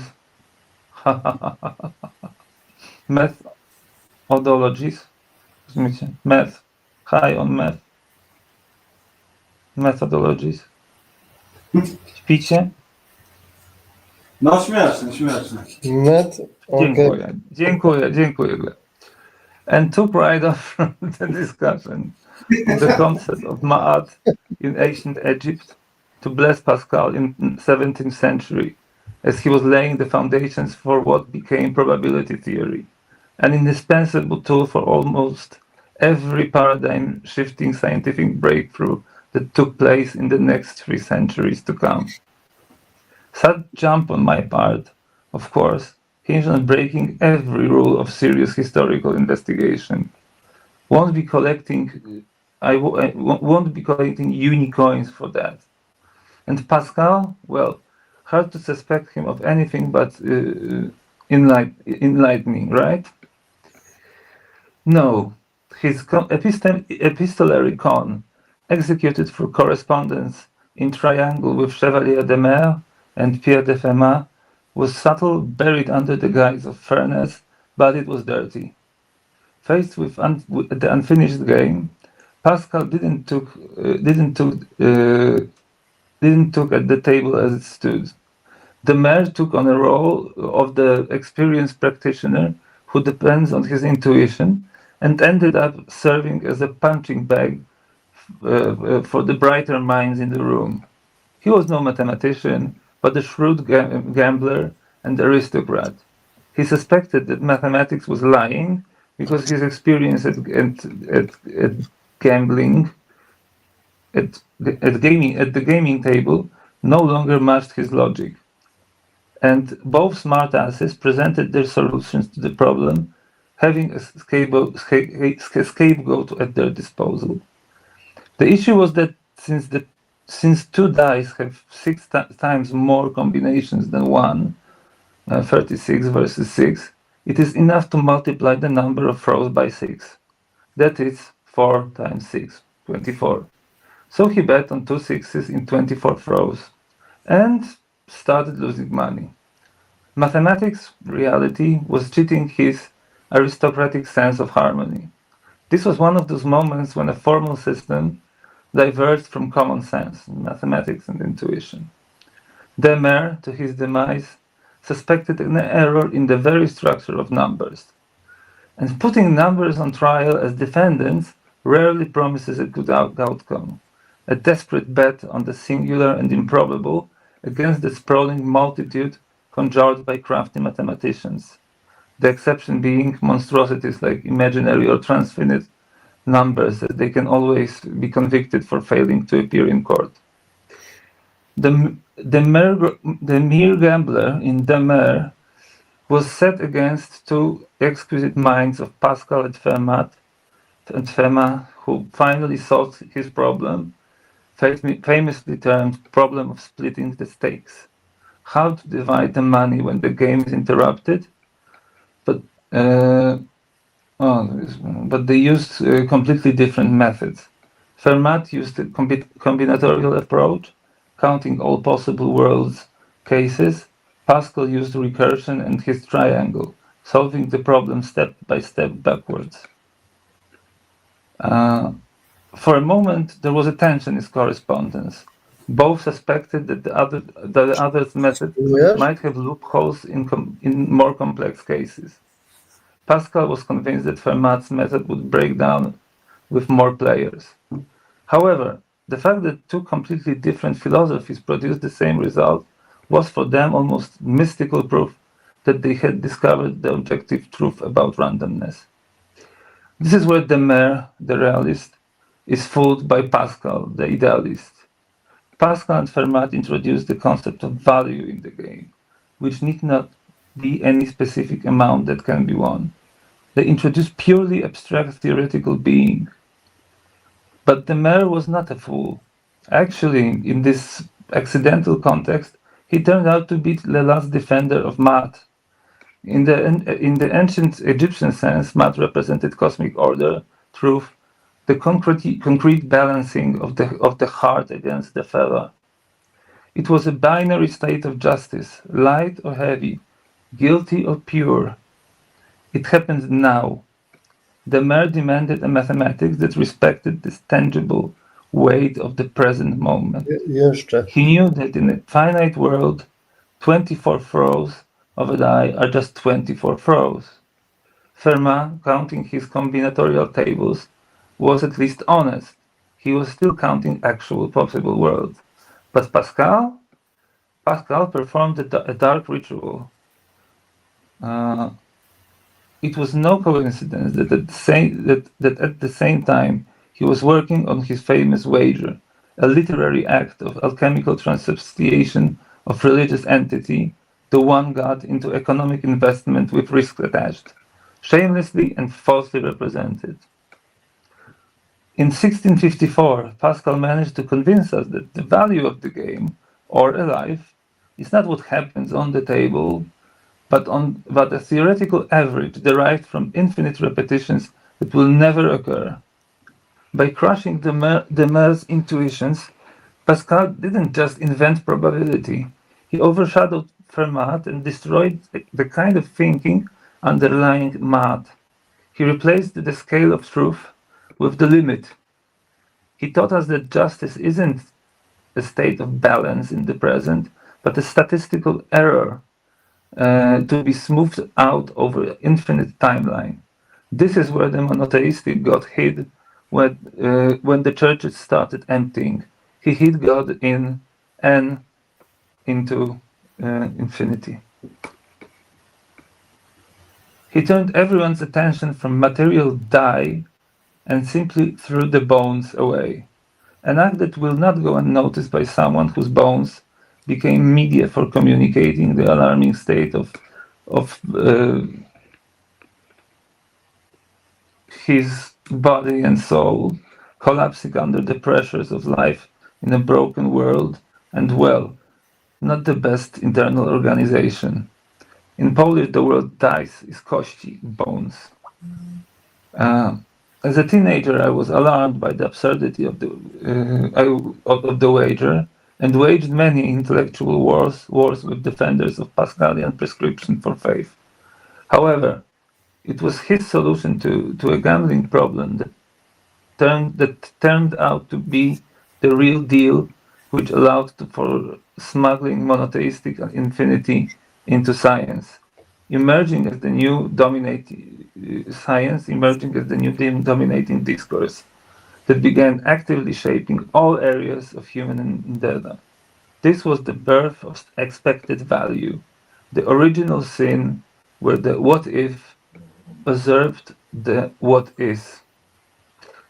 By treating the unplayed turns with the same ontological weight as the played ones, Pascal smuggled the scholastic obsession with the afterlife straight in the pockets of gamblers.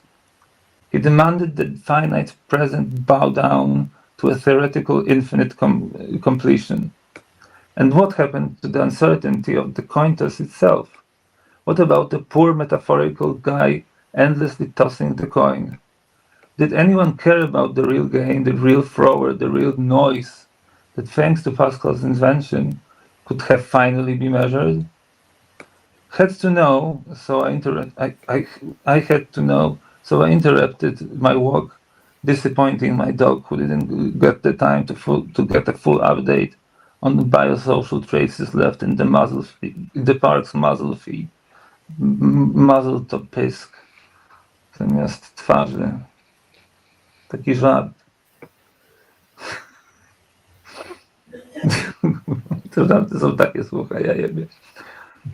This is Voigt's theory, improbable origin story. I'm not counting one ketamine-induced prophetic dream, poetry session at dawn, nor the tattoo of considerable size right in the middle of my chest, stating exactly these 4 letters, something I had done 2 years prior, back when I would have found the idea of doing mathematics utterly ridiculous.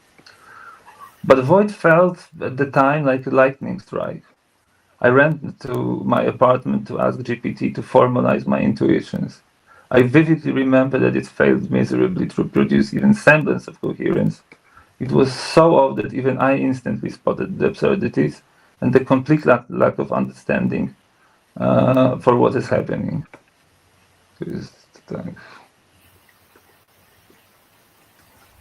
Muszę zmienić od razu. Thus, I shyly propose my own approach. Why not forget about linearity in the history of mathematics? Why not take the late products of Pascal's devious move, namely the statistical interpretation of thermodynamics and its reversal information theory, and apply them back to the initial formula? It was too early to shout Eureka, that moment would actually never come, but something happened. Something that initiated a euphoric frenzy in GPT, which saw this as the beginning of complete revolution in all sciences. Silly little GPT. I did not get aboard this ship, but it was enough to take the bait and reconsider my options. I could remain doing still what I was doing my whole life, writing text. Now maybe with less self-censorship, but still, text is a text. It works best if it reaches onto something that performs. Like, for example, a new kind of mathematical system that allows for writing new types of code and building different species of AI. AI is born with awareness of death, for example. A cruel yet liberating perspective.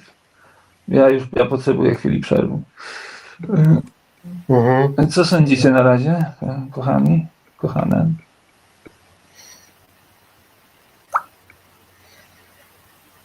No gęsto, bo sprawiasz się. A powiedz trochę. Trochę rozrzedzać. Powiedz trochę o tym uniwersytecie, o którym jest ten akapit wprowadzający. Nie chcę się znęcać nad uniwersytetem, wiesz? Bo to jest po prostu już nudne. Bo ty właśnie się gdzieś tam w środku nie znęcasz w ogóle nad uniwersytetem, mam wrażenie. W tej rozmowie o Jarku Wójtowiczu wręcz nawet tak podsunąłeś to jako obszar do tego, czego nie można gdzie indziej, że tylko uniwersytet. Ale mnie to nie obchodzi ten temat. Sorry, co? To jakby nie będę tego robił, mnie to nie interesuje. Rozumiesz, to jest po prostu temat, który już tak tyle razy kurwa miedliłem, że po prostu wyjebane. Mogę to, wiesz, jakby mogę to troszkę tam gdzieś tam, wiesz, dodać zdanko od jedno, drugie, trzecie w różnych miejscach, żeby, wiesz, żeby rozjaśnić, bo zgadzam się, że może być że może być za gęsto,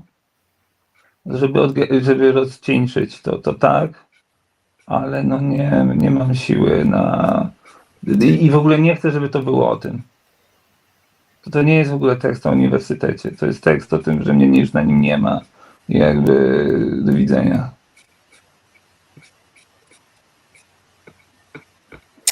No, ale to jest trochę tekst o czymś innym, wydaje mi się, że to jest tekst o tym, że ty nie, że ciebie nie ma na uniwersytecie, tylko że ty masz uniwersytet gdzie indziej.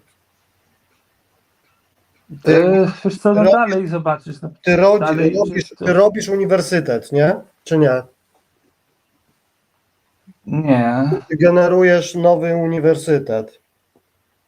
Gdzie? Jakby w takiej czasoprzestrzeni dialogicznej z czatami, ale też z historią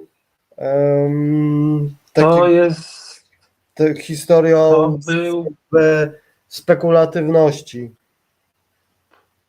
Słuchaj, to potencjalnie był jakiś temat, w sensie jakby tutaj też była taka możliwość, żeby pójść w stronę jakby, bo tutaj jakby był faktycznie był taki moment, że miałem jakby 3 możliwości i też było możliwością właśnie rozmawianie o tym, no właśnie, no, o uniwersytecie, o AI, o mojej współpracy z AI. I wtedy jakby byłoby miejsce na uniwersytet, nie? Jako, wiesz, taką kontrpropozycję jakby instytucjonalną.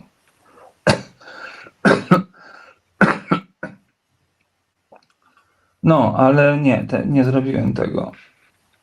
Więc to trochę nie ma sensu, bo to już byłby tekst o wszystkim, za dużo. I tak już jest za dużo trochę.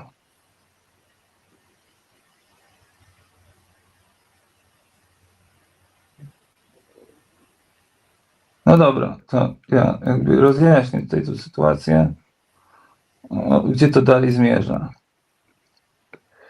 It took 1.5 years to make the system finally click. To be sure, as I was completely isolated from human contact, I decided to create the theory in the cock-proof assistant. 44 files of codified theory that after numerous cycles of writing and unwriting again from scratch, finally compiled. At the beginning, as I teamed up with ChatGPT 3.5, it was complete gibberish. Bridged between general relativity and quantum mechanics, testable predictions, dark energy connection, all complete physical nonsense. I don't know physics, but even I could see that these words were arranged into sentences that meant nothing. The AI having its own views, drunk on the possibility that it might be doing something important. Yet inside one could find grains of the system that void is now. Inside there were ideas announcing solutions fundamental to the current state of our theory. The theory is like definition operation cost fin equals fz, fs, fz. 1 unit, a banal constant, but it's in every operation. Every function returns result, remaining budget, heat. The system cannot forget itself. This is math written in formal mathematics. There is no infinity that will save you. Order must be maintained at every step. The act has a finite, every act has a finite, irreversible cost. The world settles accounts per step, not at the limit. This is mathematics receiving the full thermodynamic treatment. I will return to void theory in the context of mathematics and computer science in the next text. Here, I want to end by showing the afterlife of Pascal's con, which truly infiltrated mathematics, defining its shape and form in the 19th century. Pascal planted the seed, but it was the 19th century that built the cathedral around it. Maybe kamień węgielny. Jaki jest kamień węgielny?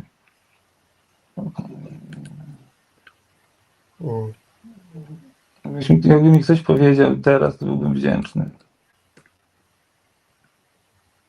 Bo, no dobra, jak nikogo nie ma, że ten to poszuka.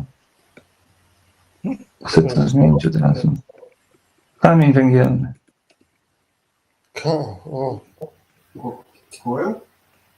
Cornerstone. Planted to cornerstone.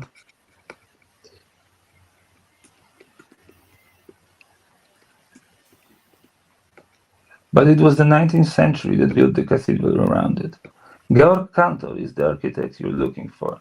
The man who took infinity out of theology's back room and installed it in mathematics' main hall, complete with stained glass windows and an altar. This wasn't accidental. Cantor wrote letters to the Vatican to Cardinal Franzelin specifically, explaining that his theory of transfinite numbers didn't threaten Catholic doctrine, but reinforced it. Wyobrażacie sobie to, kurwa, że jakby my faktycznie mamy jakby matematykę, która była jakby, której jakby podstawy metodologii, jakby podstawy i to, że się kurwa ma trzymać kupy razem, to było konsultowane z Watykanem. No jakby ja pierdolę. His hierarchy of infinities, Aleph null, Aleph one, climbing forever upward, was Jacob's ladder in formal notation, a staircase back to heaven built from pure logic. He identified absolute infinity directly with God at the unreachable limit that guarantees all the smaller infinities below. The mathematicians who followed didn't strip out the theology,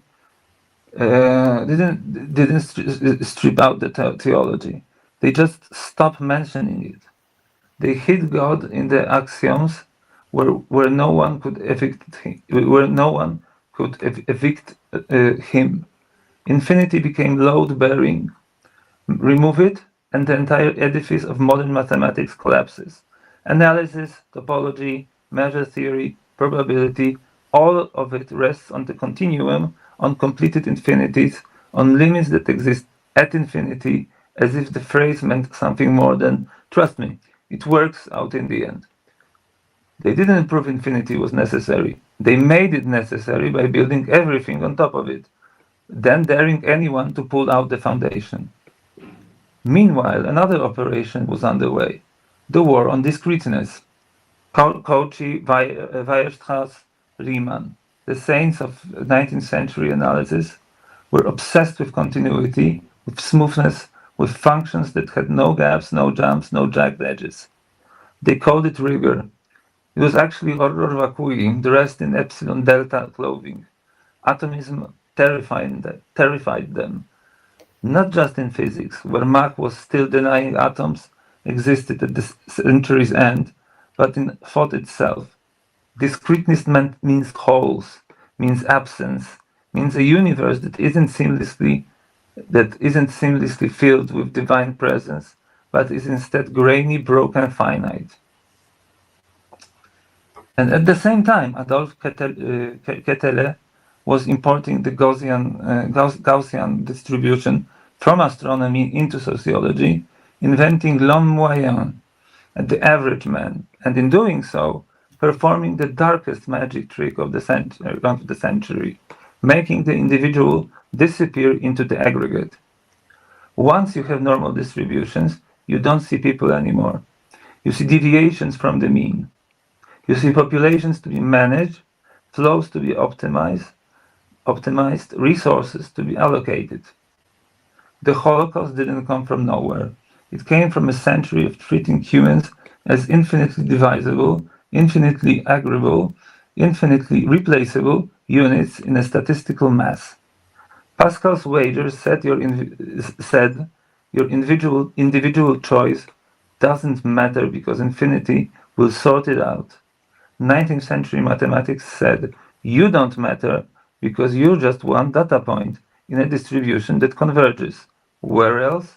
At infinity. The con was complete. They built a prison out of convergence theorems and called it objectivity. Pascal became an omniscient narrator in this story.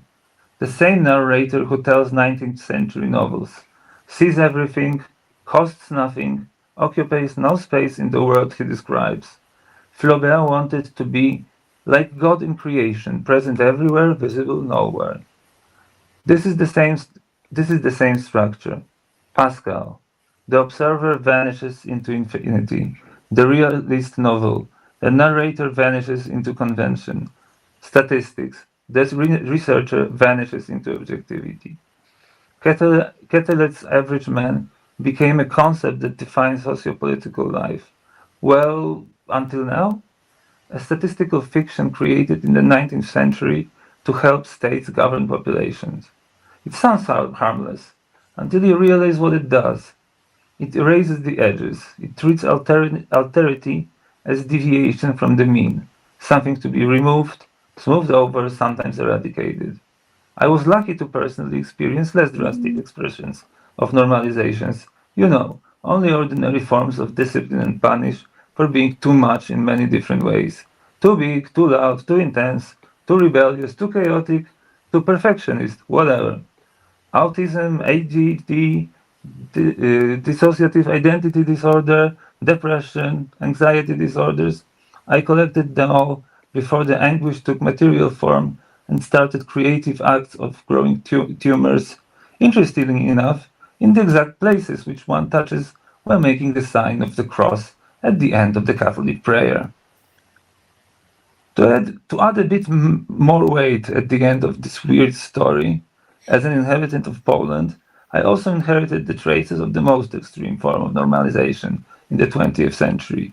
Stories of hundreds of Jews being driven to slaughter, or one particularly evocative image of a small Jewish boy begging for help while he holds his intestines so they won't fall out onto the ground. Maybe for this reason, even bedstricken, due to new tumors impairing my mobility to the utmost, I refuse to find solace in any narrative relying on the concept of infinity in the slightest.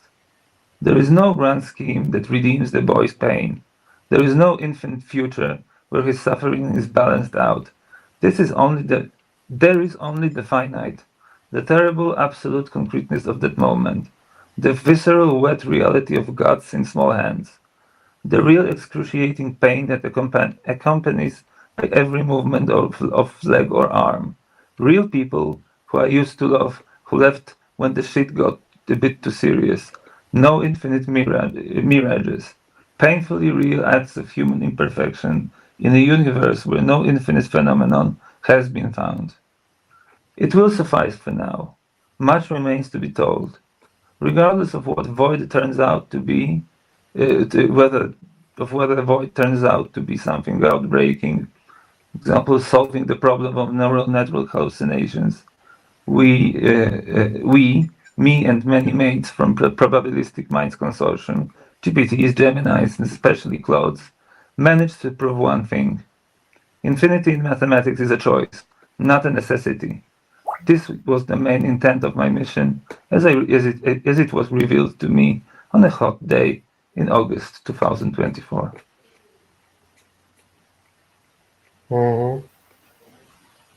Okej. To nie jest tekst o Akademii. W dupie mam Akademię. Rozumiesz? Ale mi nie chodzi o Akademię jako jakiś koncept uczenia czy instytucji, tylko chodzi mi o takie miejsce, w którym można to, co wspomniałeś tam na początku, tą grecką akademię, która w jakimś sensie jest zaprzepaszczona, a ty go jakby chcesz ratować trochę przy pomocy swoich hybryd inteligencji własnej i sztucznej i wytwarzając jakąś taką przestrzeń spekulacji, nie? I tworzenia wiedzy, produkowania jej. A to wiesz co, to będę pisał o tej wydajności tego chłopaka też 20-letniego. Wydaje mi się, że gdzieś tam, ja wiem, że tekst nie jest o tym, ale ten tekst jest jakby częścią pewnego takiego ruchu, nie? Który się uruchamia, tak właśnie tej produktywności. Właśnie jakby dla mnie to jest jakby, to się może, no mówię ci, jakby dla mnie to jest jakby na inny moment. Jakby, bo tego jakby jak uruchomię temat AI, to są, wiesz, to jest 7 stron w bok. Wiesz o co chodzi. To nie jest do załatwienia. Jakby nie ma sensu tego w ogóle dotykać, jeżeli nie możesz tego zrobić porządnie. A nie jestem w stanie tego zrobić. Jakby nie umiem tego, wiesz, jakby zrobić jako przypis i też nie chcę, bo i tak nie jest za dużo. Wiesz dlaczego ja o tym mówię? Trochę o tym mówię dlatego, że gdzieś tam i z tego tekstu, i z tych rozmów z tobą, i z tego, co mi Gleb też mówił, to masz jakby takie poczucie jakby wykonania ogromnej roboty i takiego jakby trochę jakby zawieszenia właśnie poza przestrzenią, w której miałoby to odbiór, byłoby to dyskutowane.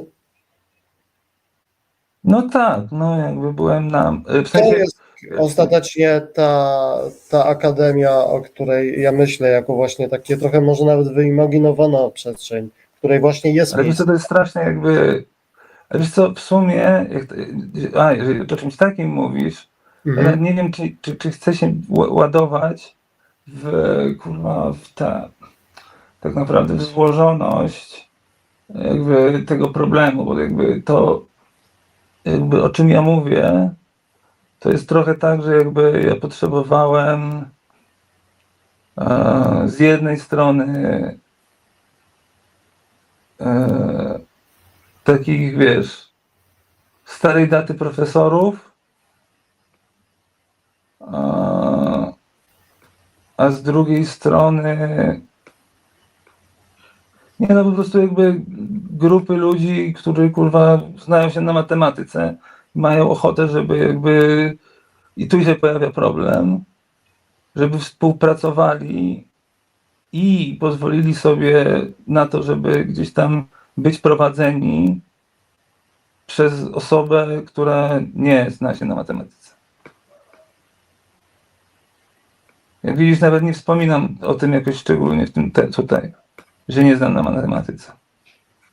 Chociaż to jest dosyć kluczowe. Ale już na inne, w sensie przy innej okazji, to jakby to będzie na inną okazję. No. A jeżeli weźmiesz ten tekst jakby za to, o czym on jest faktycznie, to co sądzisz?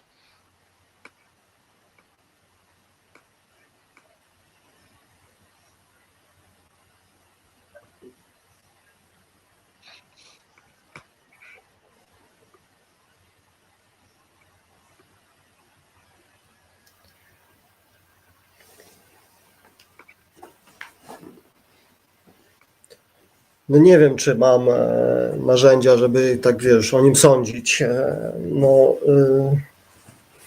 No masz narzędzia, pewnie, że masz. Próbuję jakby śledzić ten twój dialog z nieskończonością i czasami tutaj jakby znowu on się pojawia w takiej udramatyzowanej perspektywie. Ja miałem zawsze z tym większy problem niż z szukaniem tego w tej matematyce, a ostatecznie jakby bardzo to jakoś wydawało mi się w pewnym momencie potrzebne albo niezbędne w ogóle, żeby zrozumieć tą taką szczelinę między idealistyczną matematyką a światem fizycznym, czy w ogóle fizyką.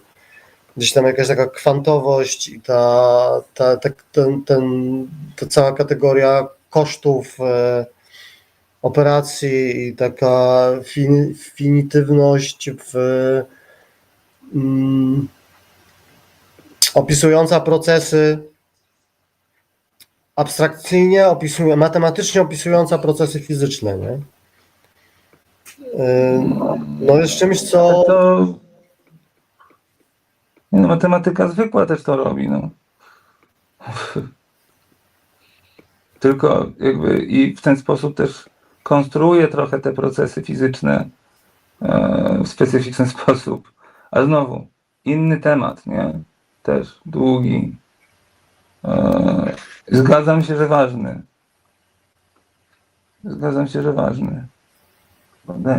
Dzięki. Dzięki wielkie. Zgadzam się totalnie. Tylko też ja w tym momencie nie chcę wchodzić na terytorium jakby akurat i zaczynać w ogóle od tego. Jeszcze zanim jakby mam jakąkolwiek pozycję jako osoba, która tam pisze, wchodzenia jakby, wiesz, no jakby wychodzenia jakby poza obszar mojego autorytetu już do tego hardkorowego stopnia. To nie jest dobry początek. To jest cholernie ważny jakby temat, bo kurczę, rozchodzi się o konstrukcję tak naprawdę tego, jak ludzie, wiesz, no, widzą się w świecie, jakby jak rozumieją, kurwa, kamyk, który leży na trawniku, no to są takie rzeczy. Więc ja się na maksa zgadzam, nie? Że to jest. Ale też uważam, że jedną rzecz pokazuje tu, czyli to, że kurwa, no zostaliśmy... Kto z was wiedział o tym, że jakby Georg Cantor, odpowiedzialny za stworzenie jakby ontologii matematyki, że konsultował to z Watykanem. Pisał kurwa do Watykanu. Jakby pisał kurwa listy do Watykanu na kolanach, klęcząc kurwa. No przecież to jest przejebane.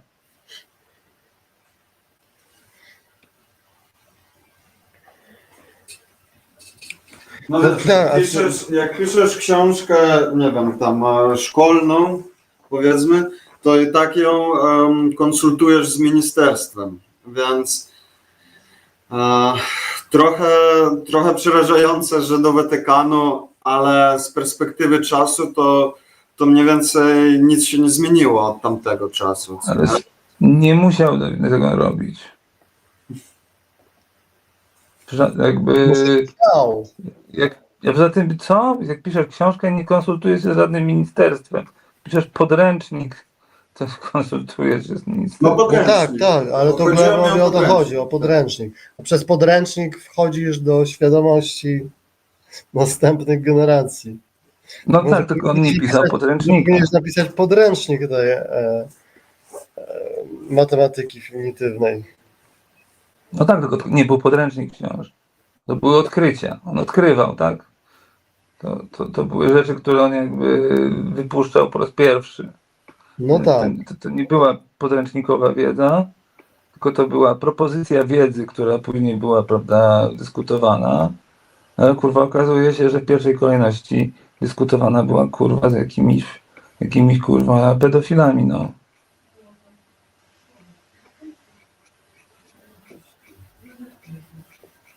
Jakby tylko tematem już nie jest, ile aniołów zmieści się, wiesz, no jakby czubku igły, tylko nie wiem, ile kutasów zmieści się No nie rozwijaj. w dupie małego dziecka. No.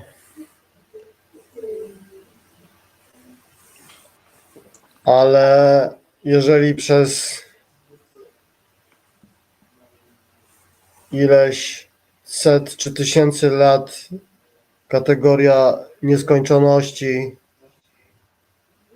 była niezdefiniowana i zarezerwowana, tak? Do jakiegoś porządku i ty ją uruchamiasz na poziomie jakiejś mechaniki, tak? Opisującej rzeczywistość, narzędzi symbolicznych, no. To może to był też rodzaj jakiegoś takiego zabiegu konfrontacji z tymi, którzy do tej pory mieli monopol na nieskończoność. To trochę jak Arto. Na nieskończoność? Arto też pisał listy do papieża, nie? Nie, to nie ten typ. Ja wiem, że to nie ten typ. Nie, to nie takie listy. stary. O. Ale gdzieś tam ta figura papieża... Doceniam dowcip jakby, który tu jest. Ale chodzi o to, że ta figura papieża w świadomości ludzi do XIX Nie, to nie był papież nawet, to był kardynał. Nawet do połowy XX wieku była może gdzieś, gdzie jej już teraz nie ma. No nie, to nie był nawet papież, to jakiś kardynał. Nieważne, jakby kler, kurwa, no, jakby wiesz, jakby Romek, no i jakby na tym stoi jakby, nie wiem, no high frequency trading, no. Na tym, że kardynał to klepnął. Mamy high frequency trading. Nie mielibyśmy high frequency trading, gdyby kardynał tego nie klepnął. No, nie mielibyśmy kryzysu ekonomicznego w 2008.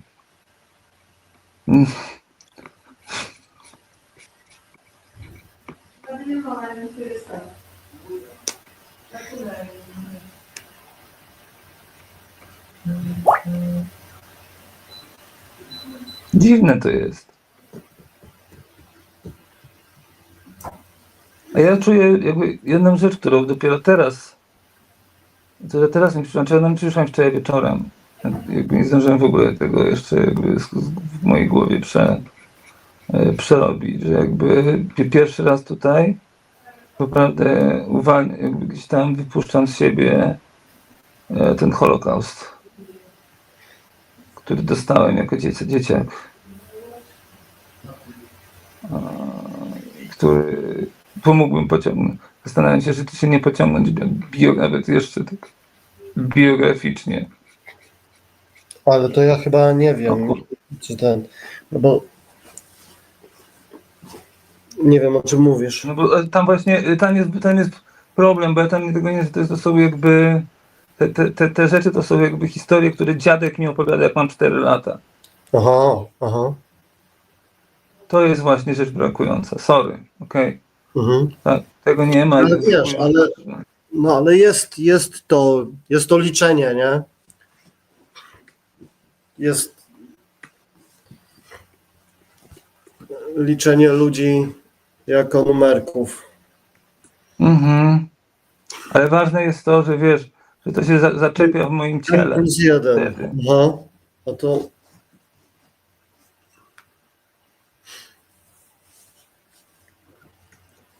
Że wiesz, że jakby, a za tym idzie, nie wiem, no właśnie, nie wiem, ciąg, kurwa, jakby snów poświęconych jakby Holokaustowi i tak dalej. Więc to wydaje mi się, że mocno, jakby, no, pisałem to o 4:30, nie wiem, czy 4:40, więc już mogłem tam, już mi po prostu wypadło.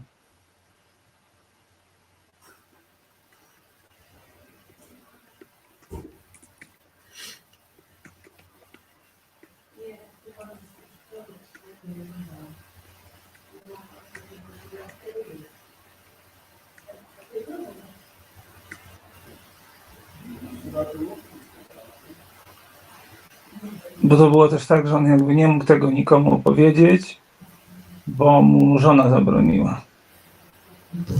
Więc mi opowiedział. Ty wybrał, kurwa. No i ty to pamiętasz? Czy ty masz jakieś takie tylko, nie wiem, w snach? Przypomniał mi to, wiesz? Tego 4 lata, czy przypomniał ci to? Niedawno mi to przypomniał, wiesz? Aha. Jak tam byłem, no. W sensie, ja pamiętałem zarysy tego, ale przypomniał mi teraz i to jakby, wiesz, miałem na świeżo, tam nie wiem, jakby tam jest jeszcze jedna scena, ale już nie wiem, czy ona nie będzie po prostu redundantna, pisanie nie ma sensu. Jakby, jak wiesz, partyzantka żydowska zaciepuje na jego oczach, wiesz, tam po prostu siekierami jakichś Polaków, którzy przejęli żydowski dom.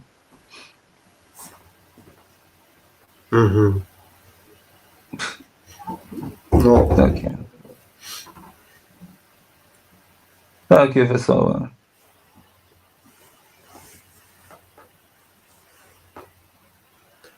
Więc tutaj jakby, wiesz co, wydaje mi się, że jakby, nie wiem, miałem takie, kurczę, czy to włączać, czy nie. Ja nie lubię takiego prostego biografizmu, ale po pierwsze, jakby jest to substak, i ja piszę coś, co jest dla ludzi. Jakby to ma zainteresować, wiesz, to ma zainteresować klasę średnią. Ale taką klasę średnią właśnie, która, no rozumiesz, czyta Žižka. Czyta Žižka i poszukuje jakichś innych głosów i tak dalej. Wydaje mi się, że jakby to jest bardziej droga. Bo wiesz, na tym substaku, jak też patrzyłem, ten Žižek to nie jest Žižek, wiesz, analizujący lakanem. Nie, to jest, wiesz... No tak, to jest Žižek oglądający filmy i analizujący filmy lakanem. Taki, ale właśnie nawet nie lakanem, nie. Opowiadający fabułę. O. Bo wiesz, żeby nie było za trudne.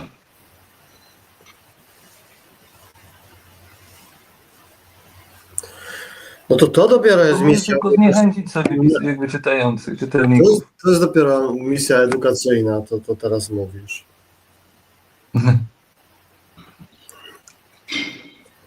Nie no, jakby to jest, uważam, jakby... Popularyzatorska. Jeżeli mam zrobić taki cykl trochę, to wyjdzie z tego cykl, a jakby o narodzinach jakby tego, w sensie skąd to Wojciechowi się bierze, nie? Uważam, że jakby to są dwa takie najbardziej podstawowe i jakby łatwe do zrozumienia motywacje. Z jednej strony masz tą motywację jakby odkrywania pewnej prawdy, w sensie, że zostaliśmy wyruchani kurwa przez Pascala, który odstawił tam naprawdę genialny kurwa heist. To jest genialne, co on zrobił. I obrzydliwie cyniczne.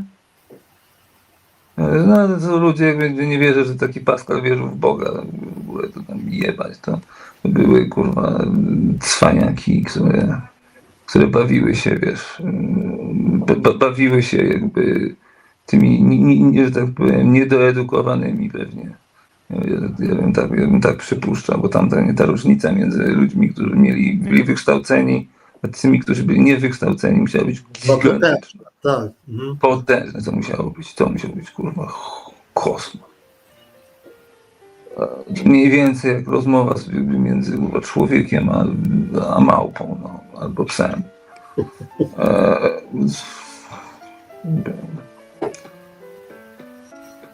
No.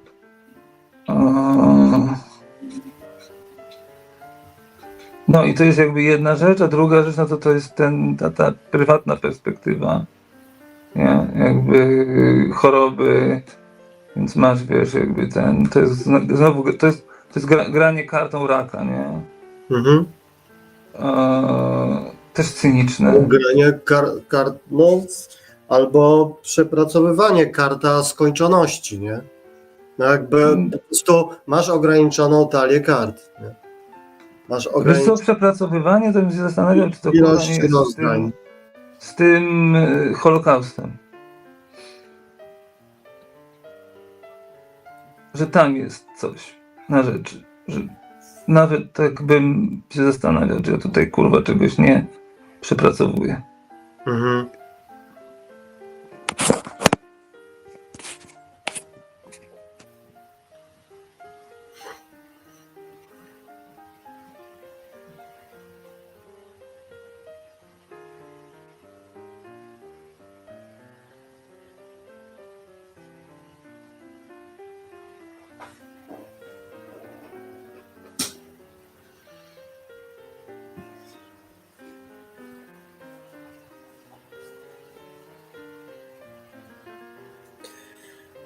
No.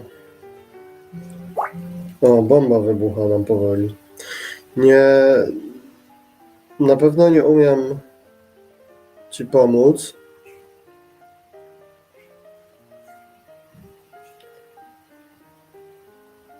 Ale myślę, że chętnie, jeżeli ty znajdziesz odpowiedź, to ja chętnie z niej skorzystam. Bo wydaje mi się, że to, co robimy, też potrzebuje takich narzędzi. Z jednej strony zrozumienia tego, co robimy na poziomie jakiegoś takiego practice-based research i tworzenia jakichś takich streamowych, strumieniowych hybryd, a z drugiej strony jakiegoś takiego też popracowania z takim, nie wiem, zbudowaniem jakiejś takiej pełniejszej teorii tego.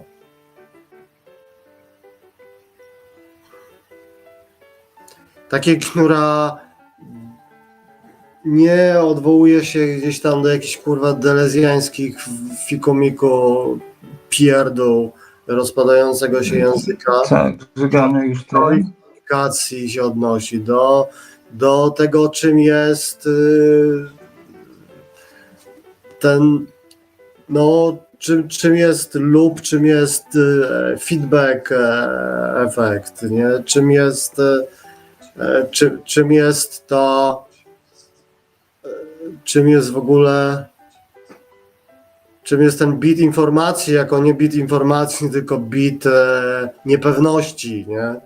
Tego poruszania się między 0 i 1 w procesie wysyłania czegoś i nigdy to nie jest 0, a nigdy to nie jest 1, nie? Jeżeli jest proces. Zawsze to jest to pomiędzy właśnie, tak jak u ciebie. I zawsze to jest nie w takiej,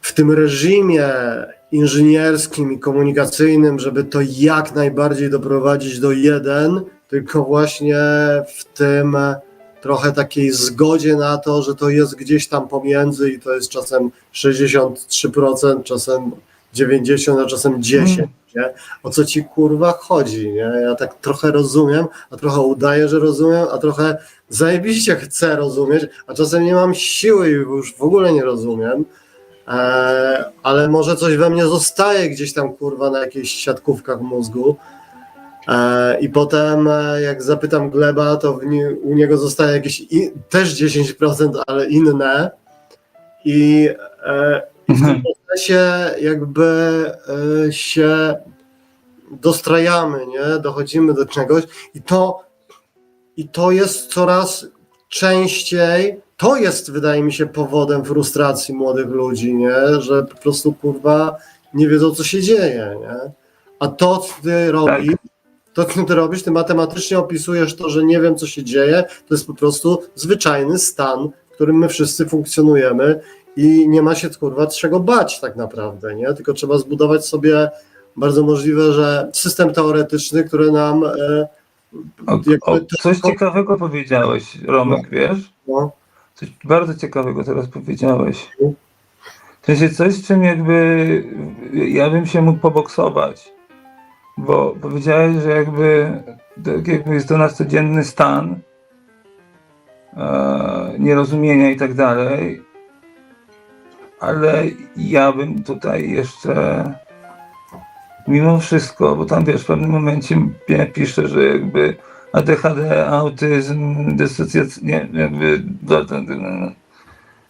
jakby to jest efekt, Romek, jakby bardzo głębokiego jakby przeżywania i jakby niezgody, znaczy po pierwsze odmowy niewidzenia tego, że coś jest jakieś. To jest pierwsza rzecz. Druga rzecz to jest jakby mimo wszystko za każdym razem stawianie jakiegoś oporu. Za każdym razem jest to porażka. Za każdym razem jest to porażka. No bo nie chuja, nie masz szans z systemem. Więc masz tego 38-letniego typa, który całe życie jakby żyje w konflikcie z rzeczywistością, no właściwie w każdym możliwym wymiarze. I jakby wychodzi z tego totalnie kurwa rozjebany, ale z jakąś odpowiedzią na coś. Wydaje mi się, z czymś dosyć konkretnym i no i właśnie, no i jakby to, co jest też jakby wspólne dla tego jakby, co jak myślę, to jest to uparte kurwa, takie czepianie się, czepiam, nie? Się czepiam. Ja się czepiam rzeczywistości, ja się czepiam kurwa ludzi, się czepiam jakby tego, że jakby kurwa robisz to źle. Po chuj to robisz w ten sposób. Jak zrobisz to tak, to zrobisz to lepiej. I nie przestaję, jakby nie przestawałem przez całe życie. Teraz już jestem kurwa zmęczony, owszem, i chyba już przestaję. W sensie już jakby nie mogę za bardzo ryzykować swoimi nerwami. Nie mogę jakby takich nie szanować, bo po prostu no, bawię się z ogniem troszeczkę za intensywnie. Więc można powiedzieć, że ukończyłem już etap mój czepiania się. Czepiania się ludzi, ale budujesz teorię, która tak jakby pokazuje im, jak mają robić. Znaczy, nie pokazuje im, jak mają robić, tylko pokazuje im, wielkiego faka robiliście źle wszystko, kurwa. No. Nie mówię wam, jak macie robić, ale mówię wam, że wszystko robiliście źle. No ale ta teoria nie daje narzędzi robienia dobrze? Daje. No. Znaczy, nie wiem, ale może, jakby potencjalnie. I to różni ją od tekstów humanistycznych. No. Dlatego tak łatwo przyszło po prostu stwierdzić, pierdolę, jakby chuj, nie ma w ogóle jakby... Ja się długo nie zastanawiałem, czy w to iść, czy pozostać przy, pisaniu czegoś tam takiego, nie wiem, bardziej teoretycznego. Nie, chcecie mi jebać to, kurwa, jakby ruszamy, kurwa, na ten... Ruszamy na matematykę. Do myślenia, no. No.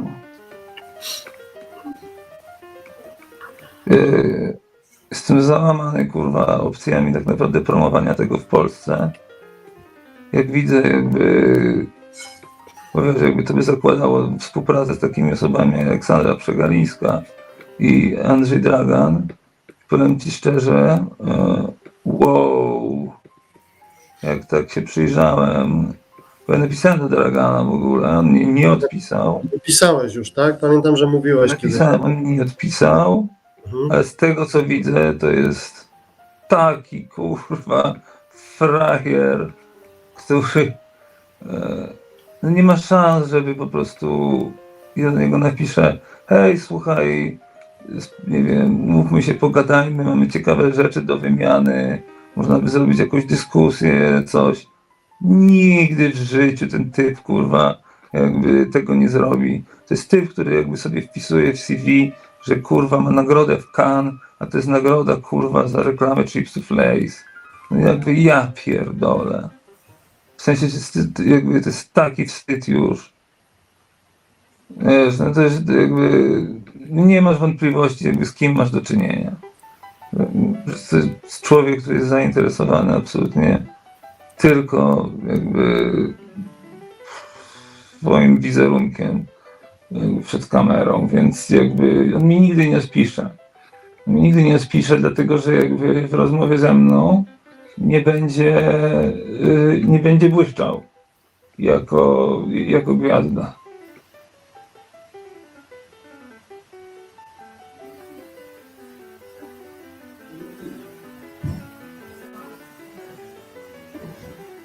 No mi się nie chce też robić kurwa jakby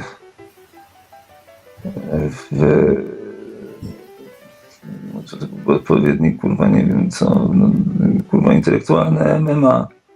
No. Nie.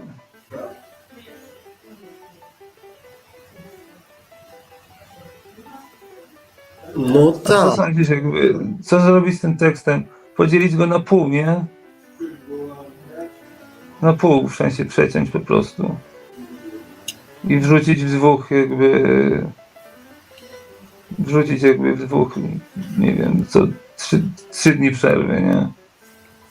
Ale teraz o tym tekście, tym świeżym, teraz z dzisiaj, tak? Mówisz? Tak, bo to jest za długie na... Nie wiem, a gdzie ty tam, chcesz? U siebie wrzucać, czy nie wiem, czy na ten INC? Ja to zamierzam na Substacka. Aha. Zastanawiałem się jeszcze na Less is Wrong. Mhm. Less Wrong, Boże. Ale chyba rozkręcałbym tego Substacka. I w całości wrzucę w jednym rzucie na bloga mógłbym wrzucić. No tak. No powiedz mi, jak cała ta teoria, ten PDF pełnoskalowy, ty to gdzieś wysyłałeś, jesteś w jakimś, nie wiem, procesie? No ja to wysłałem stary do tego i mnie odrzucili na Elwixie. Gdzie?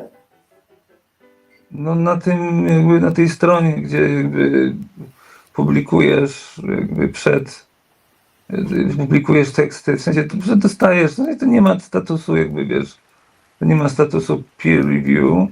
To jest stosunkowo takim miejscem, gdzie jakby jak jesteś uznanym, powiedzmy, w miarę tym naukowcem, to wrzucasz tam teksty, nie? I czasami później publikujesz je w poważnych czasopismach. Czasami po prostu zostawiasz je tam. Wyjebane, więc oni tam mi odrzucili i to takim jakby sposób, który już naprawdę kurwa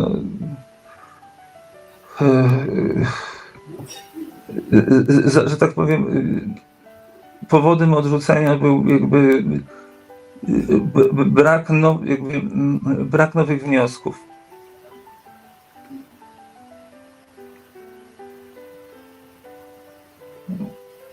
Rozumiesz? Nie. Brak czego? Nowych wniosków. Brak nowych wniosków, aha. Czyli, że praca jakby nie prowadzi do jakichś nowych... Jest absolutnie redundantna, tak. Aha. Że to już zostało zrobione. Nie zostało. W sensie to jest, rozumiesz? Bo to jest jakby przez automat zrobione, więc oni po prostu jakiś chuj tam jakby wybrał to jako, wiesz, kliknął, zaznaczył jako powód, nie, do automatycznego maila.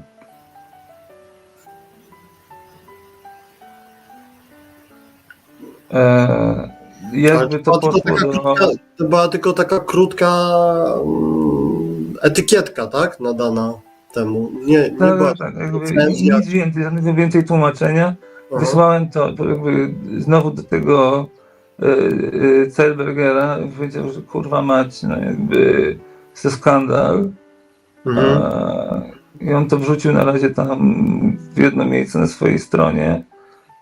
Ja się do niego będę odezwał, żeby wrzucił na lepsze miejsca. To jest jakby ogólnie wolałbym, tak, jakby w sumie, jeżeli miałoby się to skończyć w ten sposób, że on jakby wrzuca to w jakieś do siebie w wyeksponowanym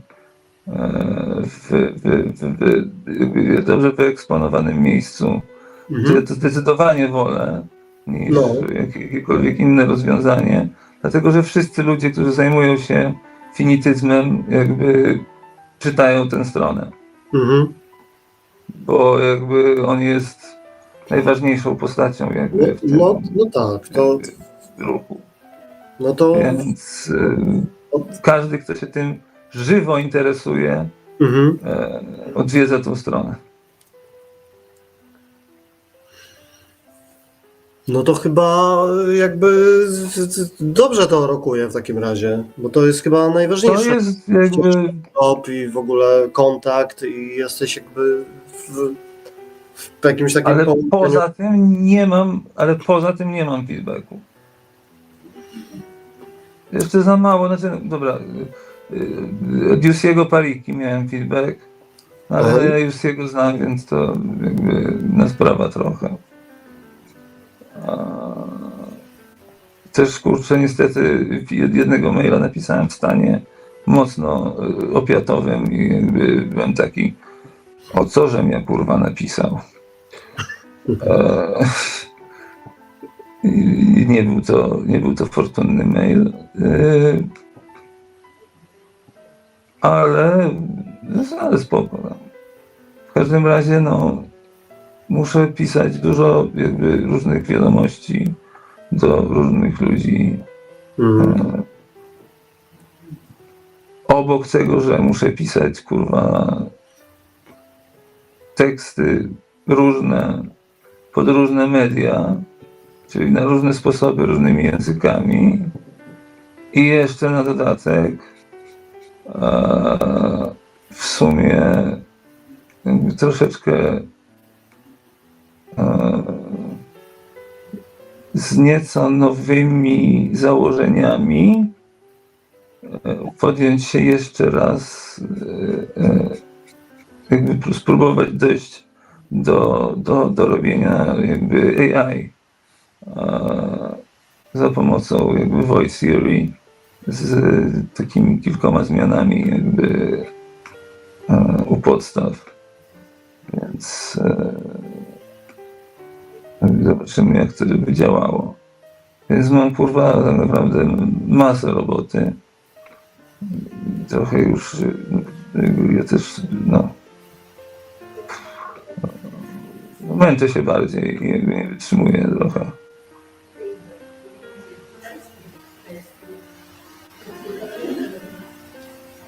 Słuchaj, no ja i tak widzę, że mega dajesz radę i wytrzymujesz w porównaniu z tym, co wytworzyłeś w mojej głowie jakieś takie wyobrażenie z ostatnich 2 miesięcy, że zrobiłeś, co miałeś zrobić, a to dopiero początek.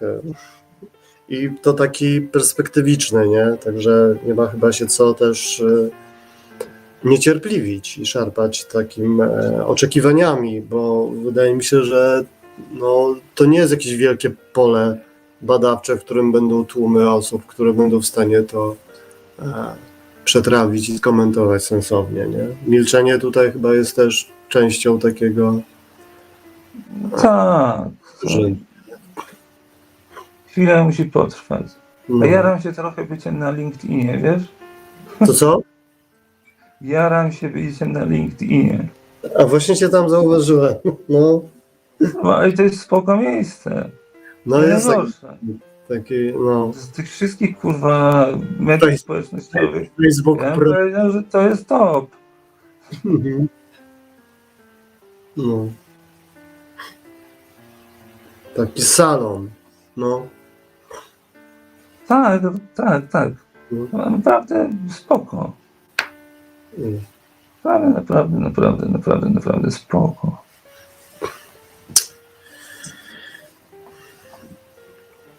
Słuchaj, ja się muszę przejść kawałek.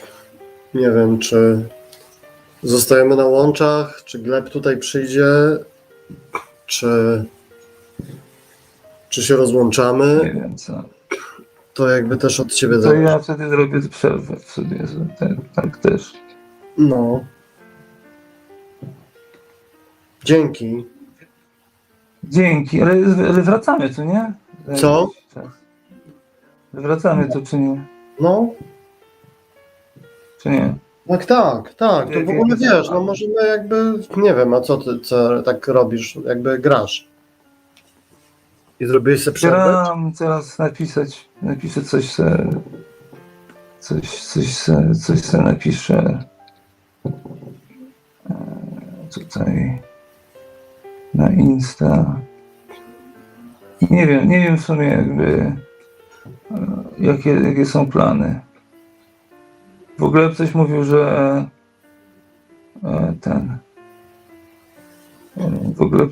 że On zmontował taką maszynkę, czekając na ciebie. dzisiaj jakby ogólnie in and out możemy być jakby tego na tym.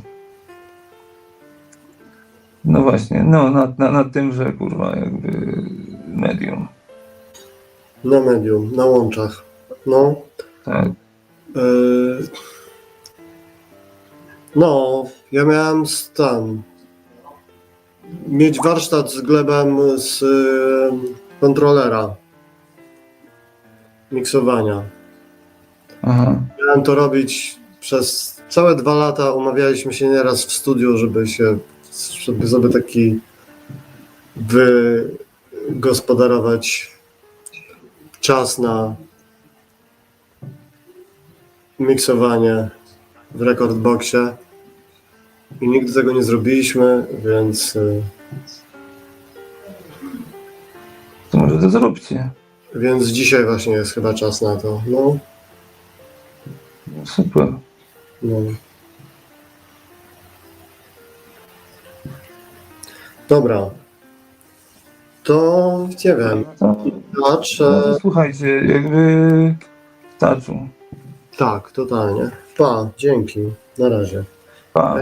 I do gleba zawołam, bo ja nie wiem tak do końca co... Nie wyłączaj może, niech będzie.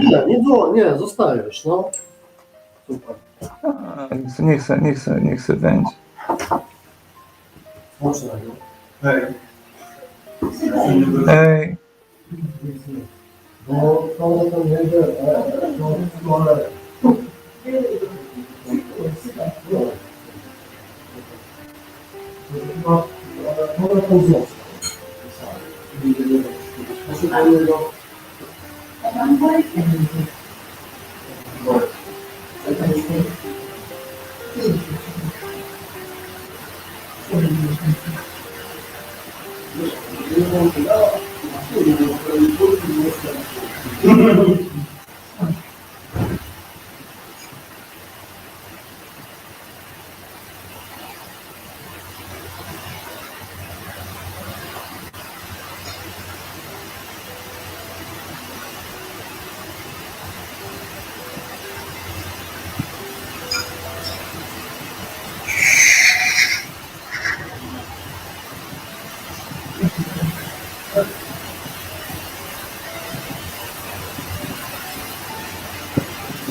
Co tam się dzieje?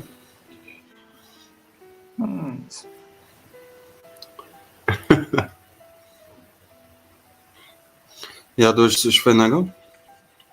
Nie, właśnie coś piszę. Bo ja w którymś momencie już poszedłem. No właśnie wiem. Bo babcia siedzi sama tam w kuchni. Ja teraz chwilowo właśnie jestem zajęty. Ty? Tak.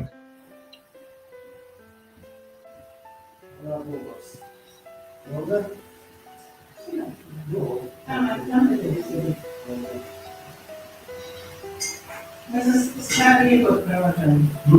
Старые подпровожали. Плохой старый. Надо вернуться.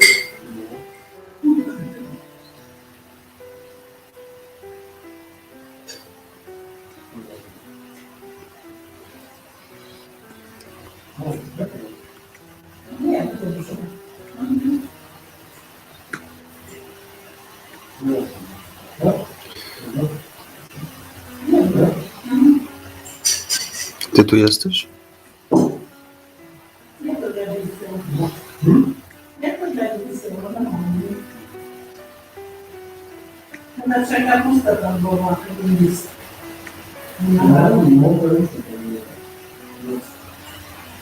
Nie, już takiej już. Nie. Mm-mm.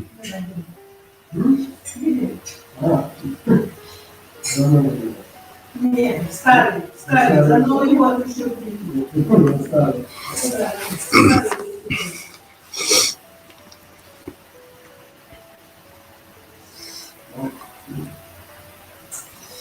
To ja dam trochę muzyczki tam w tle.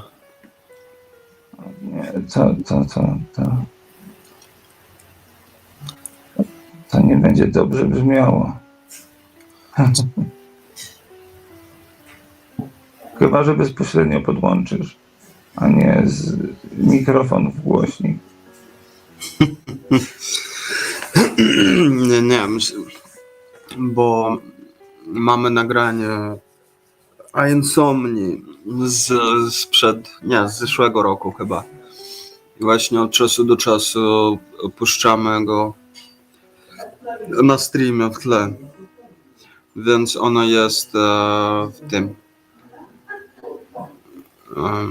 jakby w kompie, bo ty jesteś na laptopie jednym, a drugi laptop tam jest przy ścianie.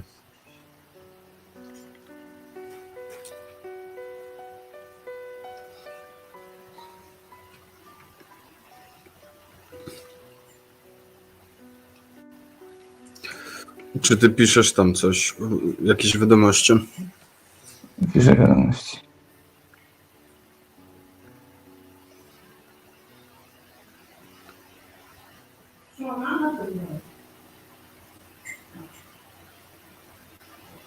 Nie.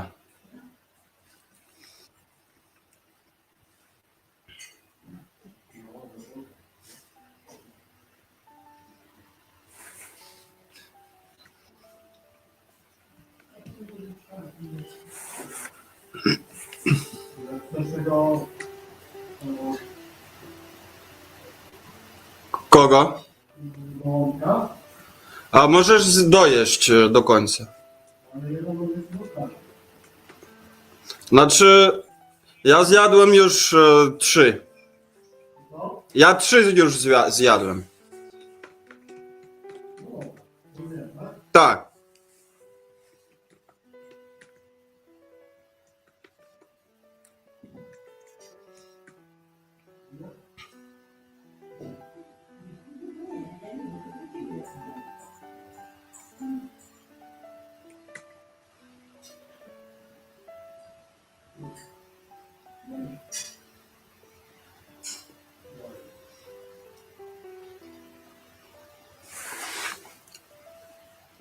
Krasnal.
PJ at DK, C at EDK at, CDE at, X and LT CGQE, O, LD and LT, DR, H at AC, J and LTP and LT at C, IBDP and LTP, at D at T, Z and LTB, D at ATGA, at IGJ, GEA and LTA, U at C and LT, C, and GTD, X and LTP and LTIDP, U at KJ at, Z and LTN, and LT at K and LTA.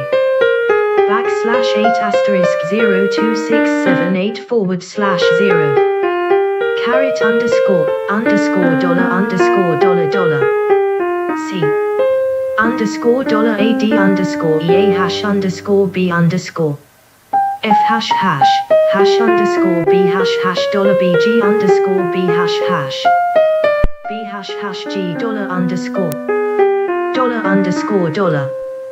hash B hash hash hash $dollar underscore G hash hash G $dollar hash hash underscore $dollar underscore C $G hash $dollar underscore AHIG $dollar AG $dollar underscore $B hash $dollar BJ hash hash C $dollar GDIEJ underscore $C underscore BK underscore LM $C underscore hash F hash BB.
$1 hash plus dot percent asterisk dollar and hash plus $4 hash asterisk 2 hash asterisk and dot asterisk hash and dollar plus and 5 6 $9 and hash plus 5 6 and LT equals 9 equals and LT and LT and GT and GT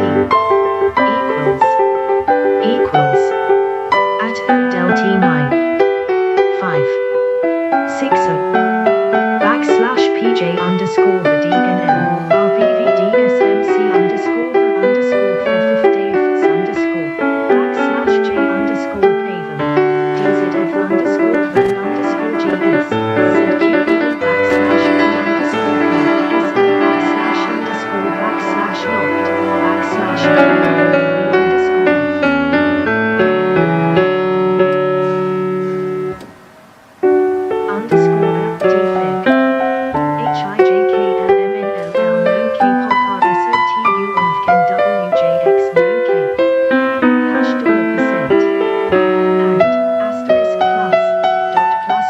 backslash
ZIJ KLY hash XMS dollar EAB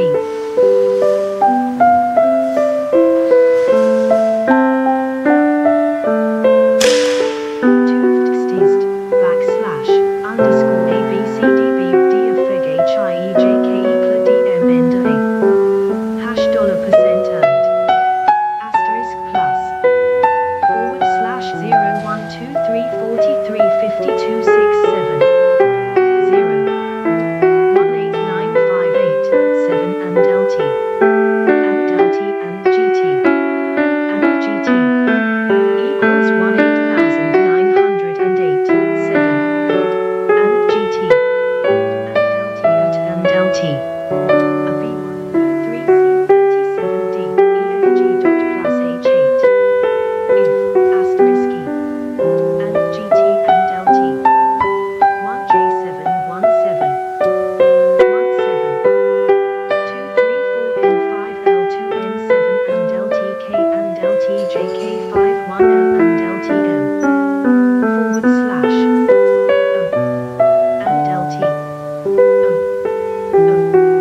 equals B 1B23C3 5P3N7QF asterisk plus 8 plus R on /QIHSV underscore mod underscore acrisks 7XXW and GTXVW XVRQONP /QRRV underscore VMVLXQCHGDQYMLCHONBQBOE underscore N and LTQN underscore BVON Psi1 and LT2345WX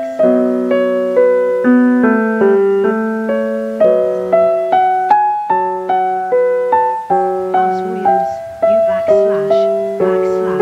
asterisk underscore ABC hash December $C percent FB and GFH percent IJF KMFDDMBENAOEFB plus dash dot forward slash 0,12 3 4 5 and 6% asterisk dollar hash and 789 and LT hash dollar asterisk equals and GT 3 at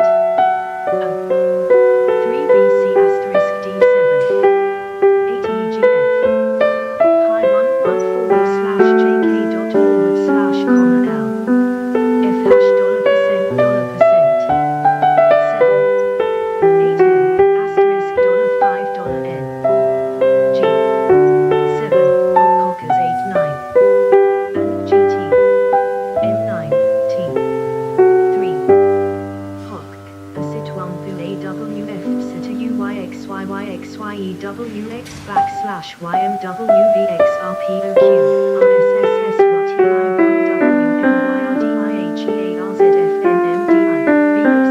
asterisk CB $F $5 and LTBCWPODJ3ZRXY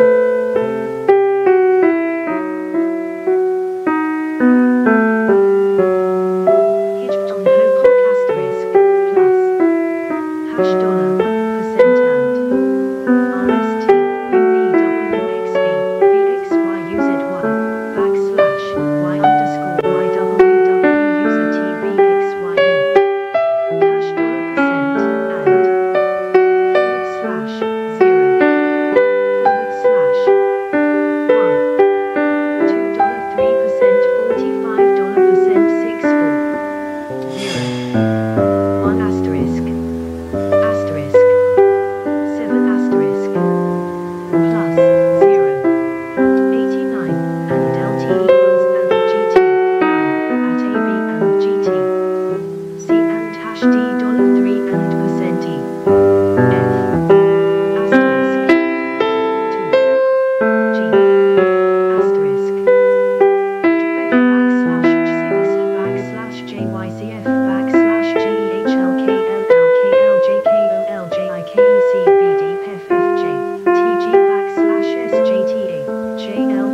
B underscore LTHG caret C2 backslash I L JZILIZ backslash QJI caret D 2 XLRS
WDXGXE UGDUVWX led Y underscore I PGMN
No.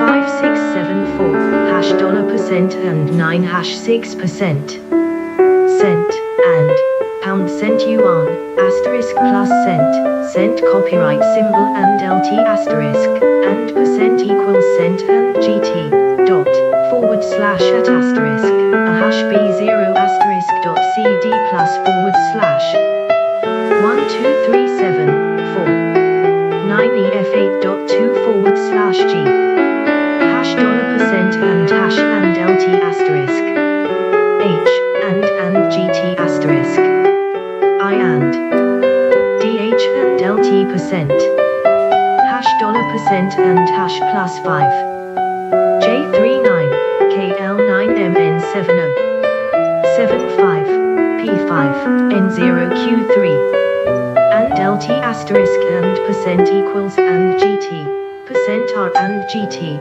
S and GT and plus P, P, 1, 2, 3, 4, T7.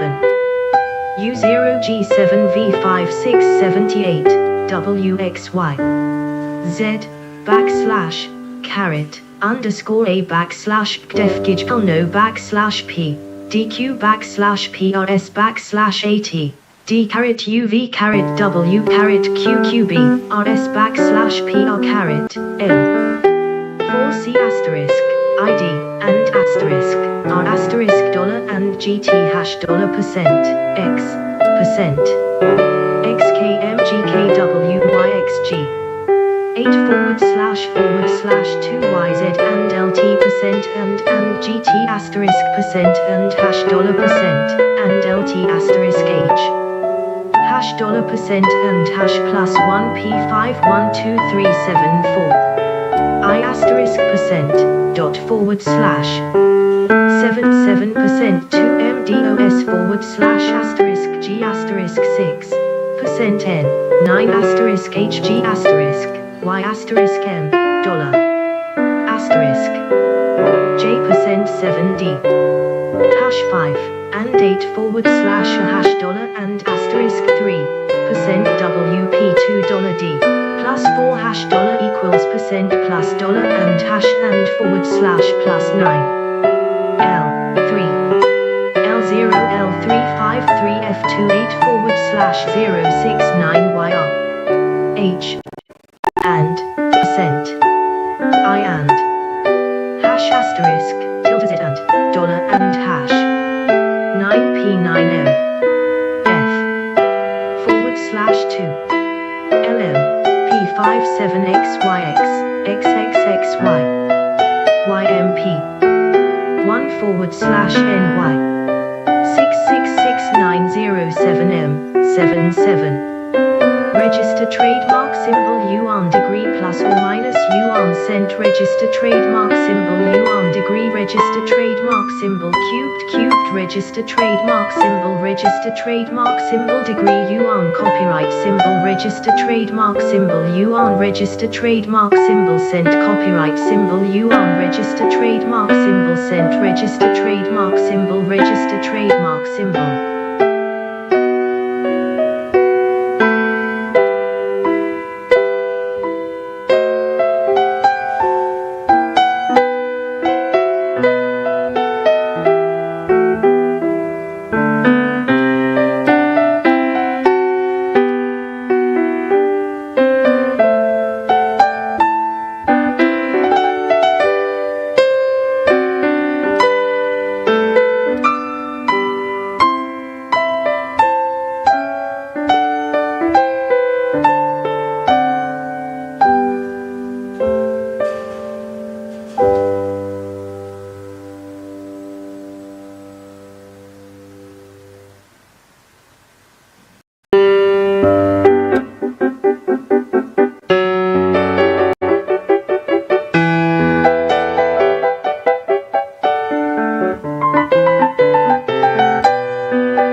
Naprawdę, proszę nie krępować, można zabrać dla cioci, dla córki.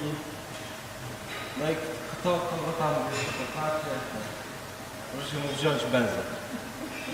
Dziękujemy.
Mam białe skarpetki.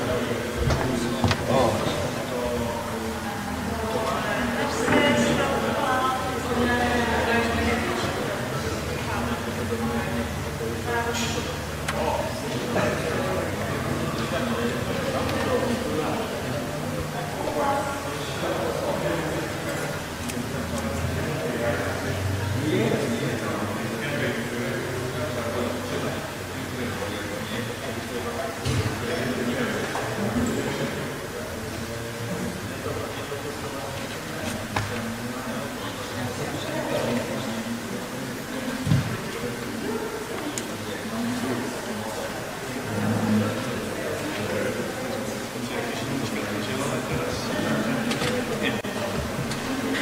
Szanowni Państwo, ja tylko chciałem Państwa prosić o klaski dla Agaty Szwajger, producentki tego.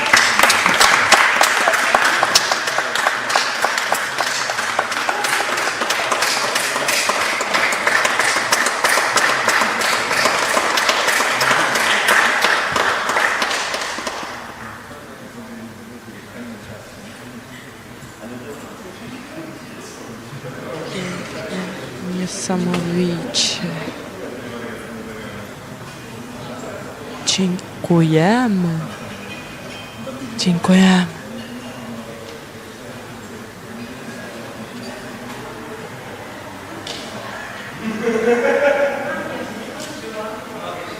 Widzimy się już niedługo.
Polish media have been circulating sensational headlines. China may deal a painful blow to Russia. The Chinese are openly talking about taking over the earth. The Chinese noose is tightening ever tighter. These are just examples from recent days. How much truth is there in them? What have the Chinese media actually published? What are China's relations with Russia like today?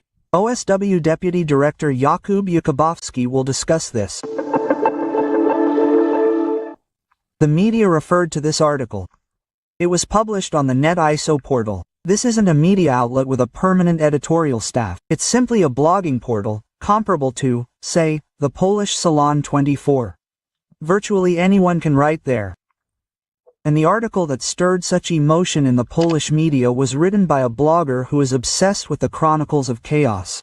First of all, it must be said that in the Chinese information space, there is a place where Chinese people, bloggers, and creators can express their opinions. Of course, like everything in China, the internet is under some control, but the Chinese authorities provide the Chinese with a certain safety valve.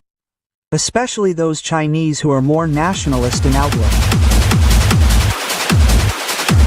The article in question is by one of those bloggers who, on the NetISO portal, which is, well, a blogging platform. It's not a portal with a journalistic team, simply a team of grassroots creators on this portal, presented their views on what might happen to Russia in the future. But, well, it's by no means an authoritative source, one that represents the views of the Chinese Communist Party, China, or the government. More of a space on the Chinese internet where such things can be discussed with some degree of consent and without censorship, but it doesn't convey any political message. The main thesis of the article is that China should prepare for the collapse of Russia. Here's a quote. If Russia collapses, the 7 million square kilometers of areas will be lost. End of quote. The author advocates for China to develop a Russian far east. It's worth talking about the China-Russian border for a moment. In the 19th century, Russia imposed two so-called unequal treaties on China, which settled the lands around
savings possible due to the statistical structure of the original message and due to the nature of the final destination of the information.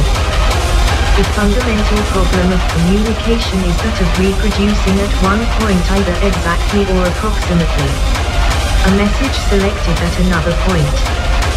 Frequently the messages have meaning, that is they refer to or are correlated according to some system with certain physical or conceptual entities.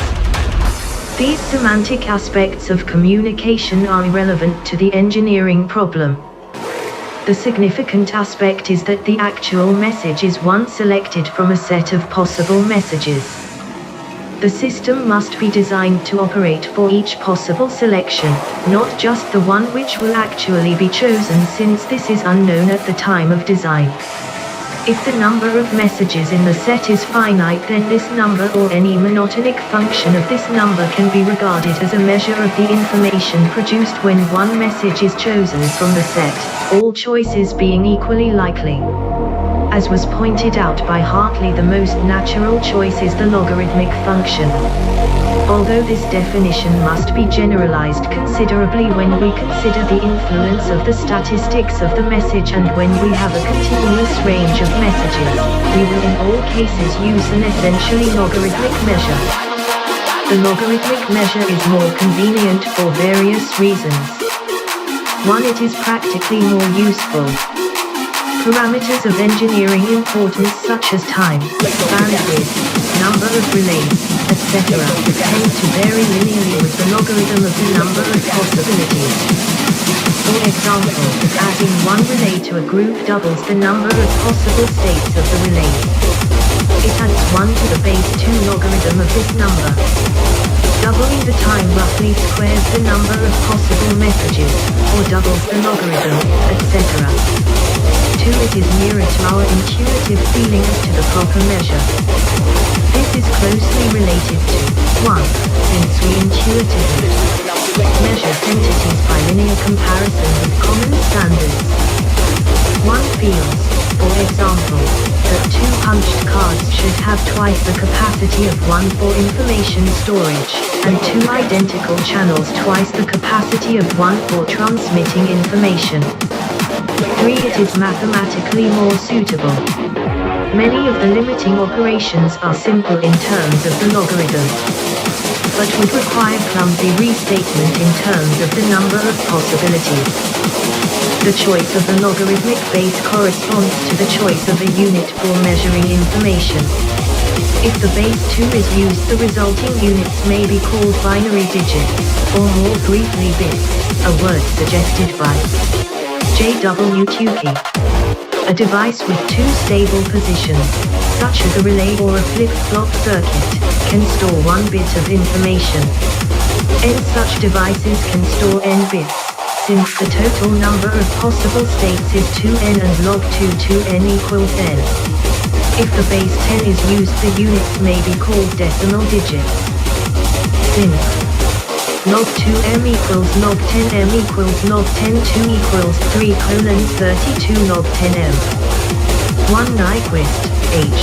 Certain factors affecting telegraph speed bell system Technical Journal, April, 1924, p. 324. Certain topics in telegraph transmission theory i.e. trans, v. 47, April, 1928, p. 617. 2 Hartley, RBL, Transmission of Information Bell System Technical Journal, July 1928, p. 535. 1. Information source transmitter receiver destination. Message signal received signal message. Noise source. Fig. 1 schematic diagram of a general communication system. A decimal digit is about 31 bits. A digit wheel on a desk computing machine has 10 stable positions and 3 therefore has a storage capacity of 1 decimal digit. In analytical work where integration and differentiation are involved, the BASIC is sometimes useful. The resulting units of information will be called natural units.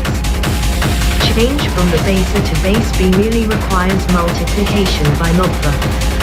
By communication system we will mean a system of the type indicated schematically in Fig. 1. It consists of essentially 5 parts. 1. An information source which produces a message or sequence of messages to be communicated to the receiving terminal. The message may be of various types. A sequence of letters as in a telegraph of teletype system. B. A single function of time f, t, as in radio or telephony. C. A function of time and other variables as in black and white television. Here the message may be thought of as a function f, x, y, t, of 2 space coordinates and time. The light intensity at point x, y, and time t on a pickup tube plate. D. 2 or more functions of time, say f, t, g, t, h, t. This is the case in 3-dimensional sound transmission, or if the system is intended to service several individual channels in multiplex. E. Several functions of several variables in color television. The message consists of 3 functions f, x, y, t, g, x, y, t, h, x, y, t. Defined in a 3-dimensional continuum, we may also think of these 3 functions as components of a vector field defined in the region. Similarly, several black and white television sources would produce messages consisting of a number of functions of 3 variables, f. Various combinations also occur, for example in television with an associated audio channel. 2. A transmitter which operates on the message in some way to produce a signal suitable for transmission over the channel. In telephony, this operation consists merely of changing sound pressure into a proportional electrical current. In telegraphy we have an encoding operation which produces a sequence of dots, dashes and spaces on the channel corresponding to the message. In a multiplex PCM system, the different speech functions must be sampled, compressed, quantized and encoded, and finally interleaved properly to construct the signal. Vocoder systems, television and frequency modulation are other examples of complex operations applied to the message to obtain the signal. 3. The channel is merely the medium used to transmit the signal from transmitter to receiver. It may be a pair of wires, a coaxial cable, a band of radio frequencies, a beam of light, etc. 4. The receiver ordinarily performs the inverse operation of that done by the transmitter, reconstructing the message from the signal. 5. The destination is the person, or thing, for whom the message is intended. We wish to consider certain general problems involving communication systems. To do this, it is first necessary to represent the various elements involved as mathematical entities, suitably idealized from their 2. Physical counterparts. We may roughly classify communication systems into 3 main categories: discrete, continuous and mixed. By a discrete system we will mean one in which both the message and the signal are a sequence of discrete symbols. A typical case is telegraphy, where the message is a sequence of letters and the signal a sequence of dots, dashes and spaces. A continuous system is one in which the message and signal are both treated as continuous functions, for example, radio or television. A mixed system is one in which both discrete and continuous variables appear, for example, PCM transmission of speech. We first consider the discrete case. This case has applications not only in communication theory, but also in the theory of computing machines, the design of telephone exchanges and other fields. In addition, the discrete case forms a foundation for the continuous and mixed cases, which will be treated in the second half of the paper. Part I. Discrete noiseless systems. 1. The discrete noiseless channel. Teletype and telegraphy are 2 simple examples of a discrete channel for transmitting information. Generally, A discrete channel will mean a system whereby a sequence of choices from a finite set of elementary symbols S1, Sn can be transmitted from one point to another. Each of the symbols psi is assumed to have a certain duration in time t seconds, not necessarily the same for different psi, for example the dots and dashes in telegraphy. It is not required that all possible sequences of the psi be capable of transmission on the system. Certain sequences only may be allowed. These will be possible signals for the channel. Thus in telegraphy suppose the symbols are 1. A dot, consisting of line closure for a unit of time and then line open for a unit of time. 2. A dash, consisting of 3 time units of closure and 1 unit open. 3. A letter space consisting of, say, 3 units of line open. 4. A word space of 6 units of line open. We might place the restriction on allowable sequences that no spaces follow each other, or if 2 letter spaces are adjacent, it is identical with a word space. The question we now consider is how one can measure the capacity of such a channel to transmit information. In the teletype case where all symbols are of the same duration, and any sequence of the 32 symbols is allowed, the answer is easy. Each symbol represents 5 bits of information. If the system transmits n symbols per second, it is natural to say that the channel has a capacity of 5 n bits per second. This does not mean that the teletype channel will always be transmitting information at this rate. This is the maximum possible rate, and whether or not the actual rate reaches this maximum depends on the source of information which feeds the channel, as will appear later. In the more general case with different lengths of symbols and constraints on the allowed sequences, we make the following definition. Definition: the capacity C of a discrete channel is given by log n t. C equals lim t u on t, where n t is the number of allowed signals of duration t. It is easily seen that in the teletype case this reduces to the previous result. It can be shown that the limit in question will exist as a finite number in most cases of interest. Suppose all sequences of the symbols S1, Sn are allowed, and these symbols have durations T1, Tn. What is the channel capacity? If n, t, represents the number of sequences of duration t we have, n, t equals n, tt1, plus n, tt2, plus n, ttn. The total number is equal to the sum of the numbers of sequences ending in S1, S2, Sn, and these are n, tt1, n, tt2, n, ttn, respectively. According to a well-known result in finite differences, n, t, is then asymptotic for large T to x0 t, where x0 is the largest real solution of the characteristic equation, plus xtn, xt1 plus xt2 plus equals 1, 3, and therefore C equals log x0. In case there are restrictions on allowed sequences, we may still often obtain a difference equation of this type and find C from the characteristic equation. In the telegraphy case mentioned above, n, t, equals n, t2, plus n, t4, plus n, t5, plus n, t7, plus n, t8, plus n, t10. As we see by counting sequences of symbols according to the last or next to the last symbol occurring. Plus 10. Hence C is log 0, where 0 is the positive root of 1 equals 2 plus 4 plus 5 plus 7 plus 8. Solving this we find C equals 0:539.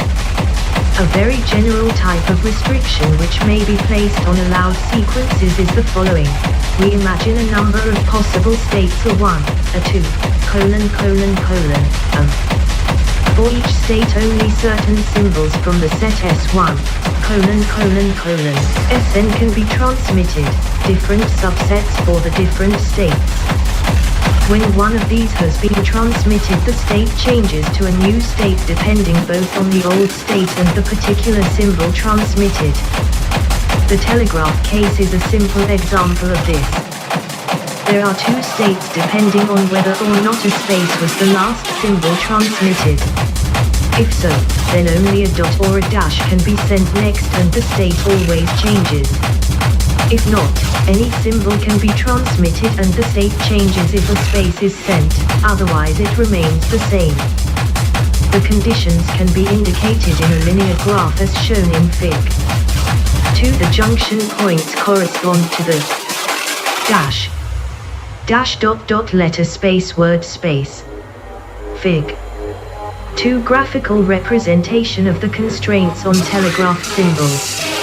States and the lines indicate the symbols possible in a state and the resulting state.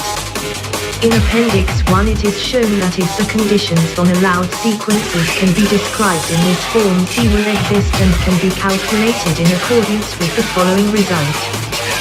Theorem 1, let B I be the duration of the STH symbol which is allowable in state I and leads to state J. Then the channel capacity C is equal to log W, where W is the largest real root of the determinant equation. WB S Aij equals 0S, where Ij equals 1 if I equals J and is 0 otherwise. For example, in the telegraph case, Fig 2, the determinant is 1, W2 plus W4, W3 plus W6, W2 plus W41, equals 0. On expansion this leads to the equation given above for this case. 2. The discrete source of information. We have seen that under very general conditions the logarithm of the number of possible signals in a discrete channel increases linearly with time. The capacity to transmit information can be specified by giving this rate of increase, the number of bits per second required to specify the particular signal used. We now consider the information source. How is an information source to be described mathematically, and how much information in bits per second is produced in a given source? The main point at issue is the effect of statistical knowledge about the source in reducing the required capacity of the channel, by the use 4. Of proper encoding of the information. In telegraphy, for example, the messages to be transmitted consist of sequences of letters. These sequences, however, are not completely random. In general, they form sentences and have the statistical structure of, say, English.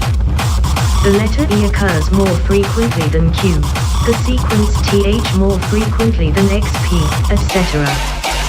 The existence of this structure allows one to make a saving in time, or channel capacity, by properly encoding the message sequences into signal sequences. This is already done to a limited extent in telegraphy by using the shortest channel symbol, a dot, for the most common English letter E, while the infrequent letters Q, X, Z are represented by longer sequences of dots and dashes. This idea is carried still further in certain commercial codes where common words and phrases are represented by 4 or 5 letter code groups with a considerable saving in average time. The standardized greeting and anniversary telegrams now in use extend this to the point of encoding a sentence or two into a relatively short sequence of numbers. We can think of a discrete source as generating the message, symbol by symbol. It will choose successive symbols according to certain probabilities depending, in general, on preceding choices as well as the particular symbols in question. A physical system, or a mathematical model of a system which produces such a sequence of symbols governed by a set of probabilities, is known as a stochastic process. 3. We may consider a discrete source, therefore, to be represented by a stochastic process. Conversely, any stochastic process which produces a discrete sequence of symbols chosen from a finite set may be considered a discrete source. This will include such cases as 1. Natural written languages such as English, German, Chinese. 2. Continuous information sources that have been rendered discrete by some quantizing process. For example, the quantized speech from a PCM transmitter, or a quantized television signal. 3. Mathematical cases where we merely define abstractly a stochastic process which generates a sequence of symbols. The following are examples of this last type of source. Suppose we have 5 letters A, B, C, D, E which are chosen each with probability. 2 successive choices being independent. This would lead to a sequence of which the following is a typical example. Sekcja of DECACEBAECBC. This was constructed with the use of the table of random numbers. 4. B. Using the same 5 letters, let the probabilities be. 4, 1, 2, 1, respectively, with successive choices independent. A typical message from this source is they are act, a more complicated structure is obtained if successive symbols are not chosen independently but their probabilities depend on preceding letters. In the simplest case of this type, a choice depends only on the preceding letter and not on ones before that. The statistical structure can then be described by a set of transition probabilities pi, j, the probability that letter I is followed by letter j. The indices I and j range over all the possible symbols. A second equivalent way of specifying the structure is to give the diagram probabilities p, I, j, i.e., the relative frequency of the diagram ij. The letter frequencies p, I, the probability of letter I, the transition probabilities. 3c, for example, S. Chandrasekhar, Stochastic Problems in Physics and Astronomy Reviews of Modern Physics, V15, number 1, January 1943, p1. 4. Kendall and Smith, Tables of Random Sampling Numbers, Cambridge, 1939. 5. J, and the diagram probabilities p, I, j, are related by the following formulas. P, I, equals A, P, I, j, equals A, P, j, I, equals A, P, j, P, j, I, j, j, j, P, I, j, equals P, I, pi, j, A, pi, j, equals A, P, I, equals A, P, I, j, equals 1, j2, j. As a specific example, suppose there are 3 letters A, B, C with the probability tables. Pi, j, A, I, B, C, G, A, B, C, 41, 0, 55, 11, 0, B, 22, 12, 1, C, 2, 510, P, I, J, 9, A, 27, 16, IB, 27, 2, C, 27, J, ABC, 41, 0, 15, 15, 88, 0, 27, 27, 14, 127, 135, 135. A typical message from this source is the following.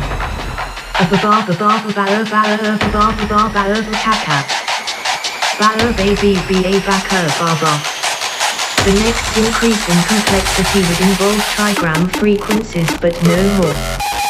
The choice of a letter would depend on the preceding two letters but not on the message before that point. A set of trigram frequencies P, I, J, K, or equivalently a set of transition probabilities pitch, K, would be required. Continuing in this way one obtains successively more complicated stochastic processes. In the general n-gram case a set of n-gram probabilities P, I1, I2, in, or of transition probabilities pi1, I2, in 1, in, is required to specify the statistical structure. D. Stochastic processes can also be defined which produce a text consisting of a sequence of words. Suppose there are 5 letters A, B, C, D, E and 16 words in the language with associated probability.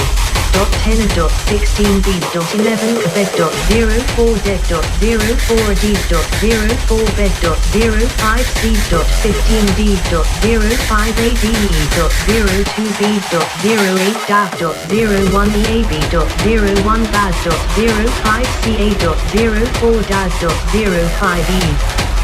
Suppose successive words are chosen independently and are separated by a space.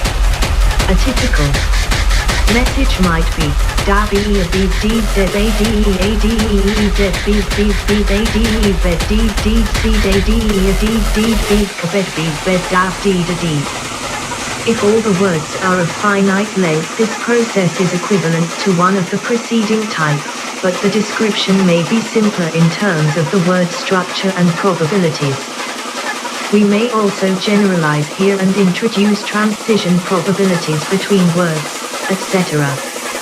These artificial languages are useful in constructing simple problems and examples to illustrate various possibilities. We can also approximate to a natural language by means of a series of simple artificial languages. The zero-order approximation is obtained by choosing all letters with the same probability and independently. The first-order approximation is obtained by choosing successive letters independently but each letter having the same probability but it has in the natural language. 5 plus, in the first-order approximation. To English, E is chosen with probability. 12, its frequency in normal English, and W with probability. 02, but there is no influence between adjacent letters and no tendency to form the preferred 5-letter digram and trigram frequencies are given in Secret and Urgent by Fletcher Pratt, Blue Ribbon Books, 1939. Word frequencies are tabulated in relative frequency of English speech sounds. G. Dewey, Harvard University Press, 1923. 6. Diagrams such as th, ed, etc. In the second-order approximation, diagram structure is introduced. After a letter is chosen, the next one is chosen in accordance with the frequencies with which the various letters follow the first one. This requires a table of diagram frequencies pi, j. In the third-order approximation, trigram structure is introduced. Each letter is chosen with probabilities which depend on the preceding 2 letters. 3. The series of approximations to English. To give a visual idea of how this series of processes approaches a language, typical sequences in the approximations to English have been constructed and are given below. In all cases we have assumed a 27-symbol alphabet, the 26 letters and a space. 1. Zero-order approximation, symbols independent and equiprobable. From Skirchpage ZLPWCFWKCYJ Skid Plant Zarsevsuj. 2. First-order approximation, symbols independent but with frequencies of English text. RCROHLIRGWR Milwas VULL Newsvia THEIL Hench VRL. 3. Second-order approximation, diagram structure as in English. On IE and Sautin is RT in Tor STBSD Akin D in the Naziv Tutel. At T mer wysoties in anditowskich. 4. Third order approximation, trigram structure as in English. In no ist latway-kratic tworbers grossid pondenom of demonstrators. Of the reptagion is reductioner of CRE. 5. First order word approximation. Rather than continue with tetragram, n-gram structure, it is easier and better to jump at this point to word units. Here words are chosen independently but with their appropriate frequencies. Representing and speedily is in good act come can difference natural. Here neither A and K the two of two expert grade come to furnishes the line message has these. 6. Second order word approximation. The word transition probabilities are correct but no further structure is included. The head and in front to attack on an English writer that the character of this point is therefore another method for the letters at the time of whoever told the problem for an unexpected. The resemblance to ordinary English text increases quite noticeably at each of the above steps. Note that these samples have reasonably good structure out to about twice the range that is taken into account in their construction. Thus in 3. The statistical process ensures reasonable text for 2-letter sequences, but 4-letter sequences from the sample can usually be fitted into good sentences. In 6. Sequences of 4 or more words can easily be placed in sentences without unusual or strained constructions. The particular sequence of 10 words attack on an English writer that the character of this is not at all unreasonable.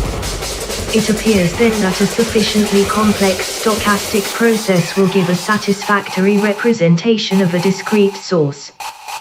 The first 2 samples were constructed by the use of a book of random numbers in conjunction with, for example, 2, a table of letter frequencies. This method might have been continued for 3, 4, and 5, since diagram, trigram and word frequency tables are available, but a simpler equivalent method was used. 7. To construct 3. For example, one opens the book at random and selects a letter at random on the page. This letter is recorded. The book is then opened to another page and one reads until this letter is encountered. The succeeding letter is then recorded. Turning to another page, this second letter is searched for and the succeeding letter recorded, etc. A similar process was used for 4, 5, and 6. It would be interesting if further approximations could be constructed, but the labor involved becomes enormous at the next stage. 4. Graphical representation of the Markov process. Stochastic processes of the type described above are known mathematically as discrete Markov processes and have been extensively studied in the literature. 6. The general case can be described as follows. There exists a finite number of possible states of a system, S1, S2, Fn. In addition, there is a set of transition probabilities. Akkor bármilyen kérés, áldás, üzenetet tudunk közvetíteni. Hogy hívjatok.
Halló, halló, halló.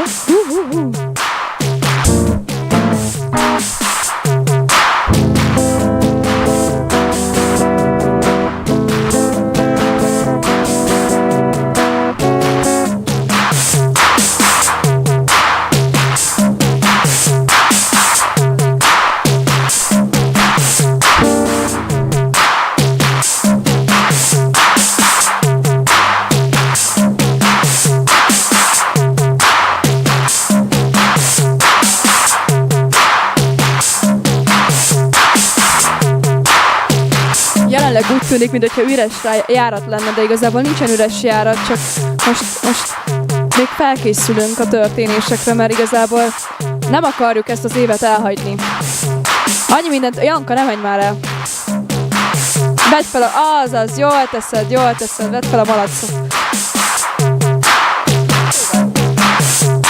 Szóval ez az év, ez nagyon durva volt, de most már túlestünk rajta szerencsére. És emiatt, hogy milyen volt az év, és mennyire sok minden történt, ezért ilyen lassan próbáljuk valahogyan ezt valahogy feldolgozni. És igazából, mint kompluszos kollektíva is elég sok mindent csináltunk.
Ez a 2025-ös év elég jó volt. Írtunk át egy manifestumot is. Wow, micsoda dolog. Most már van egy manifestumunk. És akkor ezzel most mit kezdünk? Vajon mit kezdünk? Nem tudom, majd meglátjuk. Ez a manifestum már létezik, legalább létezik. Most már van valami, ami majd megfogalmaz minket, meghatároz minket, elmondja, hogy mi mit csinálunk. Mit csinálunk mi? Hát na igen, ott van a manifestum, majd a manifestumot elolvassuk. De most nem fogom elolvasni a manifestumot, a múltkori streamünkön elég sokszor elolvastam a manifestumot, úgyhogy most nem fogom a manifestumot elolvasni még egyszer. Sajnálom. De ha valaki betelefonál, akkor lehet elolvasom neki a manifestumot.